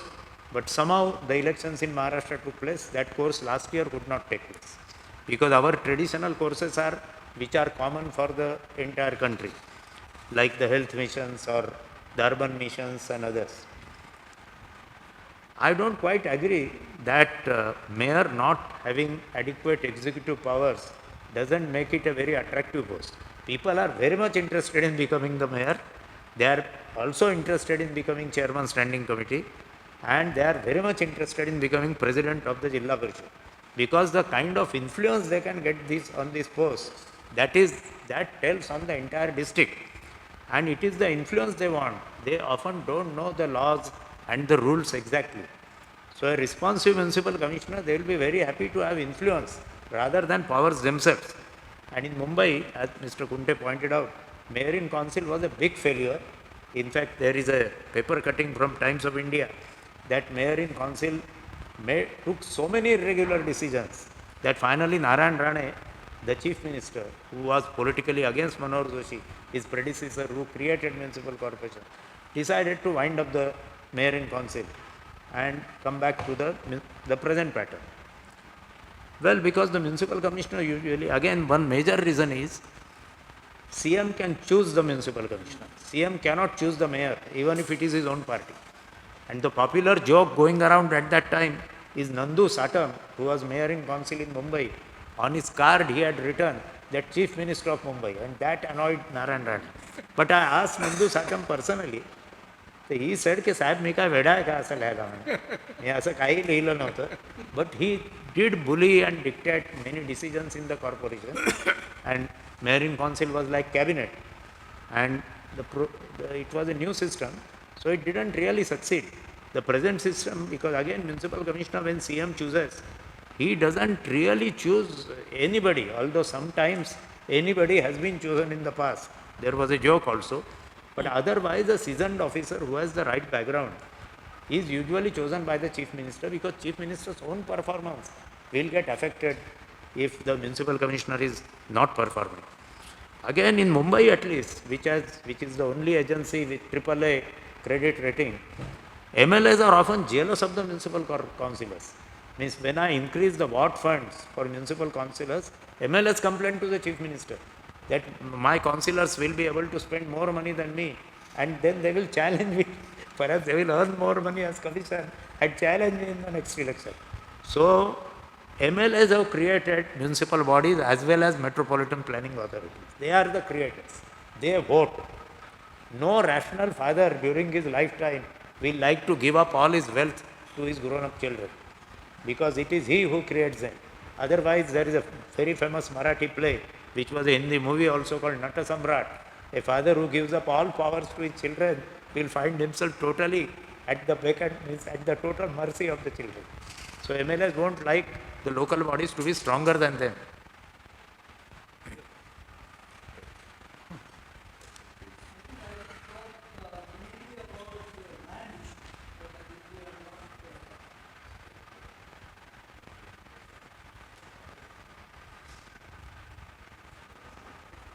We haven't discussed that much. What really makes a city more efficient is the proportion of land available for public purposes. And that is the fundamental reason why special plans are required. What has happened with us is that we make a plan, show a lot of areas for public purposes, but once the plan is done, we forget about it. What we remember is only the control of development on the private remaining land. Now that has to change, and how do we get land for public purposes is a very critical element. The Metropolitan planning also has to look at that, because the metropolitan areas will go beyond municipal jurisdictions, and particularly in Maharashtra, the planning is essentially confined to municipal areas. What happens outside as regional plan doesn't have much of a binding force in terms of how it is implemented. And therefore, at that scale, it is not important, because these are long-term plans. Long-term plans over a much wider area will always be in the area of uncertainties and unknowns. It cannot be done on the basis of deterministic way of how things will happen, and particularly the pace at which things are changing. For example, in Mumbai, probably in 1980s, nobody thought that textile mills will disappear. Now not a single textile mill is there. Or people never thought that the Thane-Belapur industrial area will get converted into IT centers. So these kind of changes happen, and we cannot be planning on the basis of assuming a known future. So what then remains for spatial planning is not to know everything, but to concentrate on how do we get land for public purposes. And there are examples. The New York's 1811 plan was essentially a street grid and one large pocket for the Central Park. Of course, that configuration of Central Park changed over the years, but at least in that plan, that location was envisaged. The rest of the things grew incrementally. And once the areas for particularly roads are ensured, then you can lay all your network infrastructure and keep on augmenting also. But if you don't have that, then you have Guntevari. And Guntevari is the peripheral unauthorized development around cities in Maharashtra. And they had to be regularized through a legislation. But if we have a spatial plan which envisages what is going to be the expanse of the city, and put in these basic networks of public facilities, not very elaborate. I mean, you don't have to plan every school and every clinic or those kind of things, but basic things like the major street network and the rest of the things will sort out their own things, because finally in today's India, the cities will be shaped by the market, not by the plans. And the markets will determine what economic activities will come to which city. Markets will determine what kind of residential stock or office space is created. And that will have to be adjusted. Not that unplanned growth should occur, but those could be adjusted more periodically as and when required. They don't have to be determined for a longer period of time, like 20 years or so. So that is how the sort of nature of planning, particularly for metropolitan areas, will have to be. The second point is about the current metropolitan development authorities. The three leading metropolitan areas, Calcutta, Madras and Mumbai, metropolitan development authorities were essentially created at the behest of the World Bank. And if you read the World Bank project documents of those initial projects, they envisage these agencies not just project-oriented agencies, but as really metropolitan area-wide planning agencies. And in case of Madras and Mumbai, they had also mentioned that they should be preparing the capital investment plans for the entire region, multi-sectoral capital investment plan. Of course, nothing happened of that kind. And it was given up in the successive projects. Even the World Bank did not insist that it could be done. So, capital investment planning is one of the tools of ensuring a coordinated development in the metropolitan region. But if you don't have that framework and a capacity to do that, because nobody will agree. Now, why should a highway department agree to the priorities decided by some regional authority of what they should be doing? And that is why those kind of things have not worked. And over the years, the metropolitan authorities have tried to find out a niche where they can function without stepping onto anybody's feet. Like MMRD has become a metro authority because there is no one else to do that. But they haven't been able to get into any other sector. Of course, they have done water supply project recently of Asagira. Similarly, Madras Metropolitan Authority concentrates on granting permissions because they had that authority in their act also, and creating some markets and a small new town. Calcutta Metropolitan Development Authority concentrates on what they call as trans-municipal infrastructure, because that is 20 municipalities on one side of the river and another 20 municipalities on the other side of the river. So metropolitan development authorities are not really working as planning and so-called coordinating agencies. They have tended to find a space for themselves and operate within that. So I think those are some of the things. And of course, land is a very critical issue in the sense land is managed largely by the central government. It's operated by the revenue department, has nothing to do with urban authorities in terms of keeping records and managing land and all those kind of things. And the old idea that one can very strongly intervene in the land market has to be given up, and some alternative ways have to be found in terms of how do we get the things. Now Mumbai tried TDR, it apparently worked because you have first suppressed FSI, so there is a lot of appetite for additional development rights and people are ready to pay for that. But that is not the case in other cities. The land scarcity of Mumbai is unique. You don't get that kind of land scarcity. Nor have cities suppressed FSI as much as Mumbai did till recently. So the TDR's success in Mumbai is based on first distorting the market and then trying to extract something out of it. Now that cannot be the way of doing things. So we need more, and the new Land Acquisition Act has made land acquisition extremely problematic. So in that situation, how do we really get land for public purposes is the key issue. Thank you. Jyotika?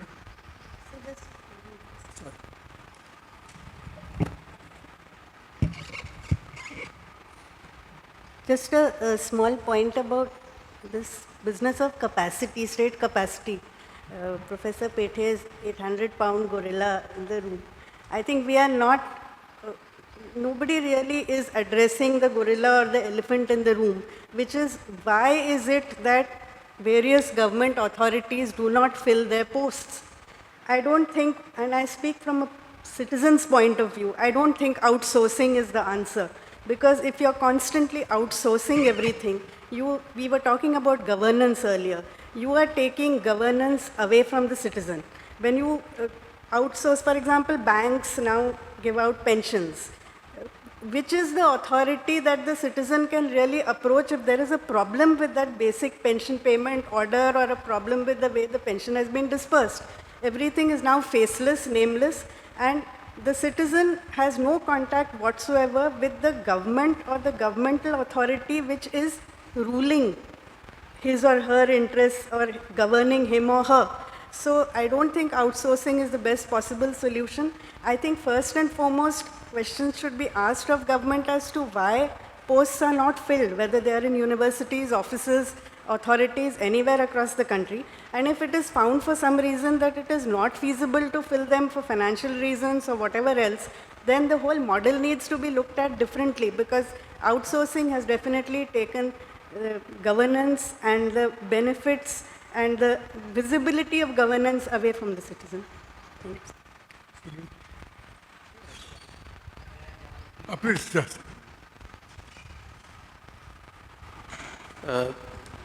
Just to take on that financial incentives and working on the economic planning, economic growth planning for the area, we already had a model in the NURMs, and I had forgotten about it. The NURM funds mandated that as against Smart City, because the NURM funds mandated that you had to have a city development plan in place before they would even look at your projects. And that city development plan essentially was about what are the strengths, financial strengths what are the economic strengths, what is it that the city can do to create economic growth opportunities, and based on that, I mean, the plans may be flawed, they may have found a bad consultant, all right, that's part of the thing. But at least there was an incentive. Because of the incentives, the plans got made, and while the NURM was being implemented, or the JN NURM was being implemented in the next avatar, those CDPs were supposed to be followed, and somebody was looking at them. I think there is a whole lot of point to be made about bringing in these reforms based on the financial incentives. A quick last point on the participatory democracy, which was also mentioned. We need to know why it did not work. And essentially it did not work because, and it's on record really, so I'm not saying anything, the officers in the Municipal Corporation of Pune thought that they were very smart. They said that let us approach it step by step, let's not force it down. So first step would be, let's get the standing committee chairman to go to each ward before the budget, get some recommendation. Next year, do it a little more. Third year, do like really reach out. But at the point when it reached where citizens actually started demanding, and the municipal corporation or the municipal commissioner became mandated to provide those funds to those areas, that's when the municipal corporators got very upset. And it is on record in the speeches of the municipal corporation where they have said, ki mag ami kai karais. If the people are going to decide on what the funds are going to be utilized for, then what is the role that the corporator has? This whole tendency that, and I think this is something which came from Maharashtra in terms of the MLA funds, which possibly came from the Mumbai corporator funds, and now other corporations have it and MLAs have it, where the elected representatives have started thinking that this is largesse that they are entitled to distribute, and therefore if people demand it, then that's not what is going to. So how does civil society then come in and raise this demand to a level where it becomes impossible for the political system to say no to it?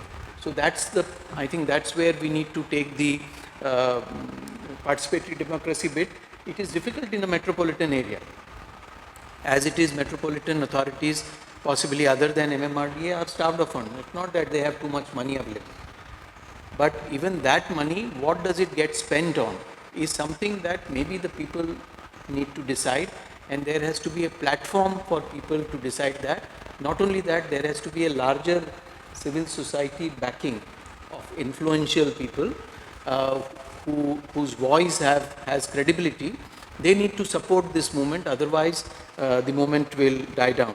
The last bit about learning from the other countries, I think there's one very big difference that we need to be aware of.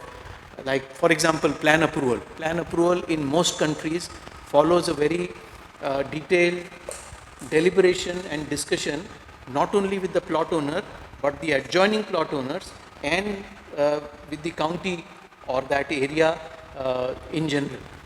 It's impossible for us to take that model. We will be finished. I mean, if we go that way, no plan will get approved. For whatever reason, I mean, I don't really need to get into those reasons here, but that's something that we need to discuss. So there are things that we need to take from other countries, but there are some things that we need to be aware that will not work. And for that, automation is the only answer. Jamshedpur, the first time I went there, I was so happy. You know, amazing. I mean, amazing to see a city like that, so well planned, beautifully executed, things work, everything done. Do we want that model? No voice. Citizens don't have a voice. Ultimately, that's against our grain. So we need to pick up the best there is, but temper it down to suit our stated principles, also our stated practical issues.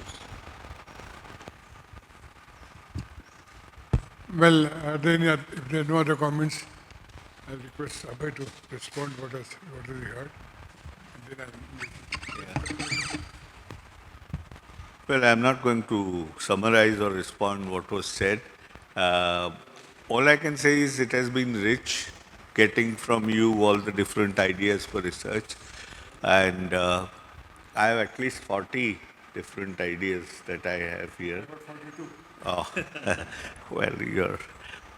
So we will be working on them, trying to prioritize them and so on. Of course, nobody really did say whether you will, the meta idea that I was looking for, that we were looking for, except of course we presume, I mean, Janagra will work with us definitely on the urban observatory bit, which is going to be there.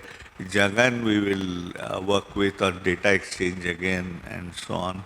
And of course, Mr. Nitin Karir and Sriram Kunte is our own, almost a faculty now in GIP.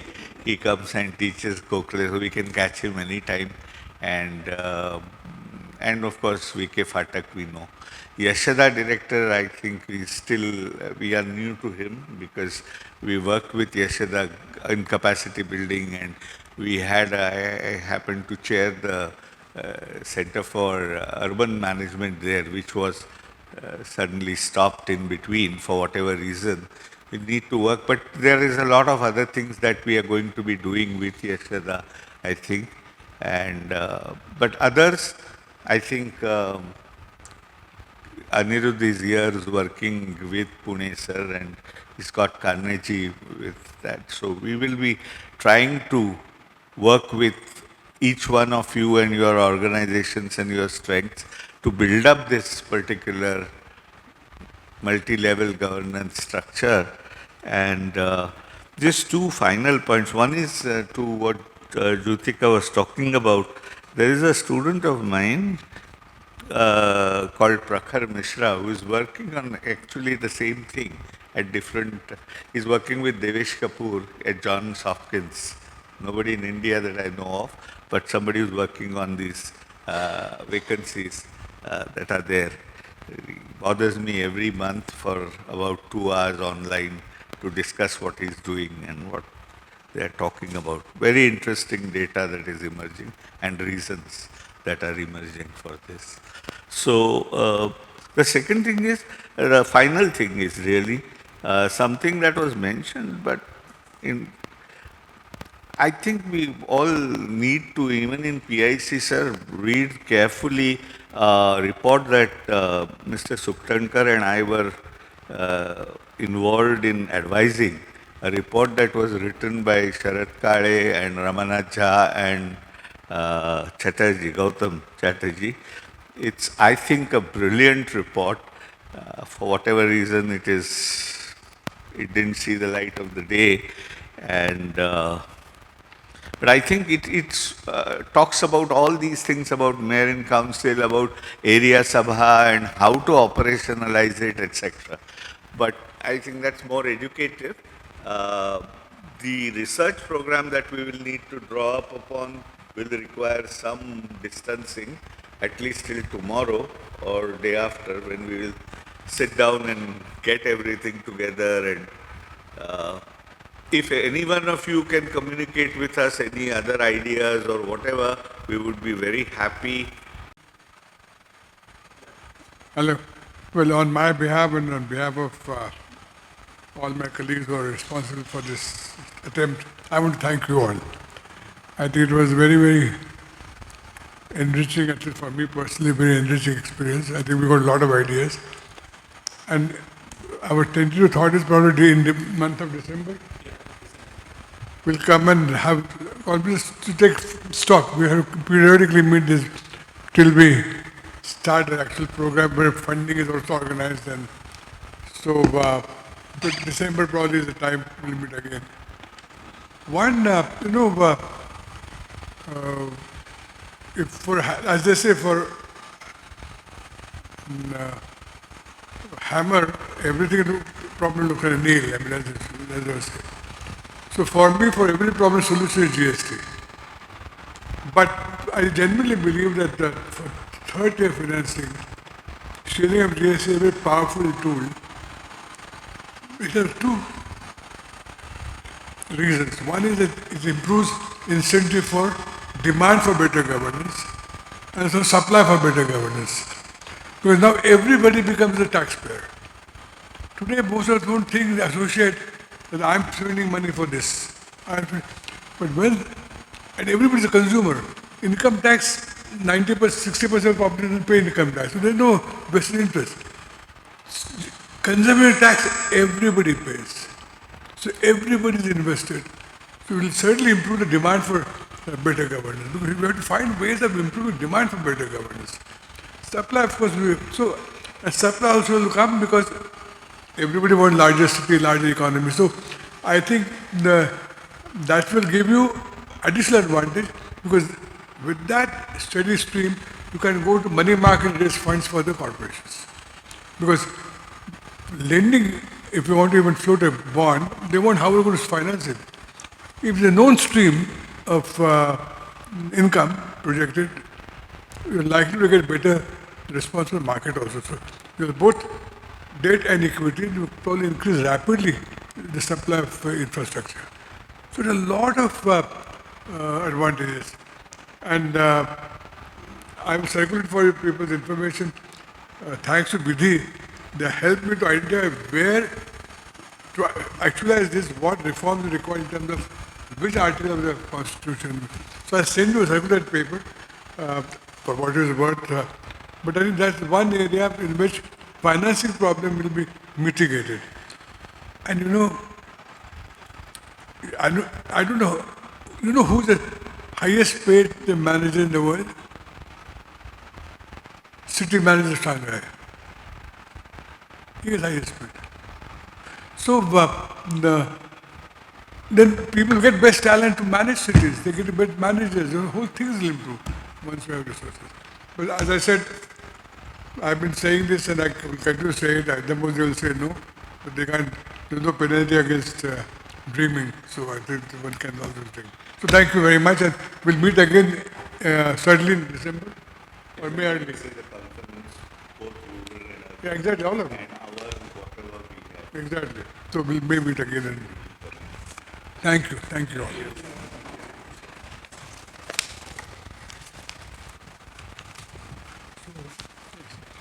I'm not, tomorrow I will do more.